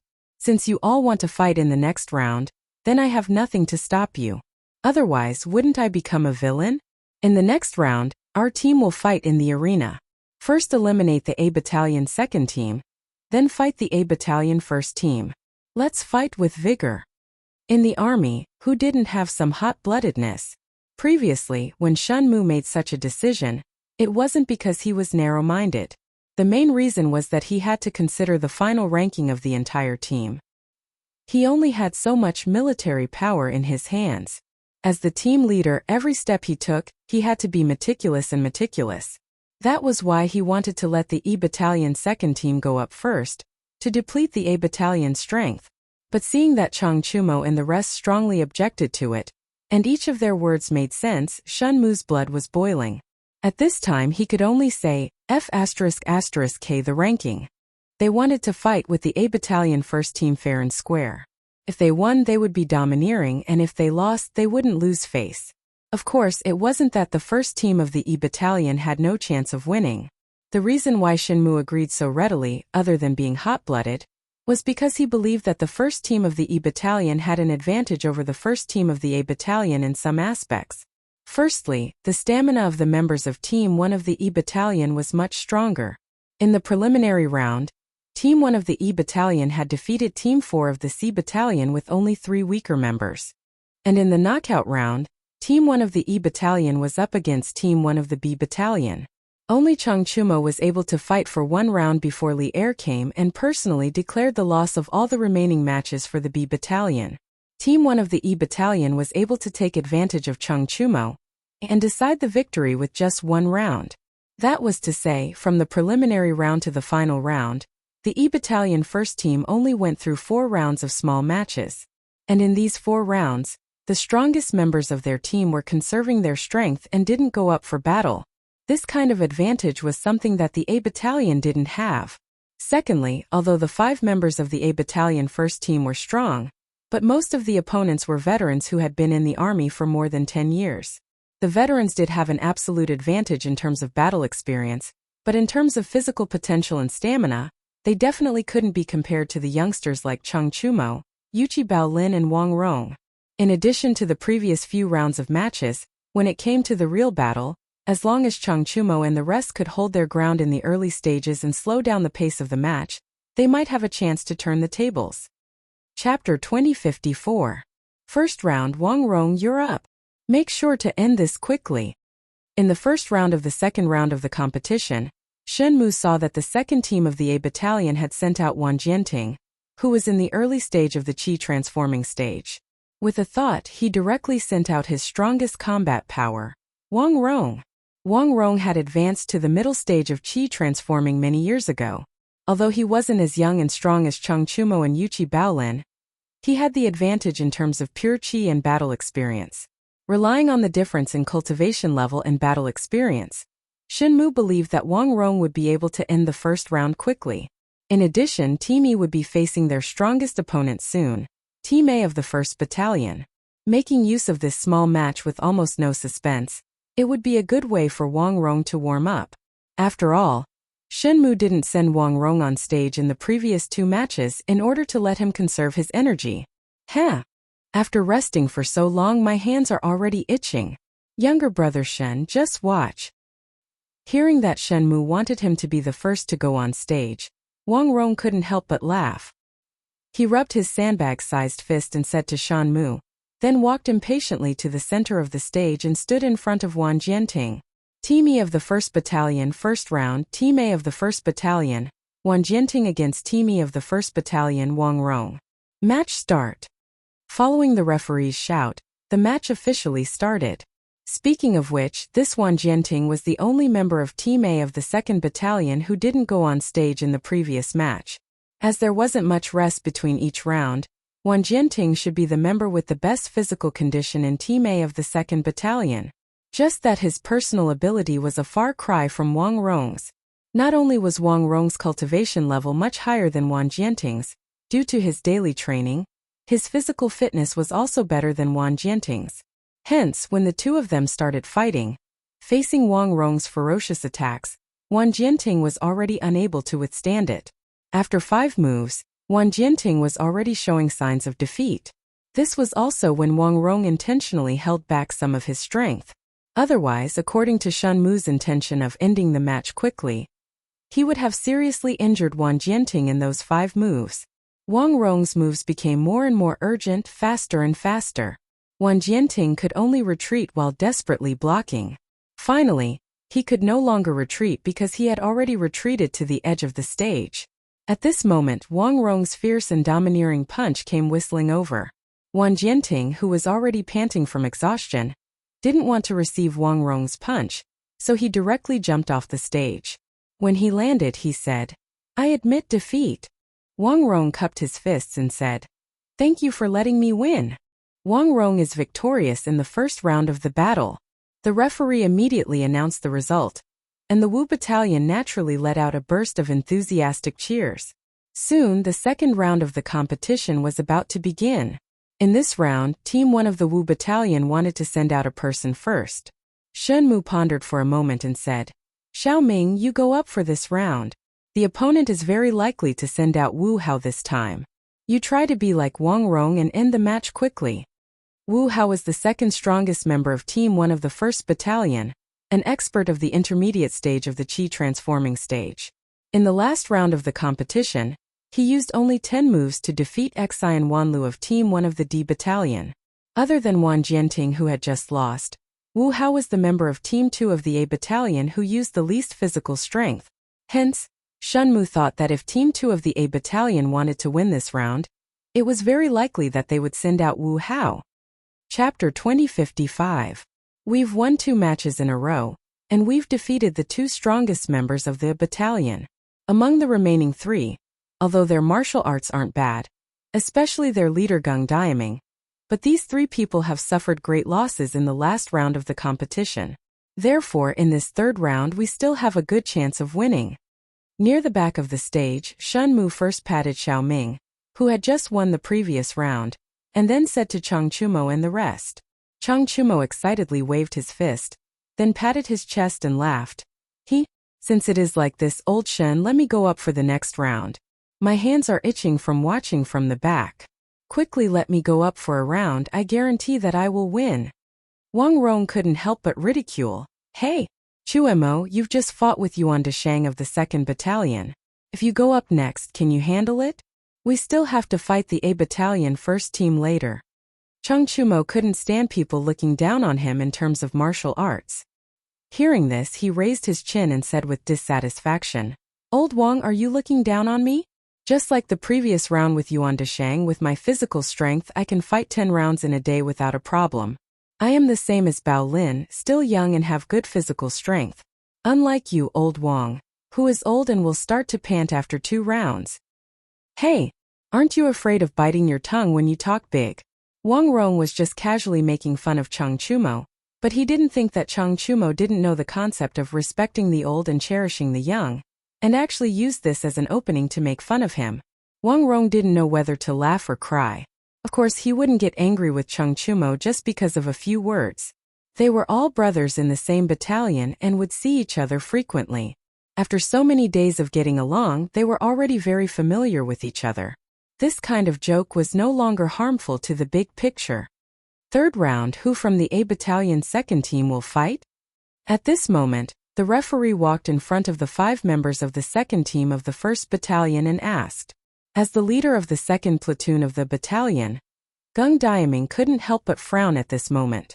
To be honest, including him, the remaining 3 members on their side had already expended quite a bit of energy in the previous match. Moreover, he had also suffered quite a bit of injuries from the previous match with Du Guangshan. In the previous round he had sent out the 2nd best in condition, Wu Hao, in hopes that Wu Hao would be able to turn the situation around. Only then would there be a need to continue the match and there would be a possibility of victory. But in the end, things didn't go as he wished and Wu Hao still lost. They had lost 2 rounds consecutively, and were only left with 3 crippled soldiers. Geng Diaming turned his head and looked at Team 1 of the Wu Battalion who was standing not far away from them. After a moment of hesitation, he retracted his gaze and looked at the referee in front of him again. He said, "There's no need to fight the 3rd round. Team 2 of the 1st Battalion admits defeat." From Geng Diaming's point of view, with the current strength of the 2 teams, there was indeed no need for Team 2 of the 1st Battalion to continue the match. They would lose without a doubt. The only effect of continuing the match would be to further expend the stamina of Team 1 of the Wu Battalion. But Team 1 of the Wu Battalion had chosen to fight in this round instead of letting Team 2 of the Wu Battalion wear down the strength of Team 2 of the 1st Battalion. They were upright and upright first team. If Gung Diaming still wanted to continue the match even though he knew that he would lose, and use this to expend the strength of Team 1 of the Wu Battalion to the greatest extent, wouldn't that be a little too despicable? This kind of thing Gung Diaming couldn't do it. So instead of forcefully continuing the match, it would be better to just admit defeat and let Team 1 of the Wu Battalion and Team 1 of the 1st Battalion have a fair and upright battle between the strong. Chapter 2056. Team 1 of the Wu Battalion has won the challenge and become the new champion. Is there anyone else who wants to challenge the challenge?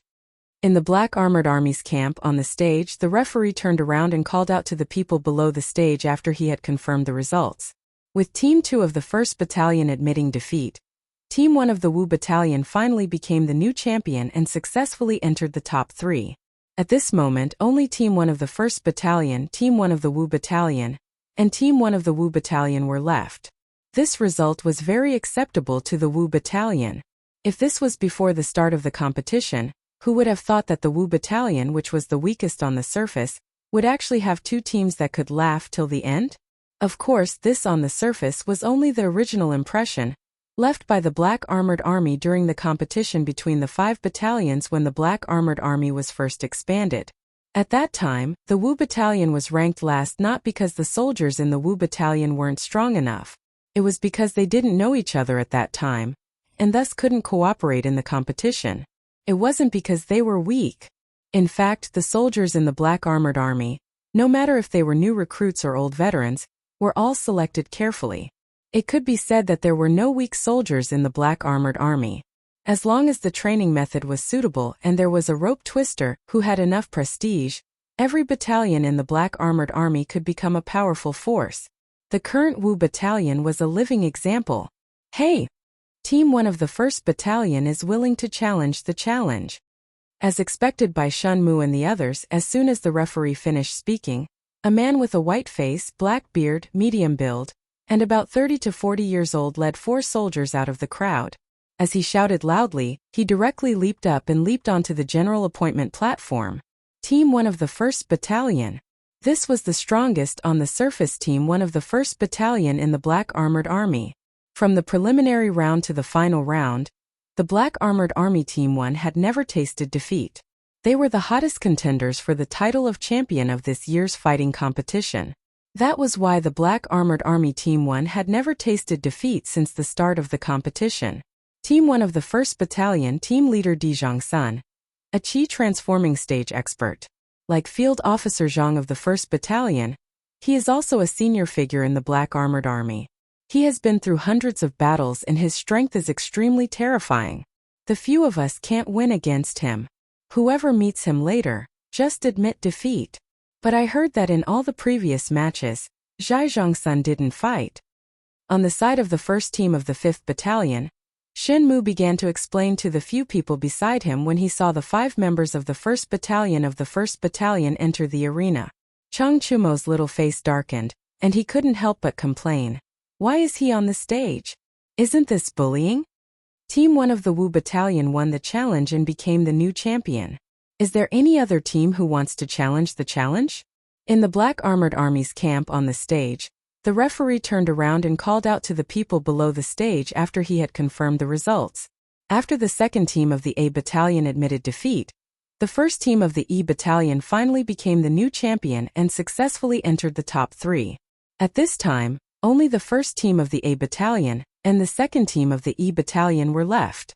This result was very acceptable to the E Battalion. If this was before the start of the competition, who would have thought that the Wu Battalion, which was the weakest on the surface, would actually have 2 teams that could laugh till the end? Chapter 2057. First round. Who from Team 1 of the Wu Battalion will fight? On the stage, after both teams had taken their positions, the referee looked at Shun Mu and asked in a deep voice. Now that the Wu Battalion was the champion of the arena, they would naturally be the first to send out a person for the first round. At this time, Shun Mu already had an idea in his mind. Hearing the referee's question, he raised his head and said calmly, "First round, Chang Chumo will fight." Although Chang Chumo's previous words might have been exaggerated, it was still the first round after all. No one knew who the opponent would send out to fight. On his side, sending out Chang Chumo, who was neither the strongest nor the weakest member. To test the opponent's strength seemed like a good choice. It would be best if he won, but if he unfortunately lost, then Chang Chumo would have depleted one of the stronger members of the opponent's strength. Of course, the most important thing was that Chang Chumo didn't fight at all in the previous round of attacking the arena. He had gotten sufficient rest and now was the time when he was full of energy. If Chang Chumo went up to fight with Yuan Deshang, plus the magical Taiji fist that Chang Chumo displayed in the previous battle, Shenmu felt that Chang Chumo still had a chance to win. The prerequisite was that the opponent's strength wasn't particularly strong. Hey, old Shen, just you wait and see. After hearing Shenmu's words, Chang Chumo laughed and patted Shenmu's shoulder. Then he couldn't wait to stand up and walk towards the center of the stage. Seeing Chang Chumo walk towards the center of the stage with confidence, the referee couldn't help but shake his head secretly. Because he knew Chang Chumo's strength, he didn't think that Chang Chumo could win this first round. However, this referee didn't say anything to dampen Chang Chumo's enthusiasm. Instead, he turned around and walked towards Team 1 of the 1st Battalion. He said loudly, Team 1 of the Wu Battalion will send out Chang Chumo. Who from Team 1 of the 1st Battalion will send out? Actually, even without him saying, Dijong Sun and the rest of Team 1 of the 1st Battalion already knew that Team 1 of the Wu Battalion would send out Chang Chumo. Because before he came over, Chang Chumo had already walked to the center of the stage and posed as if he was about to fight. Even an idiot could see that this guy was going to be the first one to fight. Chang Chumo? Haha. Dijong Sun didn't reply to the referee immediately. Instead, he chuckled and looked towards Chang Chumo, who was in the center of the stage. His gaze carried a hint of playfulness and scrutiny. Feeling Dijong Sun's gaze, Chang Chumo instantly quivered. He hurriedly turned his head and looked towards Dijong Sun's direction. He saw that Dijong Sun was sizing him up with malicious intentions. Cough cough, at least from Chang Chumo's point of view, Dijong Sun's gaze was malicious. In that instant he cursed in his heart. Could it be that this old man wants to personally go up and spar with this young master? This won't do. Isn't this bullying me? Thinking of this, without waiting for Dijong Sun to decide who to send out for Team 1 of the Wu Battalion, Chang Chumo hurriedly shouted, Hey, old Zhang Sun, you can't go up personally and bully the weak. If my father knew, he would definitely block your doorstep and laugh at you for 3 days and 3 nights. This guy's voice was extremely loud. Almost all the soldiers standing in the first few rows below the stage heard him. Hearing this, everyone couldn't help but let out a wave of good-natured laughter. Li Er, who was below the stage, saw Chang Chumo fooling around. He was both angry and amused. However, he didn't say anything to stop him. Because from his point of view, if Dijong Sun were to personally go up and fight with Chang Chumo, it would really be bullying Chang Chumo. After all, the difference in strength and combat experience between the two of them was extremely obvious. On the other hand, Dijong Sun's face twitched slightly. Speaking of which, he really did have the intention to personally go up and fight with Chang Chumo. Of course, this was under the premise that he would suppress his own level to the same level as Chang Chumo. After all, Chang Chumo was the son of his former comrade Chang Chumo. Moreover, he heard that Chang Chumo used a mysterious fist technique called Taiji to defeat Yuan Deshang, who was in the middle stage of the Qi transforming stage. Therefore, Dijong Sun couldn't help but become more interested in Chang Chumo. However, when Chang Chumo shouted at the top of his voice just now, he immediately suppressed the thought of going up personally. It wasn't because he was worried that the soldiers in the army would laugh at him for bullying the weak. It was because Li Er was also in the army camp today, so he couldn't go overboard. Moreover, if he really went up to fight with Chang Chumo, when Chang Chumo heard about this, he might just block his doorstep like what Chang Chumo said. Although he had been in the army camp recently and didn't return home, he still had his family. He didn't want that shameless old man Chang Chumo to disturb his family. After weighing the pros and cons in his heart, Dijong Sun took a deep breath and turned to a soldier beside him and said, Lin Feng, you go up and fight with Lu Guogong's son. Remember, don't be careless. That kid has a very strange fist technique. He even just defeated Yuan Deshang from the 2nd Battalion. Captain, don't worry. I will not tarnish the reputation of the A Battalion. The soldier named Lin Feng stepped forward and turned to Dijong Sun with cupped fists. Dijong Sun nodded slightly. Lin Feng straightened his body and followed the referee to the center of the arena. The first round of the A Battalion's arena challenge, Team 1 Chang Chumo from the V Battalion versus Team 1 Lin Feng from the A Battalion. Match begin. Following the referee's loud shout, the atmosphere on and off the arena instantly became solemn. Chang Chumo and Lin Feng cupped their fists towards each other, and then started to stare at each other with a guarded expression, waiting for each other to make a move. Logically speaking, Lin Feng's ability was higher than Chang Chumo's. Under normal circumstances, he should be the first to make a move. However, the words that Di Zhongsun had told him just now made him wary of Chang Chumo. At this moment he didn't want to make a move recklessly. Although the first to make a move would be able to seize the upper hand at the same time, it would also expose his own weakness to the opponent. The two of them stared at each other silently, looking for the best angle and timing to make a move. The usually cheeky Chang Chumo also became serious at this moment. From Lin Feng's footwork and firm lower body, as well as the aura that was emitted from his body, he could clearly feel that this person in front of him was a tough opponent. The two of them stared at each other like this for a while. Neither of them chose to make the first move. The black armored army soldiers below the arena were getting impatient and couldn't help but start to discuss in private. Lin Feng frowned. He knew that there was no point in continuing to waste time like this. Moreover, his ability was already higher than Chang Chumo's. If this continued, even if he won in the end, it wouldn't look good. Hence, in the next moment, Lin Feng suddenly moved. Both of his legs kicked off and his entire body was like a cheetah exploding with all its strength. He pounced towards Chang Chumo like lightning. At the same time, his right hand clenched into a fist and mixed with Gang Qi, flew towards Chang Chumo's abdomen. Chapter 2058.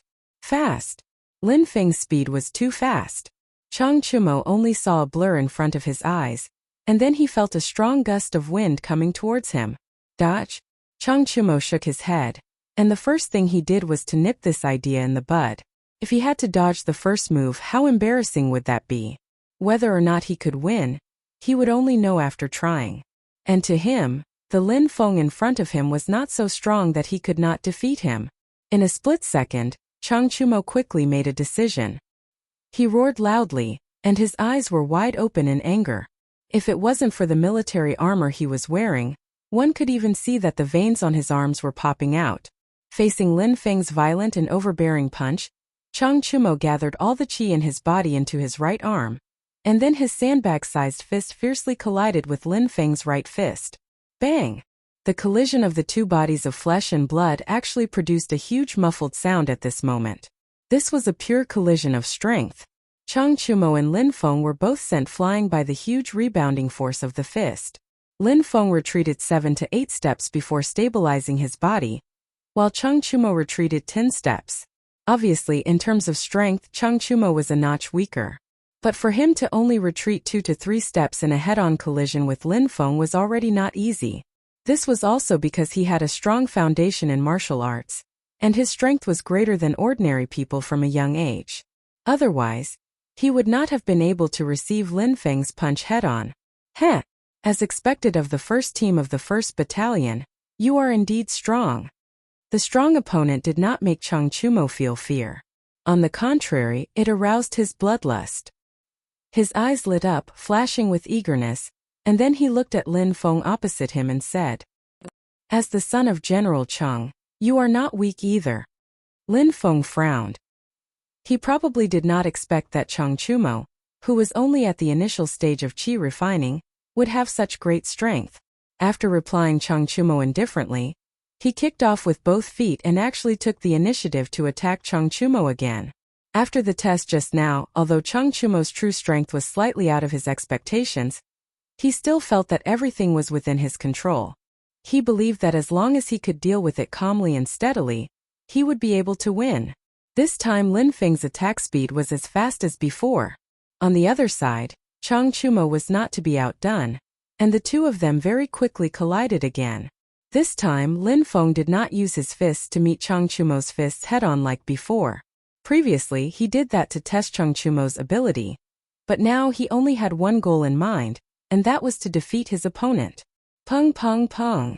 Lin Feng's punches were very fast.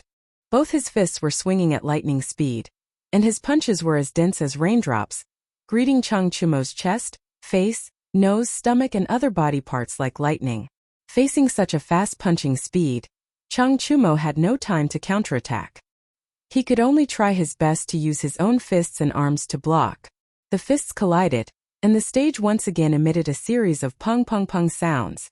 In a short few breaths, Lin Feng had already thrown out over 30 punches. The speed of his punches was so fast that Chang Chumo could be said to have never seen it before. Obviously, Lin Feng should have specially trained in fist techniques. The wind from his punches was nimble and swift. Once it was launched, the attack would be continuous, making it impossible to guard against. Although Chang Chumo tried his best to block, unfortunately, he was still hit by a few punches. Fortunately, those punches did not hit any vital parts. Moreover, because Lin Feng's punches were so fast, the time it took to accumulate power was short. Therefore, those punches did not cause too much damage to Chang Chumo's body. If he had used all his strength like the first punch, it was estimated that one punch on Chang Chumo's body would have been enough to beat Chang Chumo to the ground. However, even so, Chang Chumo, who had taken a few punches, still felt a little uncomfortable. There was even some blood in his chest. Chang Chumo knew that he could not let Lin Feng continue attacking like this. He turned his fists into claws a few times, wanting to pull Lin Feng into his arms. Cough cough. The main purpose of pulling Lin Feng into his arms was to use close combat techniques to restrict his opponent's mobility and make Lin Feng completely lose his advantage in speed. However, Chang Chumo tried a few times and found that this Lin Feng in front of him was as slippery as a loach. It was impossible to catch him. Obviously, Lin Feng also understood his own advantages and disadvantages. He did not want to engage in close combat with Chang Chumo. He only wanted to use quick punches to injure Chang Chumo and make him lose his ability to fight. In this combat tournament, Chang Chumo had fought a total of 3 times and met 3 opponents. The first was Lu Bin of the 4th Battalion of the 3rd Battalion. Chang Chumo easily defeated him with his strength. The second was Yuan Deshang of the 2nd Battalion. His strength was much higher than Chang Chumo's by a large margin. However, Yuan Deshang had some misgivings and held back in the competition. Moreover, he also underestimated Chang Chumo's strength. In the end, he was defeated by Chang Chumo. The third was the current Lin Feng. To Chang Chumo, Lin Feng was the most difficult opponent he had met in this combat tournament. This was a person who was obviously very strong but was also overly cautious. This made it difficult for Chang Chumo to find a good opportunity to win. If this continued, Chang Chumo would lose without a doubt. He had to make a change. He was not willing to lose the competition just like this. Bang! At this moment, Lin Feng's swift uppercut penetrated Chang Chumo's defense net and ruthlessly smashed into Chang Chumo's cheek. Chang Chumo's neck was uncontrollably tilted to the right. His entire body almost fell to the ground due to inertia. Chang Chumo could not help but spit out a mouthful of blood. At the same time, his head was buzzing. He could not hear the sounds of the outside world clearly. He could only hear his own heavy breathing. For no reason, some words that Li Zixuan had said to him suddenly echoed in Chang Chumo's mind. Tai Chi emphasizes using softness to overcome hardness, borrowing strength to fight strength. Moreover, Taoism emphasizes the harmony of yin and yang. Chumo, your brute force is occupying the yang of Tai Chi. What you lack now is the yin of Tai Chi. In other words, what you lack is the knack of using force. Chumo, if you become a deserter today, you will lose the opportunity to become a strong person. Uncle Chung is a hero without equal. Are you willing to live under his shadow for the rest of your life and be a second-generation rich kid who only knows how to eat and wait for death? No, I can't lose. Suddenly, a strong belief burst forth in Chang Chumo's heart. He shook his somewhat dizzy head and his eyes regained clarity. Moreover, his eyes were filled with a strong desire for victory. Previously, he had promised Shenmu that he would get their team off to a good start. Although this promise was a lot of bragging, he was serious now. He really wanted to win this competition. He wanted to use this competition to prove himself. Chapter 2059. Black Armored Armies Drill Ground. Below the ring, everyone from the Wu Battalion held their breaths nervously when they saw that Chang Chumo had been hit on the side of his face. Although Lin Feng had hit Chang Chumo a few times before, those were not vital points. However, Lin Feng's punch was aimed directly at the upper side of Chang Chumo's face, which was close to his earlobe. That was the most vital part of his body. As long as this punch was strong enough, not only could it injure Chang Chumo, it could even kill Chang Chumo directly. Fortunately, Lin Feng's punch was controlled. This punch only made Chang Chumo spit out a mouthful of blood. Even so, this made the soldiers of the Wu Battalion, especially Shen Mu and the other members of the Wu Battalion, worried for Chang Chumo. If it was said that Shen Mu and the others still had hope that Chang Chumo would win at the beginning, then now almost no one had any hope anymore. This was because Chang Chumo was in a disadvantageous position in the ring. Moreover, he had suffered some serious internal injuries. If the fight continued, his defeat was basically set in stone. Chang Chumo's martial arts has indeed improved since he came to the Black Armored Army. However, he has been lazy for too long. There is still a huge gap between his strength and the top fighters in the army. Li Er commented lightly at this time. After knowing that Li Zixuan had already sent a top fighter to Taiyuan to protect Li Tai, Li Er's mentality had become quite relaxed. It was rare that he was in the mood to watch the Black Armored Army's battles seriously. Li Zixuan had been staring at Chang Chumo for a while without blinking. Hearing this, he said softly, "Your Majesty, do you think that Chang Chumo will definitely lose this round? I think that it is still too early to say who will win or lose." Oh? Li Er's eyes flashed. He was about to ask Li Zixuan why he said that. Duan Jixuan and Qiu Xinggong, who were beside him, also looked at Li Zixuan curiously. At this time, Li Zixuan suddenly said, "Your Majesty, look! Chumo is about to fight back." Everyone quickly turned back to look at the ring again. On the ring, Lin Feng, who had landed a punch on Chang Chumo's cheek, did not stop there. Instead, he followed up with another punch, throwing another punch at Chang Chumo's chest. Chang Chumo, whose head had been knocked to the side by the punch, suddenly turned his head and met Chang Chumo's eyes. Lin Feng could not help but be stunned. It was a pair of stubborn, deep, dignified, and somewhat cold eyes. If this kind of gaze appeared on Duan Jixuan, Qin Xiong, or other iron-blooded generals, it would not be strange at all. However, when it appeared on Chang Chumo, who had always been frivolous, it was very out of place. Coupled with the blood at the corner of his mouth that had not been wiped clean, it made him look somewhat cold-blooded and ferocious. Even Lin Feng, who was attacking Chang Chumo, could not help but be stunned for a moment.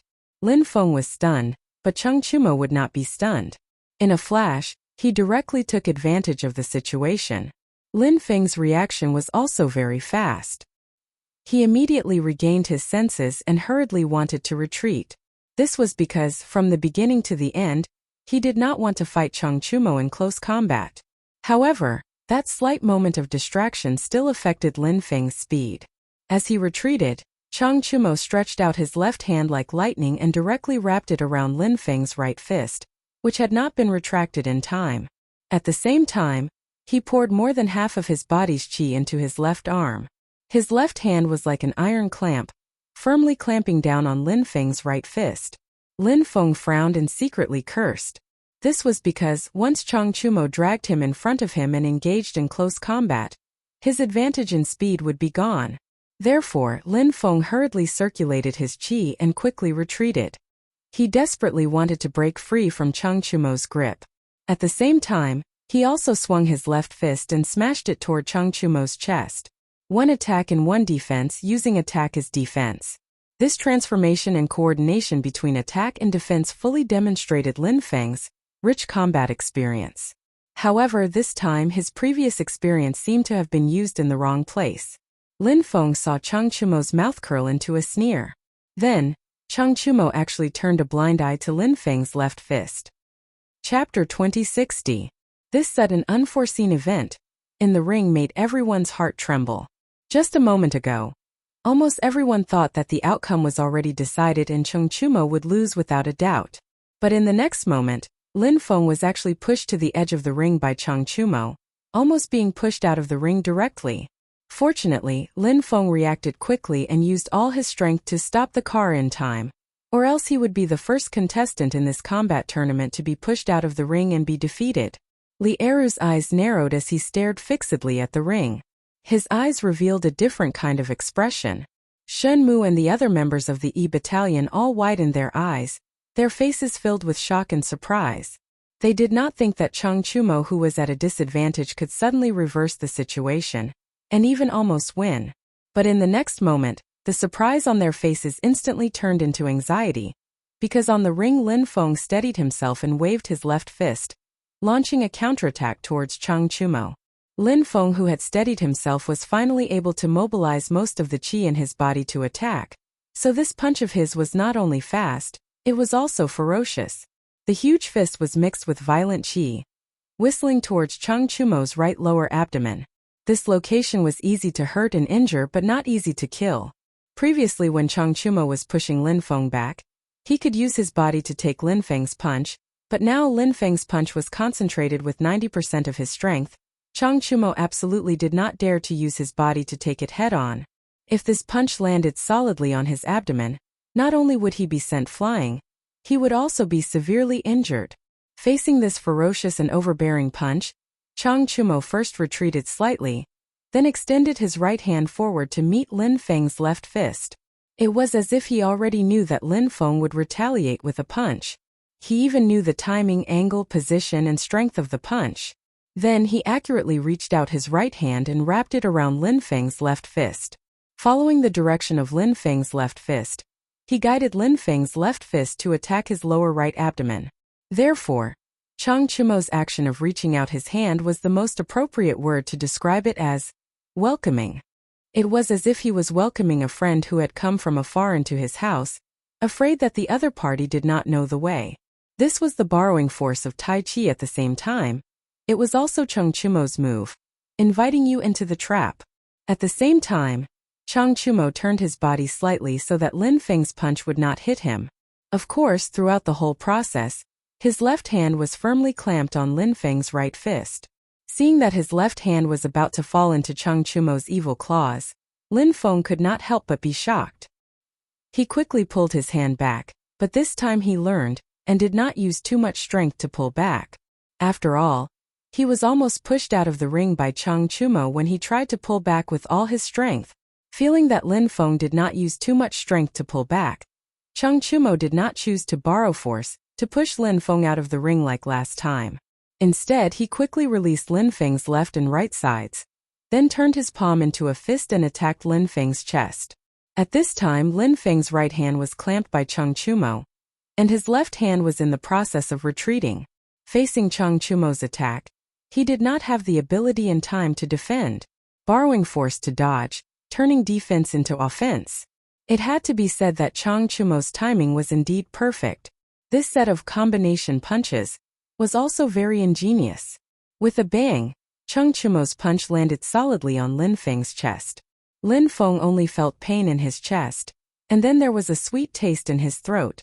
He could not help but spit out a mouthful of blood. His whole body could not help but retreat because of this punch. It was only because Cheng Chumo was still clamping on his right hand that he did not retreat immediately. On the other hand, Cheng Chumo was also mischievous. He took the opportunity to let go of Lin Feng's clamped right hand. Without Cheng Chumo's clamping, Lin Feng's whole body was like a kite with a broken string, uncontrollably retreating backward. Lin Feng could not help but feel that things were not going well. He hurriedly channeled qi into his legs again, trying to stabilize his body as soon as possible. However, Cheng Chumo was not willing to let go of this great opportunity to attack. Taking advantage of Lin Feng's unstable body and staggering backward, he took advantage of the opportunity and rushed forward. Both of his fists were aimed at the side of Lin Feng's face and chin. This was really a case of when it rains it pours. The ship's bow was met with a headwind. Lin Feng, who had just been punched in the chest, had not yet regained his balance. Now he had to face two more ferocious punches from Cheng Chumo. Moreover, compared to the beginning of the fight, Cheng Chumo's punches were now faster. The angle and timing of his punches were also more ingenious, making it difficult for Lin Feng to effectively block them in the first place. After the vicious beating just now, Cheng Chumo seemed to have evolved. Bang! Bang! In the nick of time, Lin Feng quickly withdrew both of his hands. At this time, he did not have time to raise his fists to block Cheng Chumo's two fists. He only had time to block the side of his face and chin with his palms. Chang Chumo's 2 punches that were aimed at his left face and chin whistled through the air and landed on both of his palms. Although on the surface, Lin Feng's palms blocked Chang Chumo's 2 fists. However, how could he block Chang Chumo's 2 ferocious punches with his 2 palms that he had stretched out in a hurry? When Lin Feng's palms came into contact with Chang Chumo's fists, he suddenly felt a huge force hit him. His 2 palms were pushed by this huge force and fiercely hit the side of his face and chin. Lin Feng felt a burning pain on the side of his face and chin, but at this moment he could not care less. He had to turn the situation around, or he would lose without a doubt. At this critical moment, Lin Feng borrowed the strength of Chang Chumo's 2 fists to soar into the air. He directly did a backflip, but at the same time, both of his feet were aimed at Chang Chumo's face. In the face of Lin Feng's 2 kicks, Chang Chumo had no choice but to use his hands to block and retreat slightly. Lin Feng finally landed steadily, but when he landed, he found that he was once again standing at the edge of the ring. I admit that I have indeed underestimated you, but from now on, I will not be merciful. Looking behind him, Lin Feng turned his head and wiped the blood from the corner of his mouth. He looked at Chang Chumo and said word by word. Just now, Chang Chumo's 2 punches had already caused him to suffer a serious internal injury. Up until now, he was also a little angry. At the beginning of the match, he did not use his full strength because his strength was higher than Chang Chumo's. In addition, Chang Chumo was Chang Chumo's son, and there was also Li Er watching below the ring. He was afraid that if he used his full strength from the start, he would seriously injure Chang Chumo. But now that he was injured, he had to use his full strength next. Chapter 2061. A true master will never underestimate his opponents. On the stage when Lin Feng said, "From now on I won't be lenient," Chang Chumo coldly snorted and said these words in a flat tone that was not flat at all. If this were any other day, hearing such a philosophical statement from Chang Chumo's mouth would definitely cause everyone to feel very uncomfortable. But ever since Chang Chumo's awakening, his entire aura had changed, and these words were very much in line with his current temperament, so no one felt the slightest bit uncomfortable. You! Ah! Lin Feng couldn't help but be enraged. What did he mean by a true master will never underestimate his opponent? Did it mean that he didn't deserve to be called a master? And listening to Chang Chumo's words, it was as if he was purposely finding excuses for his previous loss when he said that he didn't use his full strength. This was a blatant humiliation. How could Lin Feng endure it? At that moment, Lin Feng didn't care that Chang Chumo was Chang Yaojin's son, nor did he care that Li Er was watching the battle below the stage. He roared angrily and the aura of the middle stage of Qi transforming stage exploded. Even the aura on his body had a faint tendency of breaking through to the later stage of Qi transforming stage. He was actually about to break through from the middle stage of Qi transforming stage to the later stage of Qi transforming stage. It turned out that in the previous battle, he really didn't use his full strength. When Shun Mu and the other members of the E Battalion felt the powerful aura from Lin Feng's body, their faces couldn't help but change. Obviously, they didn't expect Lin Feng to have held back his strength earlier. And at this moment, Lin Feng's legs kicked off and his entire person disappeared from the spot. In the next moment, he had already appeared above Chang Chumo's head. Fast. Just based on speed alone, Lin Feng's current speed was at least 30% faster than before. Don't underestimate this 30% increase. In an evenly matched battle, a mere 10% increase in strength could be the key to victory, not to mention 30%. After awakening, Chang Chumo's reaction wasn't slow. When Lin Feng leaped above his head and punched towards his face, he had already raised his head and crossed his arms in front of his face to block with all his might. Because it was already too late to retreat, the only thing they could do was to resist with all their might. Bang bang bang. Who would have thought that Lin Feng would not just throw a punch, but a series of dazzling consecutive punches? Chang Chumo only felt a piercing pain in the wrist that was covering his face. Then this pain was like a storm densely attacking him. This was Lin Feng's quick punch. Once his fist was formed, it was like a storm, continuous and unending. At this moment, Lin Feng was looking down from above. It could be said that he was unforgiving. The power of his fists was also stronger than before. Chang Chumo, who had been fighting with Lin Feng for half a day, knew that he would definitely lose if he continued to fight like this. He quickly retreated while looking for an opportunity to counterattack. That's right, defending all the time was not Chang Chumo's style. From the moment he stepped onto the stage, he only had one goal, and that was to defeat his opponent. Moreover, Lin Feng was currently in mid-air. After a round of quick punch, he could be said to be powerless. As long as Chang Chumo could withstand Lin Feng's quick punch and wait for Lin Feng to change his strength, it would be the best time for him to counterattack. Of course, Lin Feng also knew that he could not leverage his strength in mid-air. He planned to severely injure Chang Chumo in this round of quick punch to secure victory. He did not believe that Chang Chumo could escape unscathed from this round of quick punch. This was a win-or-die style of fighting. Lin Feng's punches were faster, fiercer, and more cunning than the last. Moreover, his fists not only landed on Chang Chumo's crossed wrists in front of his face, but also on Chang Chumo's head and the side of his face that was not blocked. Bang! Chang Chumo, who took a punch to the cheek, could not help but tilt his head and spit out a mouthful of blood. He groaned, ignoring the pain on his face, and turned his head back at lightning speed. His eyes focused, and the arm that was blocking his face had already moved away. A pair of bloodshot eyes stared fixedly at Lin Feng, who was in mid-air. Cough cough. Of course, he did not want to kill his opponent with his eyes. He focused all his attention on the direction and angle of Lin Feng's next punch. In fact, Chang Chumo, who had already fought with Lin Feng for dozens of rounds, had a basic understanding of Lin Feng's punches and moves. This was the time for him to verify if what he knew was correct. He wanted to predict the landing point of Lin Feng's next punch based on his posture.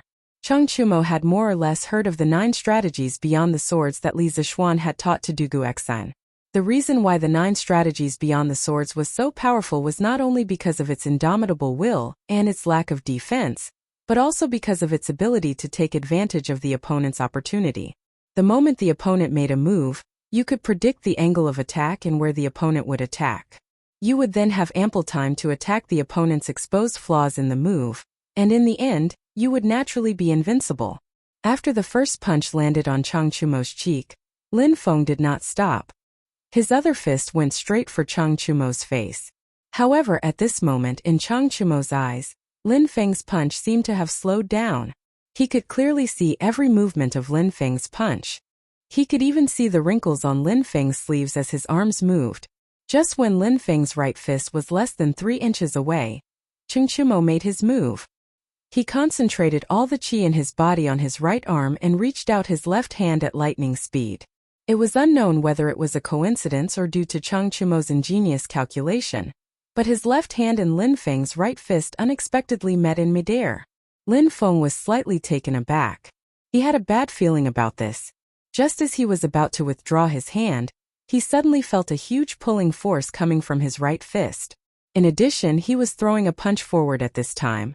The huge pulling force was completely following the direction of his punch, trying to pull him down from midair.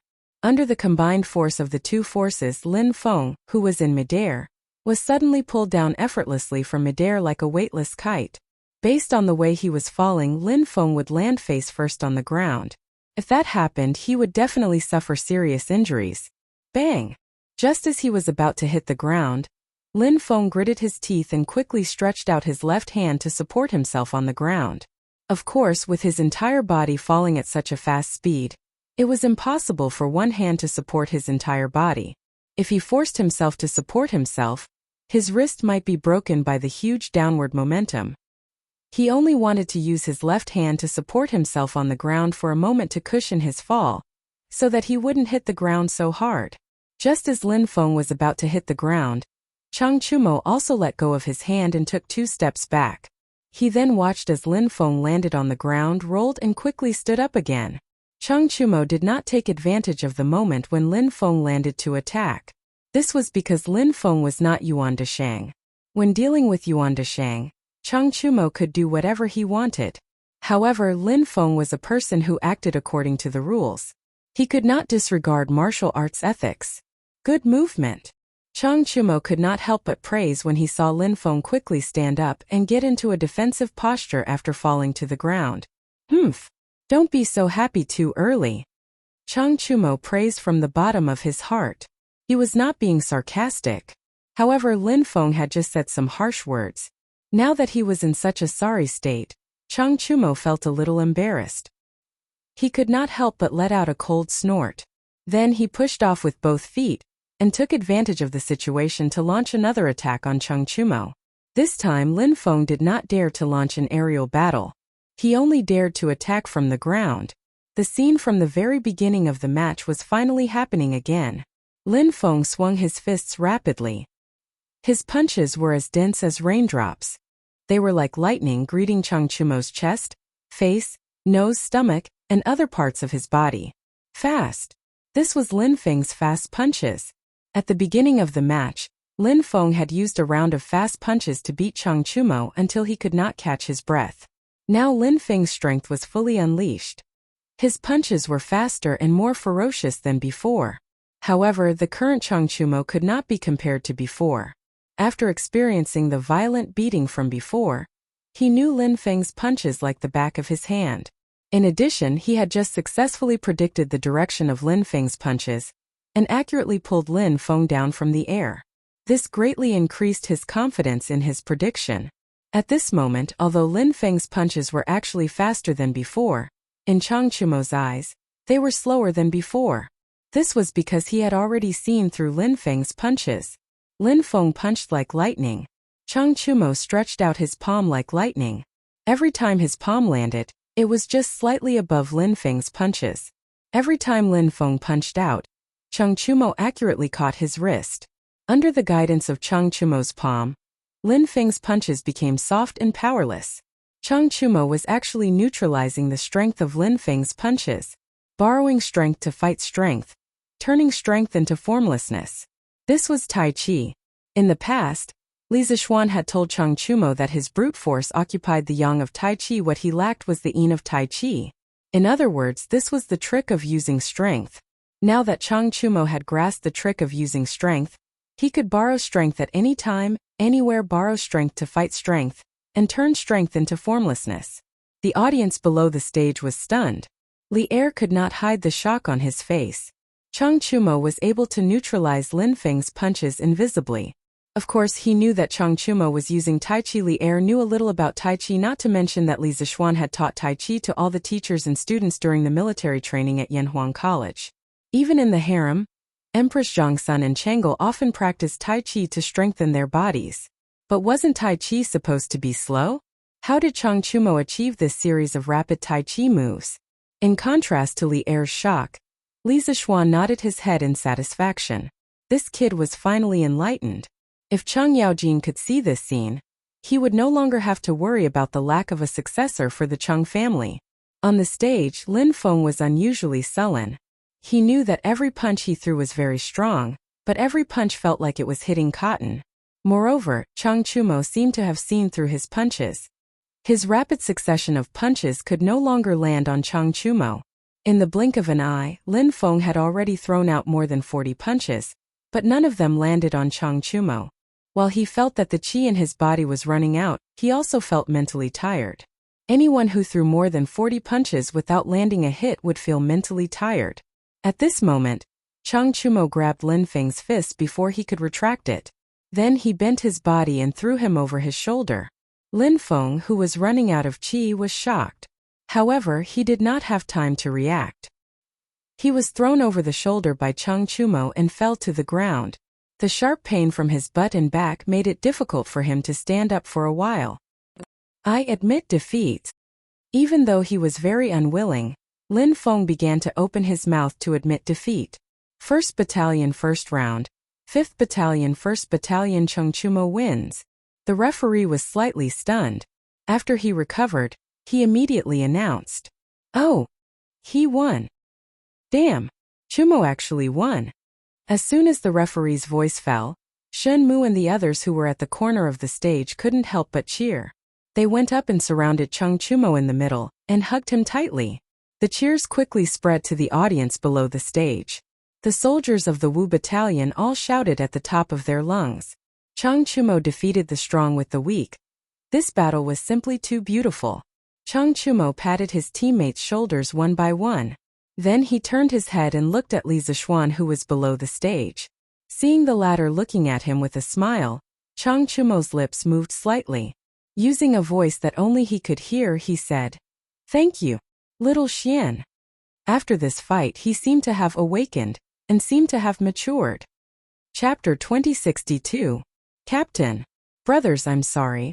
I've embarrassed our 1st Battalion Team 1. As the victorious side, Chang Chumo's side was naturally filled with joy and cheers, but as the defeated side, the 1st Battalion Team 1 was completely silent. After Lin Feng stood up from the ground, his expression was gloomy and his mood was complicated as he walked over to the 1st Battalion Team 1 members. He cupped his fist and said to Di Zhongsun and the others with a face full of shame. The few of them were speechless. Obviously they still hadn't recovered from their shock. Di Zhongsun took a step forward, patted Lin Feng's shoulder and said, "Don't say such discouraging words. It's normal to have wins and losses in a competition. Chang Chumo does have some ability. If I wasn't afraid of others saying I'm bullying the weak, I would have gone up and exchanged a few moves with him. You were a bit impatient just now, but you can't be blamed. Chang Chumo must have had a breakthrough just now, or he suddenly realized something."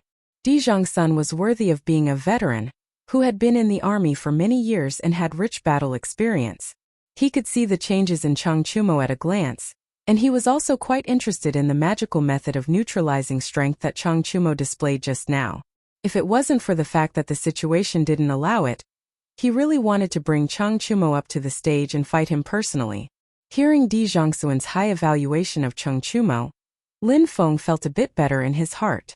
After all, no matter if it was realm strength or experience in the army, Di Zhongsun surpassed them by a large margin. Even he looked at Chang Chumo in a different light, which meant that Chang Chumo was indeed very strong.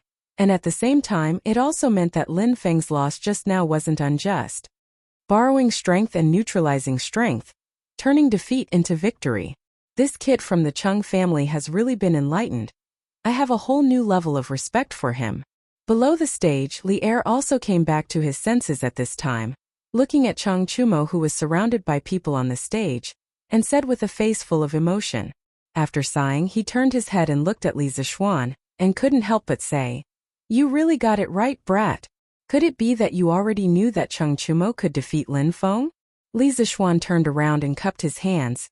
"Your Majesty, you must be joking. Before this, Chang Chumo and Lin Feng had never fought each other. I don't know how to calculate, so how can I know that Chumo will win? There are winners and losers in every competition. I was just lucky and guessed correctly. You're still hiding things from me, kid. Speaking of which, you're from the Celestial Master Path of Mount Longhu. How do I know you don't know how to calculate?"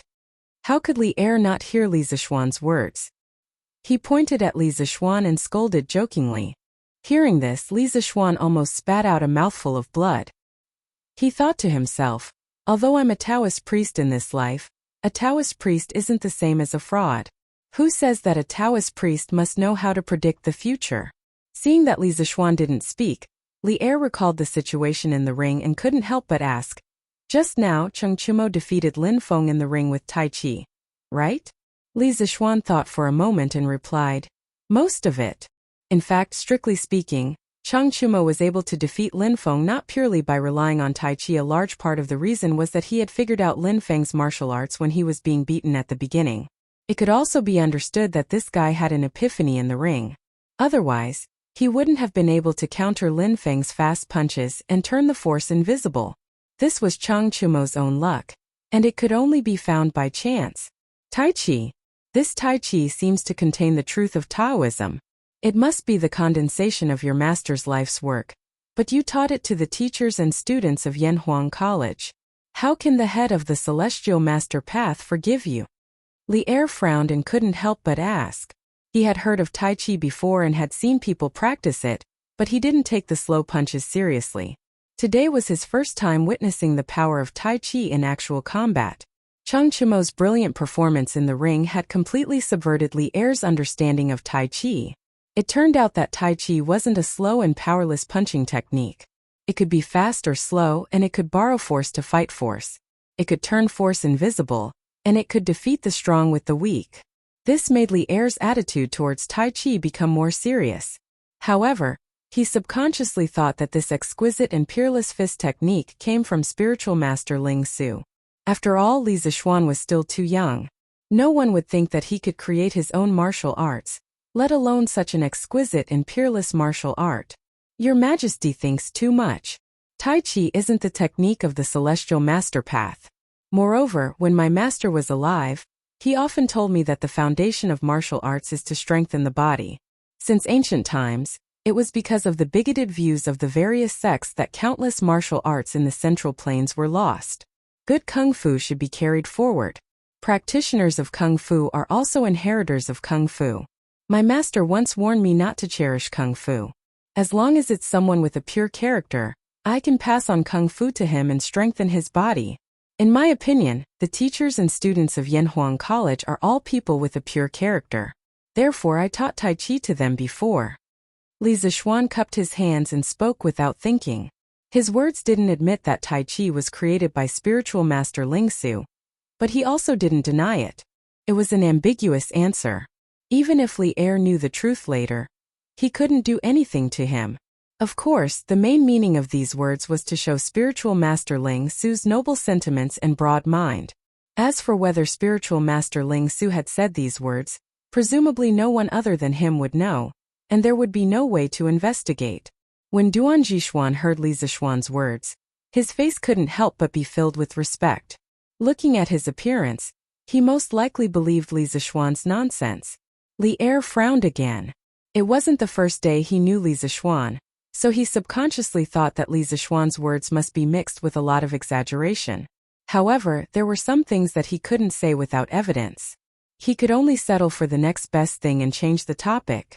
But Tai Chi is so powerful, yet you so casually taught it to so many people. Even though most of the teachers and students in Yanhuang College are pure people, no one can guarantee that there are no black sheep among them. If they use the Kung Fu you taught to do evil everywhere as their master, it will be difficult for you to absolve yourself from the blame. It was said that heroes use martial arts to break the rules. After seeing the power of Tai Chi from Chengchumo today, Li Er couldn't help but worry about Li Zixuan's move of teaching Tai Chi to all the teachers and students of the academy. He was worried that these students would become unstable factors that would affect the stability of the Tang Empire after they left the academy. Li Zixuan smiled and said, "Your Majesty doesn't have to worry about this. The main purpose of teaching Tai Chi to the teachers and students of the academy is to strengthen their bodies, not to make them invincible in martial arts. Besides, even if I wanted to, it's impossible. I only taught them moves and routines, but Tai Chi focuses on the meaning and not the form. Only people like Chumo who have a unique or deep understanding of Tai Chi can increase their strength because of Tai Chi. It's rare for 1 in 1,000 people to be able to understand the meaning of Tai Chi. Moreover, these kinds of people were usually not vicious and evil people. Besides, when the Tang Empire clears the strong enemies around and the country becomes more and more stable, those martial arts masters will have to abide by the law no matter how strong they are. Otherwise, under the pursuit of the imperial court, they will die. Heroes using martial arts to break the rules is only for troubled times. Under prosperous times, there has never been such a saying." Hearing this, Li Er thought about it seriously and finally nodded and said, "What you said just now is not without reason.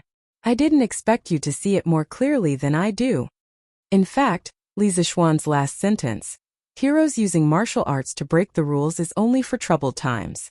Under prosperous times there has never been such a saying," made him feel the same way. As long as the Tang Empire was strong enough, the people could live and work in peace. Who would have nothing better to do than to rebel? "Your Majesty praises me too much, I dare not," Li Zixuan hurriedly said. Li Er waved his hand in annoyance and said, "All right. I won't pursue this matter anymore. You brat, don't pretend to be innocent. Continue to watch the competition. I want to see how far the V battalion that you took over can go." Chapter 2063. As the champion, with the exceptional performance of their team member Chang Chumo, the first team of the Wu battalion managed to retain their position as the champion in the first round. But this wasn't the end. If they wanted to obtain the first place in this competition, they still had to win 2 more rounds. But it was easier said than done. Facing opponents whose overall strength was much higher than theirs, it was extremely difficult for them to win 2 more rounds. The first victory was already a thing of the past. Next, they would have to face opponents who were even stronger. Tianwu, you're up next. Try your best to win, but it doesn't matter even if you lose. Coincidentally, my hands are also itching. The second round of the competition was about to begin. As the attacking team, the first team of the 1st Battalion had to send out a person first. Di Zhongsun turned his head and said to a middle-aged soldier with a medium build who was about 30 years old. His "coincidentally, my hands are also itching" sentence had a hidden meaning. If the soldier named Tianwu lost this round, then the first team of the 1st Battalion would have lost 2 rounds in a row. If the first team of the 1st Battalion wanted to win, they would have to win 3 rounds in a row. Then, as the captain of the first team of the 1st Battalion, he would have to go up this time no matter what. "Captain, don't worry. I will definitely do my best to win this round." Tianwu's spirits were lifted when he heard this. He bowed and cupped his fist towards Di Zhongsun. As if to cheer Tianwu on, the rest of the soldiers also voiced out their agreement at this time. Hehe. With old Tian going out, there is no suspense in this round. There is no one on the other side who can beat old Tian. This time, there is no need for the captain to make a move. That's right. Old Tian is not only in the middle stage of Qi transforming stage, his speed is also one of the best in our battalion. Even if Cheng Chumo is a miracle in the first team of the Wu Battalion, I don't believe that they can create a second miracle. Although the first team of the 1st Battalion lost the first round, but after experiencing the initial shock, the members of the Wu Battalion quickly adjusted their mentality. Now they were still full of confidence for the next round. Of course, the main source of their confidence came from their strength. The members on their side were all stronger than the first team of the Wu Battalion. Lin Feng's defeat was just an accident. Now that the A Battalion first team had decided on their candidates, the problem came to the E Battalion first team. Shunmu frowned and analyzed. Tianwu is also at the middle stage of Qi refining stage. His strength is on par with Lin Feng's from before, but according to rumors, he is especially skilled in Qinggong. In terms of speed, there are almost no one in the entire A Battalion who can beat him.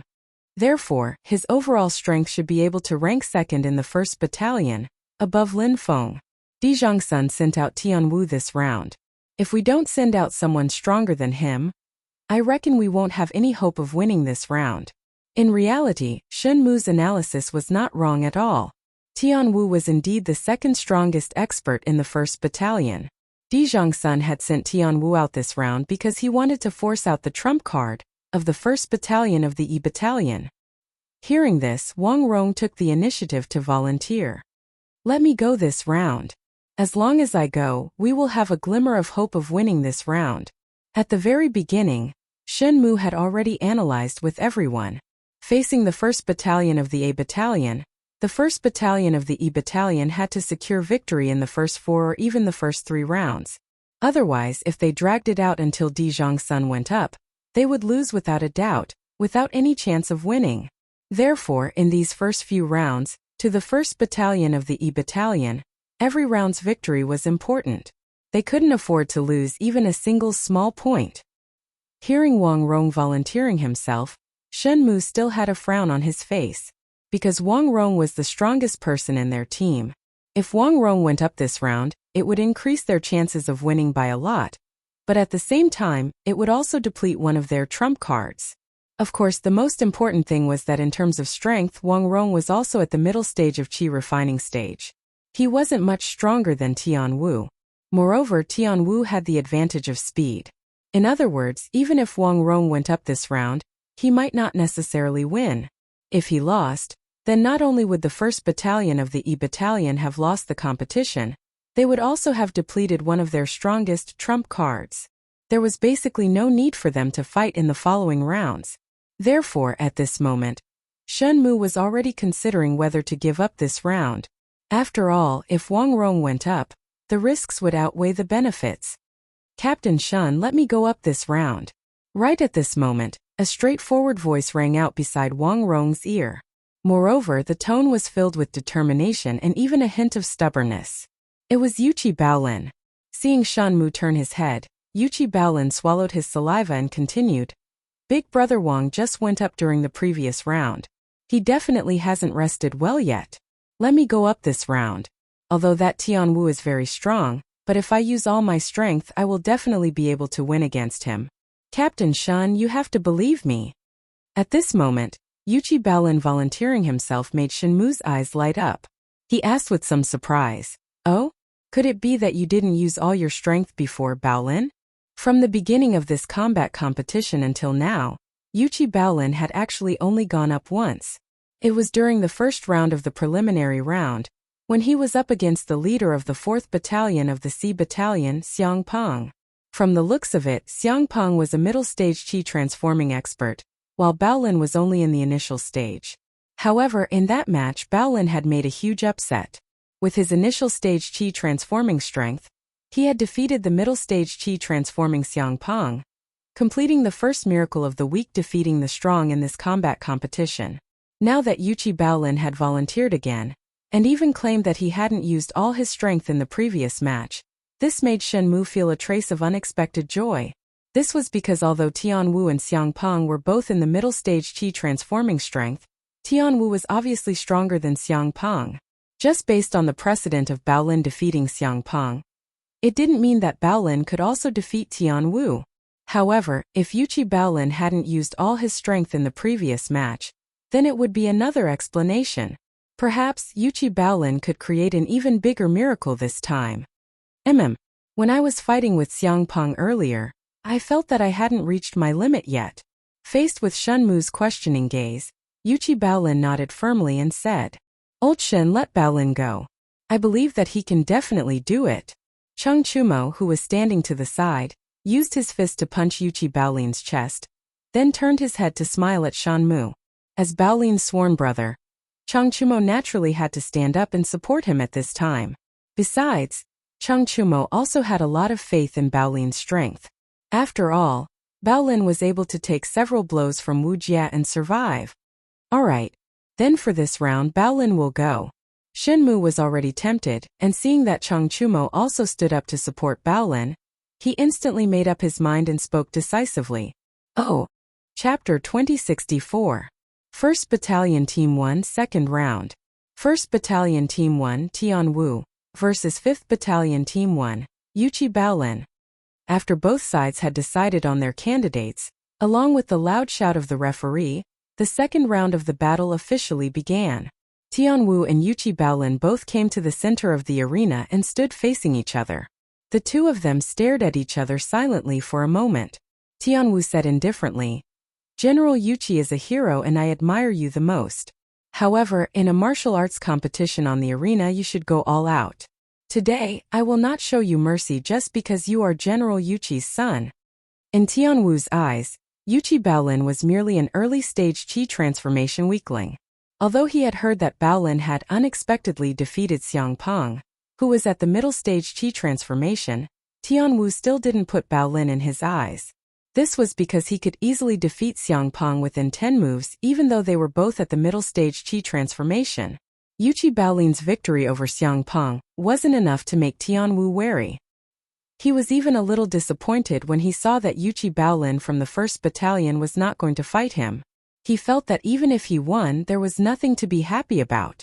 After hearing Tianwu's words, the usually mild-tempered Yuchi Baolin couldn't help but show a hint of anger on his face. He said, "If you want to fight, then fight. Why are you talking so much nonsense?" It was obvious that Baolin, who rarely got angry, was furious at this moment. Like Cheng Chumo, Baolin didn't want to be a second-generation heir, who only knew how to eat and wait for death. He didn't want people to call him Yuchi Jingda's son whenever they talked about him. This label seemed glorious and glorious, but sometimes it made him feel suffocated.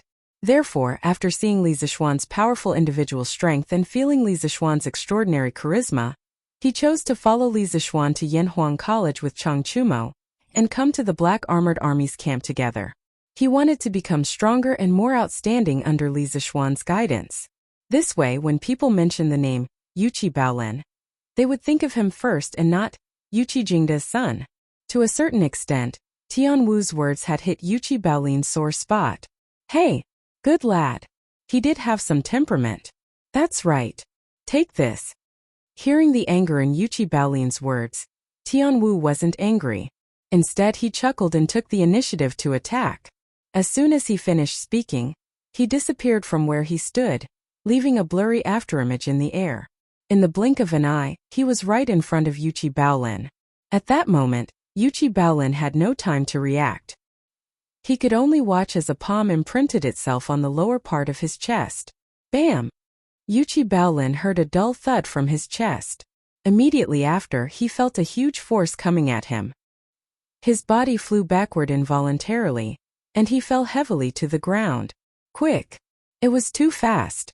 Although Lin Feng, who fought against Chang Chumo in the last match, was also known for his speed, this Tianwu in front of him was more than 30% faster than Lin Feng. Yuchi Baolin was just a little careless. He didn't even see the other party's figure clearly, and he was hit by the other party's palm? What kind of speed was that? If someone else took over Yuchi Baolin's position now, they would probably feel a deep sense of despair.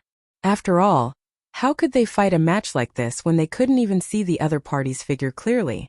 Shanmu, Chang Chumo, and the other members of the 5th Battalion, who were watching the match from the back of the arena, couldn't help but look stunned when they saw that Yuchi Baolin was sent flying by Tianwu's palm at the beginning of the match. After all, just a moment ago, Yuchi Baolin was still swearing to everyone that he would definitely win this match. But the reality was that Yuchi Baolin was completely at a disadvantage the moment he entered the arena. Moreover, Tianwu's palm seemed to have injured Yuchi Baolin quite a bit. This cast a shadow over everyone's hearts. Yuchi Baolin, who had fallen to the ground, quickly stood up from the ground. It didn't look like what everyone thought. Tianwu's palm just now didn't cause much damage to him. How is this possible? Seeing Yuchi Baolin stand up from the ground as if nothing had happened, Tianwu, who had thought that the outcome of the match was already decided, widened his eyes in shock. He stared at Yuchi Baolin in disbelief. He knew his own situation very well. He was very clear in his heart how much strength he had used in that palm strike. Previously, he had used 40% of his true chi to display the light body technique, and then the remaining 60% of his true chi was all concentrated in his palm. But he still showed some mercy, and slightly avoided the position of Yuchi Baolin's heart. After all, he didn't really want to kill someone. Even so, he was confident that this palm strike would definitely be able to injure Yuchi Baolin severely. So after his successful strike, he didn't follow up with another attack. Instead, he stayed where he was and waited for the referee to announce the result of the match. This was the battle strategy he had just formulated to deal with Yuchi Baolin. Because Yuchi Baolin was only at the early stage of chi refining, only by defeating him in one move could he maximize the morale of the team and display his strength to everyone. But the final result was far beyond his expectations. Yuchi Baolin actually stood up from the ground as if nothing had happened. Actually, Yuchi Baolin's current situation wasn't as good as Tianwu had thought. When Tianwu's palm struck his chest just now, he felt a surge of chi and blood, and a strong urge to vomit blood. At the crucial moment, Yuchi Baolin hurriedly activated his family's mental cultivation method with all his might and forcefully swallowed the blood that had already reached his throat. This was because he knew that once he spat out this mouthful of congested blood, it would be equivalent to him losing all his strength. If he wanted to defeat Tianwu in the future, it would be as difficult as ascending to the heavens. He couldn't lose this match and he didn't want to lose. Previously, Chang Chumo had defeated Lin Feng, who was a stronger opponent than him. This had given Yuchi Baolin a strong stimulus. As Li Zixuan's student and follower, Chang Chumo was his best friend. Seeing that his good friend's strength was improving, Yuchi Baolin didn't want to fall behind. He also wanted to prove his strength, and even more so, he wanted to prove that he was useful to this team. Yuchi Baolin didn't want to fall behind Li Zixuan, Chang Chumo, and his small team. This was the stubbornness in the depths of Yuchi Baolin's heart. He had never told anyone that he wanted to do it silently and achieve it. So in this round, he had volunteered to fight because he wanted to achieve his heart's desire by defeating the stronger Tianwu. In fact, he had lied to Shenmu earlier. He wasn't 100% sure that he could defeat Tianwu. After all, he and Tianwu had never fought before. The reason why he was so certain was that he wanted to obtain this opportunity to prove himself. Chapter 2065. Baolin. Do your best. Yuchi Baolin was sent flying by Tianwu's attack.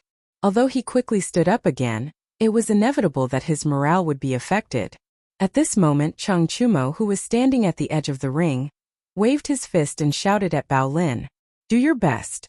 In modern times this was a very common phrase. However, in this era, only people from Yanhuang College understood the meaning of this phrase. As expected, when Shan Mu and the others heard Chang Chumo's words, they were stunned. Bao Lin, who was in the middle of the ring, trembled. He did not turn his head to look at Chang Chumo. Instead, he opened his legs slightly and stomped hard on the ground. He took a stable horse stance as if he was rooted in the ring. Then he clenched his fists and took a defensive stance. He then turned to Tianwu and said in a low voice, "Again." His voice was not loud, but his aura was strong. Chang Chumo's "do your best" made Yuchi Baolin's fighting spirit even stronger. He was determined not to lose this battle. "Very good. Looks like I've underestimated you. I won't hold back from now on." Tianwu took a deep breath and looked at Bao Lin as he spoke. After saying that, he kicked backward with one foot and charged toward Yuchi Bao Lin like an arrow released from a bow. He was as fast as lightning as before. Previously, Yuchi Bao Lin had been sent flying by Tianwu's palm strike mainly because he had been careless and Tianwu's attack had been too sudden. However, this time Bao Lin had clearly come prepared. From the moment he stood up again, his eyes had been fixed on Tianwu and had not left him for even a moment. Therefore, even though Tianwu's speed was as fast as before, his figure was not as untraceable as before in the eyes of Bao Lin, who was completely focused on him. Bao Lin could still capture Tianwu's figure. Whoosh! Tianwu's figure was like lightning as he charged toward Bao Lin. He clenched his right hand into a fist and smashed it toward Bao Lin's face. Just as he said, he would not hold back at all this time. Unfortunately, this time Bao Lin was prepared. When Tianwu's fist was about 3 feet away from Bao Lin's face, Bao Lin roared and quickly crossed his arms in front of his face to block the attack. Fist and palm quickly collided. This time Bao Lin wasn't sent flying like before. His upper body leaned forward slightly, and his legs were firmly rooted to the ground. However, because Tianwu's punch was too powerful, he couldn't help but slide back for more than 10 feet before he completely neutralized the force of Tianwu's punch. Although the force had been neutralized, a portion of the violent vital qi in Tianwu's fist had unavoidably entered Bao Lin's meridians. Bao Lin groaned. It was obvious that the punch had caused him some internal injuries. However, at this moment he couldn't care less about this. Since Tianwu had punched out, it was the time for him to change his strength. It was the best time for him to launch a counterattack. Bao Lin quickly lowered his hands in front of his face. Then with a roar, he clenched his hands into fists. He gathered all the vital qi in his body and punched both fists toward Tianwu's chest. Tianwu didn't expect Bao Lin to be able to withstand his punch. He also didn't expect Bao Lin to counterattack so quickly. Chapter 2066. Bam Bam Bam. In the arena, Tianwu relied on his advantage in speed to launch round after round of rapid attacks on Yuchi Bao Lin. His attacks ranged from Yuchi Bao Lin's head to his shoulders to his chest to his back and then to his abdomen. He covered almost all of Bao Lin's vital parts. His attacks were different from Lin Feng's. Although Lin Feng's punching style was also fast, he mainly threw many punches at the same spot in an extremely short period of time, making it difficult for his opponent to parry. On the other hand, Tianwu's fast punches relied on his speed advantage and could quickly launch multiple rounds of attacks on different parts of his opponent's body, making it impossible for his opponent to defend against. Therefore, the only thing that could be seen in the ring now was Yuchi Bao Lin, who was exhausted from dealing with attacks from all sides, and Tianwu's afterimages coming from all directions around him. Of course, one could also hear the sounds of fists colliding with flesh. As the stronger side, Tianwu naturally focused on offense. As for Bao Lin, as the weaker side, he focused on defense. However, he wasn't purely defending. He was defending and counterattacking because pure defense couldn't win the match. As he defended against Tianwu's attacks, he was also looking for opportunities to counterattack. However, Tianwu's speed was simply too fast. Many of Bao Lin's counterattacks were dodged by Tianwu. In the middle of the ring, Yuchi Bao Lin knew very well that this couldn't go on. This was because in the dozen or so rounds he had just exchanged with Tianwu, The damage he had suffered was far greater than the damage he had caused Tianwu. If this went on, even if he was thick-skinned, he would definitely be defeated before Tianwu. He had to make a change. As he was thinking this, Tianwu had already closed in on him with his fists raised. His target was the middle of Bao Lin's back. When Bao Lin sensed a strong gust of wind coming at him from behind, he quickly gathered his thoughts and turned around to block the attack. However, Tianwu did not act according to common sense. When he saw Bao Lin turn around and assume a defensive stance, Tianwu actually pulled back his fist and bent his body to sweep his leg. He viciously swept his leg at Bao Lin's left calf. Bam! Bao Lin, who was concentrating on defending against the attack from the upper half of his body, did not have the time to change his defense.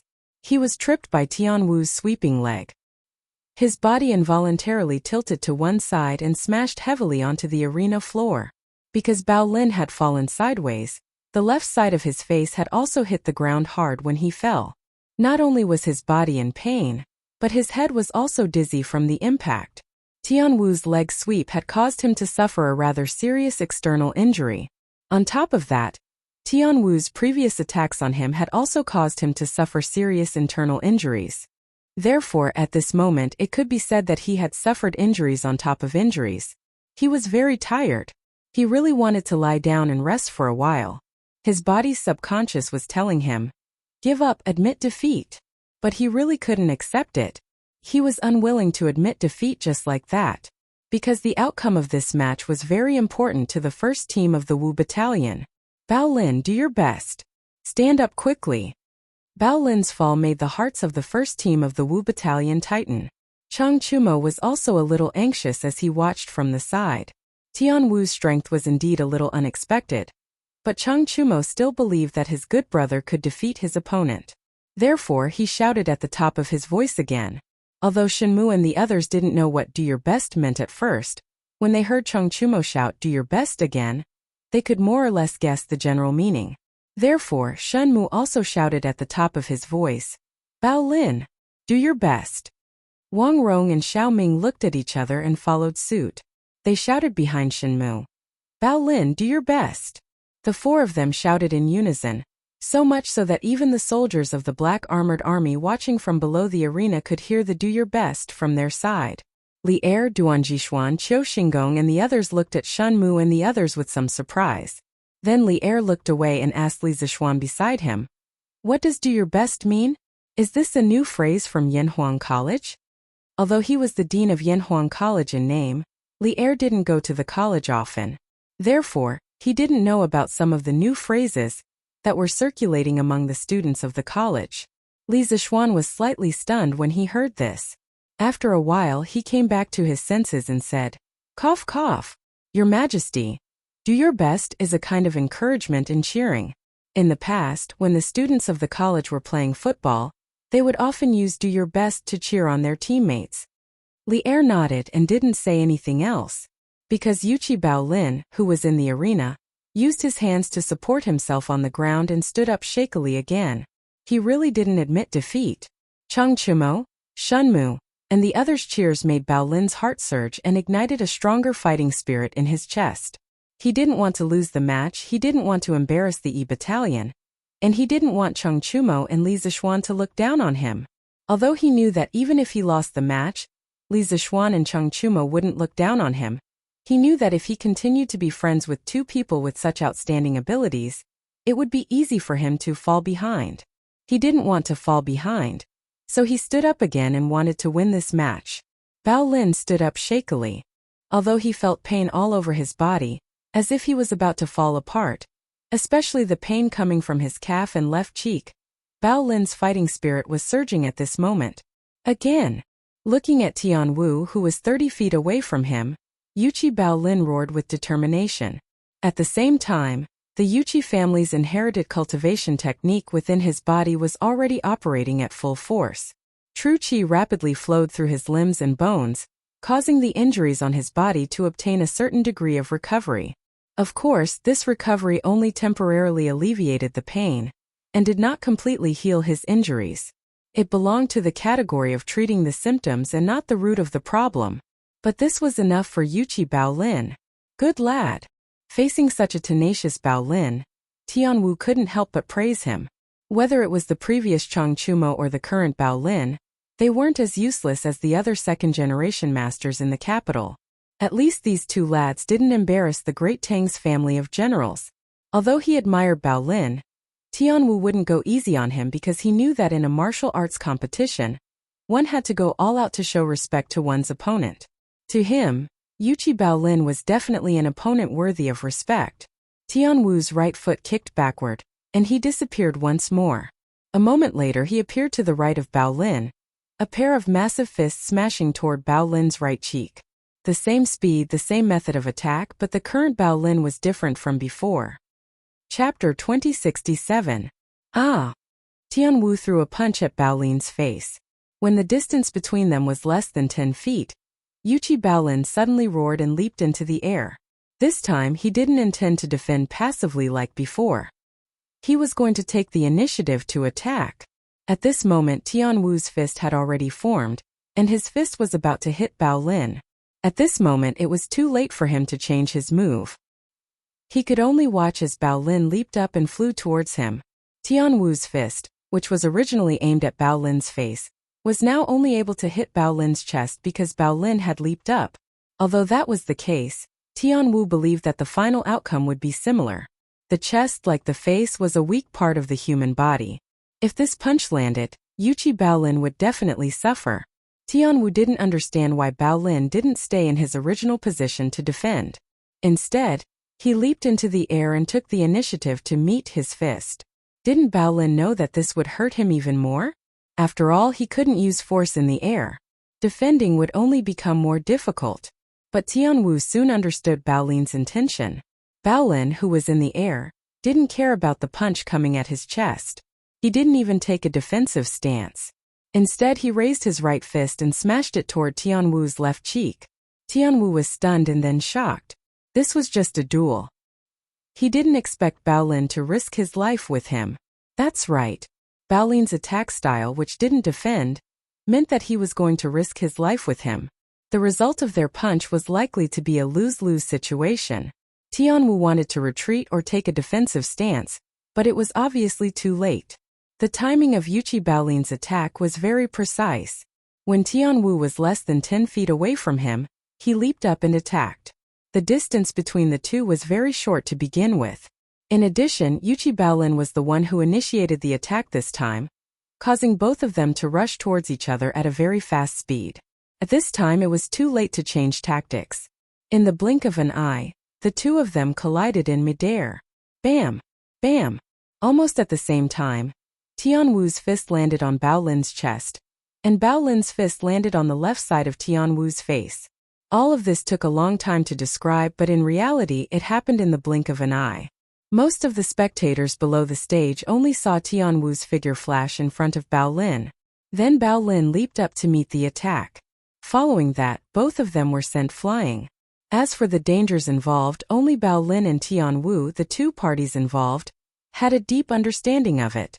Bao Lin, who had suffered a heavy blow to his chest, was pushed back by the inertia after he landed on the ground.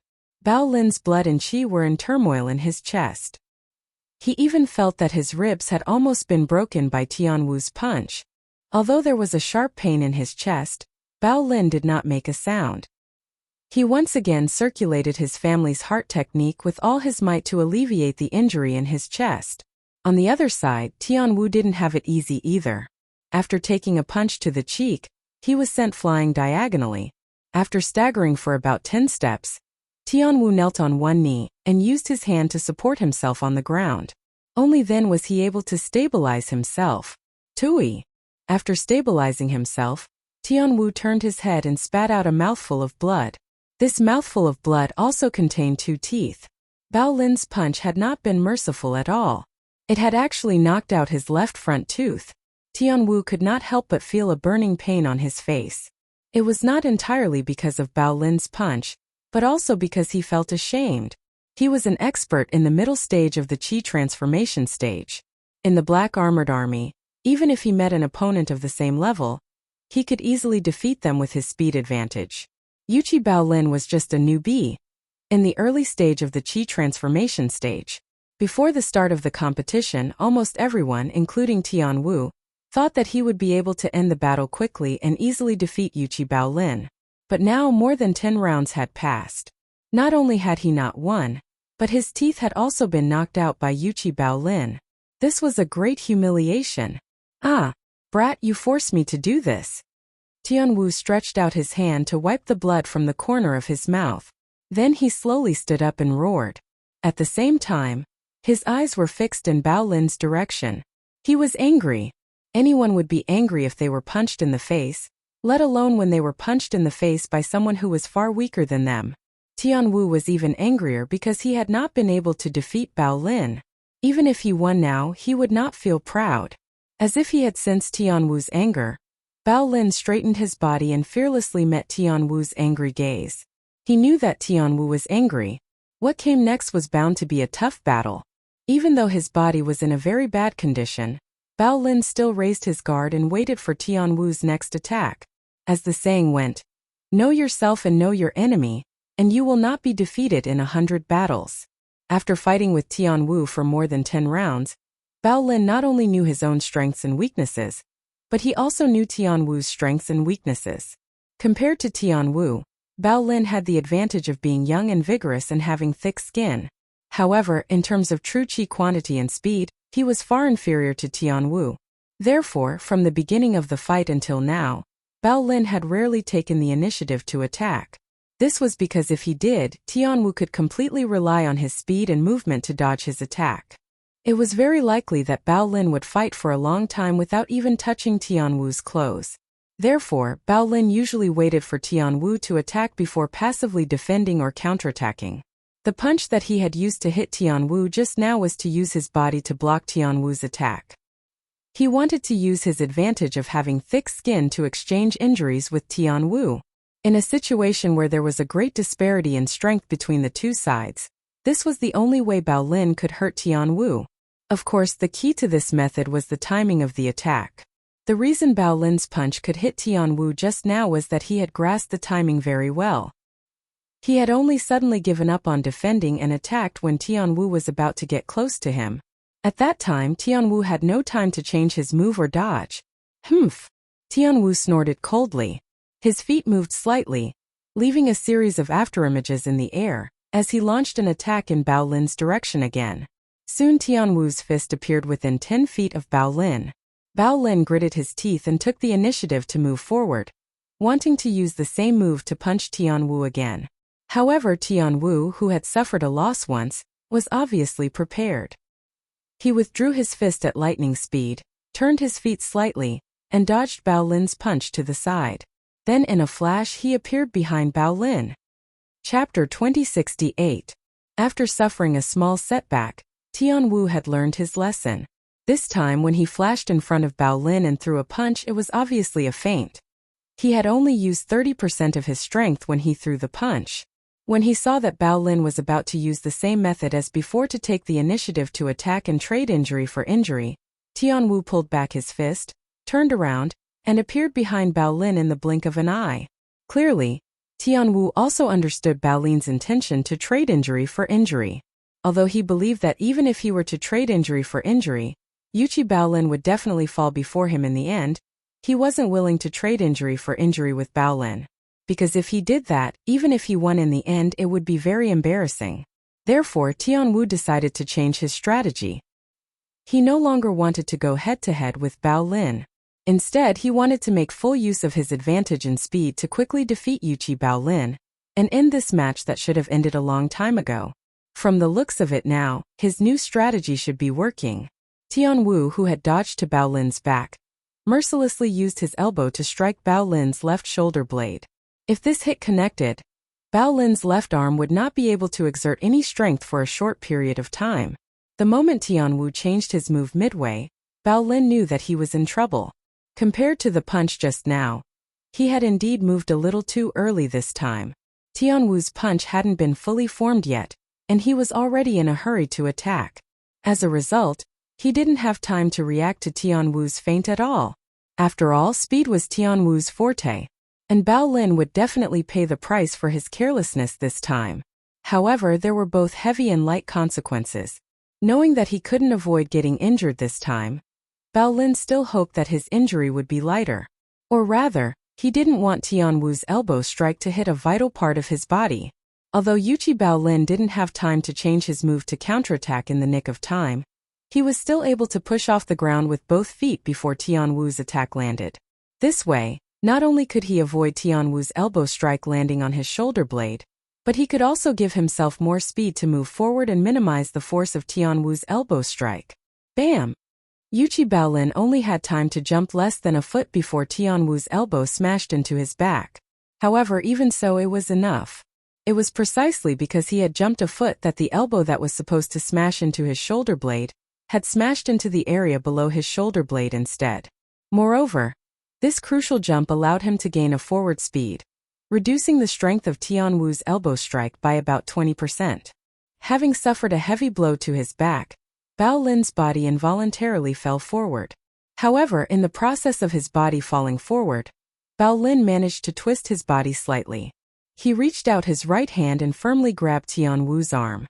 Tian Wu wanted to struggle free, but Bao Lin was still in midair. He kicked Tian Wu in the stomach, and with the huge rebound force and his body falling forward, Bao Lin could no longer hold onto Tian Wu's arm.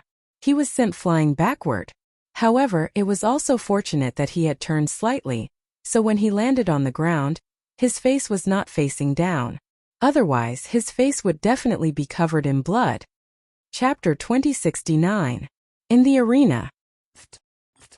Tian Wu's fists landed on Bao Lin's chest, abdomen, waist, back, and other body parts like raindrops. Furthermore, every punch was infused with inner strength. Bao Lin felt waves of intense pain coming from all over his body. Furthermore, the inner true qi in Tian Wu's fist seeped into his meridians, causing his inner breathing to become chaotic. With external injuries and internal injuries, Bao Lin finally could not hold it in any longer and spat out several mouthfuls of blood. Tian Wu saw that Bao Lin was already heavily injured, so he knocked Bao Lin to the ground with a palm strike. Then he retreated slightly and stopped attacking. After all, this was just a martial arts competition. He didn't want to take Bao Lin's life. Besides, he had used all his strength in the round of attacks against Bao Lin just now and had used up a lot of true qi. Even if he had a lot of inner force, he couldn't maintain such a high-intensity attack for long. Now that Bao Lin was vomiting blood and lying injured on the ground, there was only one path left for him: to admit defeat. Bam! Tian Wu didn't deliberately hold back his strength in his last attack. Bao Lin was sent flying backward by this palm strike and crashed heavily onto the arena floor. This fall made the already injured Bao Lin even more injured. He even felt like his entire body was about to fall apart. Even moving his fingers was difficult, let alone standing up again. Seeing this, the referee and Tian Wu both thought that Bao Lin was going to admit defeat. However, they waited for a while and didn't hear any movement from Bao Lin. So the referee walked over to Bao Lin and asked seriously, "Bao Lin, do you want to admit defeat?" Bao Lin lay on the ground and didn't move. His eyes were looking straight up at the sky as if he didn't hear the referee's question. At this moment, many images flashed through Bao Lin's mind. There was the image of when he first entered the mathematics school and studied under Li Zixuan. There was the image of Li Zixuan waving his arms and shouting on the field when Yanhuang College opened last year. There was also the image of when Li Zixuan taught him in Chengchumo Taiji Fist at the academy. There was also the image of Wuxia attacking Yunshan at night and him and the academy's teachers and students risking their lives to protect Yanhuang College. At this moment, Bao Lin suddenly realized that he had experienced so many things in the past year. He loved Yunshan deeply and wanted to become stronger under Li Zixuan's guidance and Chengchumo's company. He knew that he wasn't as talented as Li Zixuan and Chengchumo. That was why he had been training hard since he joined the Black Armored Army. He worked harder than anyone else because he didn't want to fall behind. Besides, this time he and Chengchumo had joined the Black Armored Army not only to protect Li Zixuan, but also to serve the country on behalf of the academy's teachers and students. He hadn't even entered the battlefield yet, but he was already falling behind. How could he accept that? He couldn't lose this battle. Not only was he afraid of letting down his brothers in the E Battalion, but he also didn't want to embarrass Yanhuang College. Yuchi Baolin, do you want to admit defeat? Seeing that Baolin still didn't move, the referee raised his voice and asked again. If Baolin didn't have his eyes on his pillow and his chest still rising and falling, the referee would have thought that he had fainted from his injuries. Baolin still didn't move. Yuchi. The referee paused and was about to ask one last time before announcing the result of the battle. But just as he opened his mouth, Baolin's lips suddenly moved. I haven't lost yet. I won't admit defeat. Chapter 2070. Is Baolin about to break through? At the back of the arena, the members of the Wu Battalion also noticed the change in Baolin's condition. Shun Mu's eyes widened as he exclaimed in disbelief. Cheng Chumo's mouth was also agape in shock. His eyes were fixed on Baolin. Then he said enviously, F***CK. I finally caught up with Baolin after so much effort. Who knew that this kid was about to break through again? In terms of martial arts talent, Cheng Chumo was indeed slightly better than Yuchi Baolin. However, this guy was too lazy. Before entering Yanhuang College, Cheng Chumo's martial arts realm had always been hovering around the mid-stage of the body refining realm. Because of this, his father, Cheng Yaojin, had often scolded his son for being a good-for-nothing and a disgrace to the Tang dynasty's family of generals. Later, Cheng Chumo entered Yanhuang College. In order to improve Cheng Chumo's strength, Cheng Yaojin often came to the college to serve as the military training instructor and personally train Cheng Chumo. Later, the bearded man accidentally joined Yanhuang College and became the martial arts instructor of the college. He also became Cheng Chumo's half-master. In the end, after going through that tough military training and the bearded man's meticulous training, Cheng Chumo's martial arts realm finally improved by leaps and bounds. He reached the Qi transformation realm and caught up with Yuchi Baolin, who was also a second-generation general. Cheng Yaojin was finally slightly satisfied. Cheng Chumo thought that after catching up with Baolin in terms of martial arts, he would be able to breathe a sigh of relief and relax for a long time. However, now that Baolin had unexpectedly broken through to the mid-stage of the Qi transformation realm, the beautiful vision in his heart was clearly about to be shattered. The kid from the Jingda clan has always been honest. To have such strength at such a young age, this is really unexpected. Below the arena, Li Er could also see Baolin's current situation.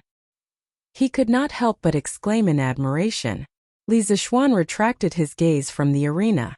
His expression was thoughtful.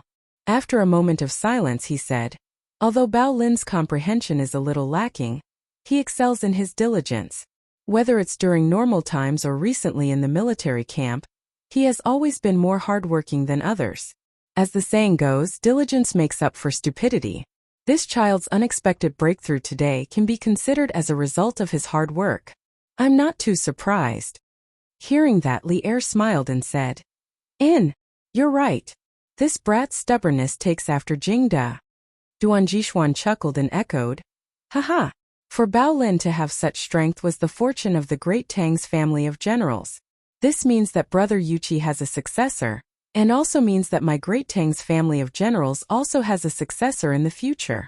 This old man congratulates your majesty. Li Er laughed heartily. Qiu Xingong, who was at the side, forced a smile, but his old face was so gloomy that it was about to drip water. Speaking of which, in today's combat competition, his second battalion had suffered heavy losses. Not only did they lose soldiers and generals, but because of Li Er's punishment, not a single team had made it to the finals. Thus, they had become the battalion with the worst results among the 5 battalions of the Black Armored Army. He was afraid that after today, the second battalion would become the laughingstock of the other battalions. That was not all. Qiu Xingong could only blame himself for his bad luck. Who asked him to meet with Li Er's gun muzzle? What made Qiu Xingong feel the most vexed was that he had originally thought that the battle with the A battalion in the finals would cause the most damage to the experts of the Wu battalion. This would also be beneficial for the battle between the 2nd battalion and the Wu battalion 2 days later. But facing the strongest team of the A battalion, Cheng Chumo had defeated Lin Feng and didn't suffer any serious injuries. Now Yuchi Baolin, who had been severely injured by Tian Wu and couldn't get up, had unexpectedly broken through during the battle. The breakthrough of a martial artist's realm would not only increase their strength, it would also heal some of the internal and external injuries of the body. This meant that after this battle, Yuchi Baolin only needed to rest for 1 or 2 days, and it wouldn't affect his ability to participate in the military competition 2 days later. And at that time, Baolin's strength would be 1 level higher than before. It could also be considered as increasing the combat power of the Wu battalion. Therefore, Qiu Xingong didn't have the mood to be happy about Baolin's breakthrough. It was already good enough that he didn't vomit blood on the spot. Chapter 2071. In the second round of the competition, Tian Wu had been the one taking the initiative to attack, while Bao Lin had been defending passively. Bao Lin would only attack Tian Wu if he could find a good opportunity while defending. If he couldn't find a good opportunity, he could only take a beating. But now that Bao Lin had broken through to the middle stage of the Qi transformation realm by chance, Bao Lin was no longer weaker than Tian Wu in terms of strength. In addition, Tian Wu had exhausted most of his true Qi in order to defeat Bao Lin, while Bao Lin had just broken through and his aura was at its peak. Under these circumstances, the scales of victory were gradually tipping towards Bao Lin's side. Tian Wu frowned when he saw Bao Lin taking the initiative to attack. He didn't rush to attack. Instead, he cautiously chose to defend first. He placed his left palm behind his right palm and met Bao Lin's left fist. Bam! The fist and palm collided in the air, producing a dull sound. Tian Wu was very glad that he had chosen a conservative strategy. Bao Lin's punch was much stronger than he had imagined, and it was also very fast. If he had rushed to attack Bao Lin and chosen to attack, he would have been seriously injured by Bao Lin's punch. Bao Lin was already very strong. Now that he had broken through to the middle stage of the Qi transformation realm, his strength had more than doubled. How could Tian Wu, who had already used up most of his strength, withstand Bao Lin's powerful punch? He was forced back more than 10 steps by Bao Lin's punch before he could stabilize himself. This was the difference in strength brought about by one small stage. Bao Lin, who had broken through, was simply too strong. Tian Wu had a bad feeling. He wondered if he would lose this round. If that happened, he would really become the laughingstock of the entire 1st Battalion. He couldn't lose, especially not to Bao Lin, who had just joined the Black Armored Army as a rookie. Tian Wu gritted his teeth and shook his slightly numb wrist. He took a deep breath and stomped his feet. His entire body was like a ray of light as he sped towards the Bao Lin's location. Bao Lin's strength was no longer weaker than his. In fact, Bao Lin was even stronger than him in some aspects. Tian Wu felt that his only advantage was his speed. He had to use his speed advantage to attack and quickly injure Bao Lin. Only then would he have a chance of winning. If he stayed put and defended passively, he would definitely lose. After all, in terms of strength and defense, he was no match for Bao Lin. Seeing Tian Wu take the initiative to attack, Bao Lin wasn't afraid. After all, his current strength was no longer the same as before. It wouldn't be so easy for Tian Wu to injure him again. Bao Lin's eyes were cold as he stared at Tian Wu's figure. He secretly circulated his true Qi, preparing to defend and counterattack at any moment. Even though more than half of his true Qi had been consumed, Tian Wu's speed was still very fast. In the blink of an eye, he'd arrived 3 meters in front of Bao Lin. However, he didn't attack directly. Instead, he moved slightly and flashed once more. In the next moment, 4 Tian Wus appeared around Bao Lin. Moreover, these 4 Tian Wus actually used the same move to attack Bao Lin. Phantom. Previously, when Tian Wu's figure moved too quickly, people would often see a series of afterimages. However, this phenomenon could no longer be called an afterimage. It was an illusion that could attack people. Chapter 2072. In the arena of the Black Armored Army's camp, Tian Wu, who had been sent flying, retreated a dozen steps before finally stabilizing himself. He was kneeling on one knee, and his right arm was hanging limply. He looked like he had no strength left. He was about to raise his head when he felt something sweet in his throat, and he spat out a mouthful of blood. One punch. Bao Lin, who had broken through, had only used one punch to severely injure him. What he couldn't understand was how Bao Lin had managed to find his real body among the phantoms. One had to know that this was his ultimate trump card. In the past, when he was fighting one-on-one in the military camp, he had used this move to defeat many other powerful opponents. When he saw that Tian Wu had fallen to the ground and was injured, Bao Lin didn't take advantage of his victory to pursue Tian Wu, because Tian Wu had always treated him with respect during the battle before this. At this moment, Bao Lin naturally had no reason to take advantage of this opportunity to heavily injure Tian Wu. He lifted his feet and walked towards Tian Wu at a leisurely pace. He wanted to pull Tian Wu up from the ground. "How did you find me?" A pair of feet suddenly appeared on the ground in front of him. Tian Wu raised his head and looked at Bao Lin, who was about to reach out to him. This was the biggest question in his mind. Even if he had lost the competition, he had to figure it out. Bao Lin was slightly taken aback by Tian Wu's question. He scratched his head subconsciously and replied, "Although your movements are very powerful, and each of your phantoms looks very real, I can't feel any murderous aura from the other phantoms. I can't say it's murderous aura, but I can't tell exactly what it is. Anyway, I just feel that you're more alive than the other 3 phantoms." Bao Lin's words were without rhyme or reason. Others might not know what he was talking about, but Tian Wu got what Bao Lin was trying to say. His expression changed slightly, and his body trembled. After being stunned for a moment, Tian Wu muttered to himself in a daze, "That's right. I'm more alive than the phantoms. Alive, haha. So that's how it is. I get it now." Tian Wu's dazed eyes gradually became clear. He was about to stand up, but Bao Lin quickly squatted down, grabbed his arm and pulled him up from the ground. In the Black Armored Army's camp on the arena, Tian Wu, who had been sent flying, retreated more than 10 steps before he finally stabilized himself. At this moment, he was kneeling on one knee with his right arm hanging down naturally. He looked like he had no strength left. Just as he was about to raise his head, he suddenly felt something sweet in his throat and spat out a mouthful of blood. One punch. Bao Lin, who had broken through, had only used one punch to severely injure him. What puzzled him even more was how Bao Lin had managed to find his real body among the phantoms. One had to know that this was his trump card. In the past, when he was fighting one-on-one in the military camp, he had used this move to defeat many other powerful opponents. When he saw that Tian Wu had fallen to the ground and was injured, Bao Lin didn't seize the opportunity to attack him, because Tian Wu had always treated Bao Lin courteously during the battle before this. At this moment, Bao Lin naturally had no reason to seize this opportunity to heavily injure Tian Wu. He lifted his foot and walked unhurriedly in the direction where Tian Wu was. He wanted to pull the latter up from the ground. "How? How did you find me?" A pair of feet suddenly appeared on the ground in front of him. Tian Wu raised his head and looked at Bao Lin, who was standing in front of him and was about to reach out his hand.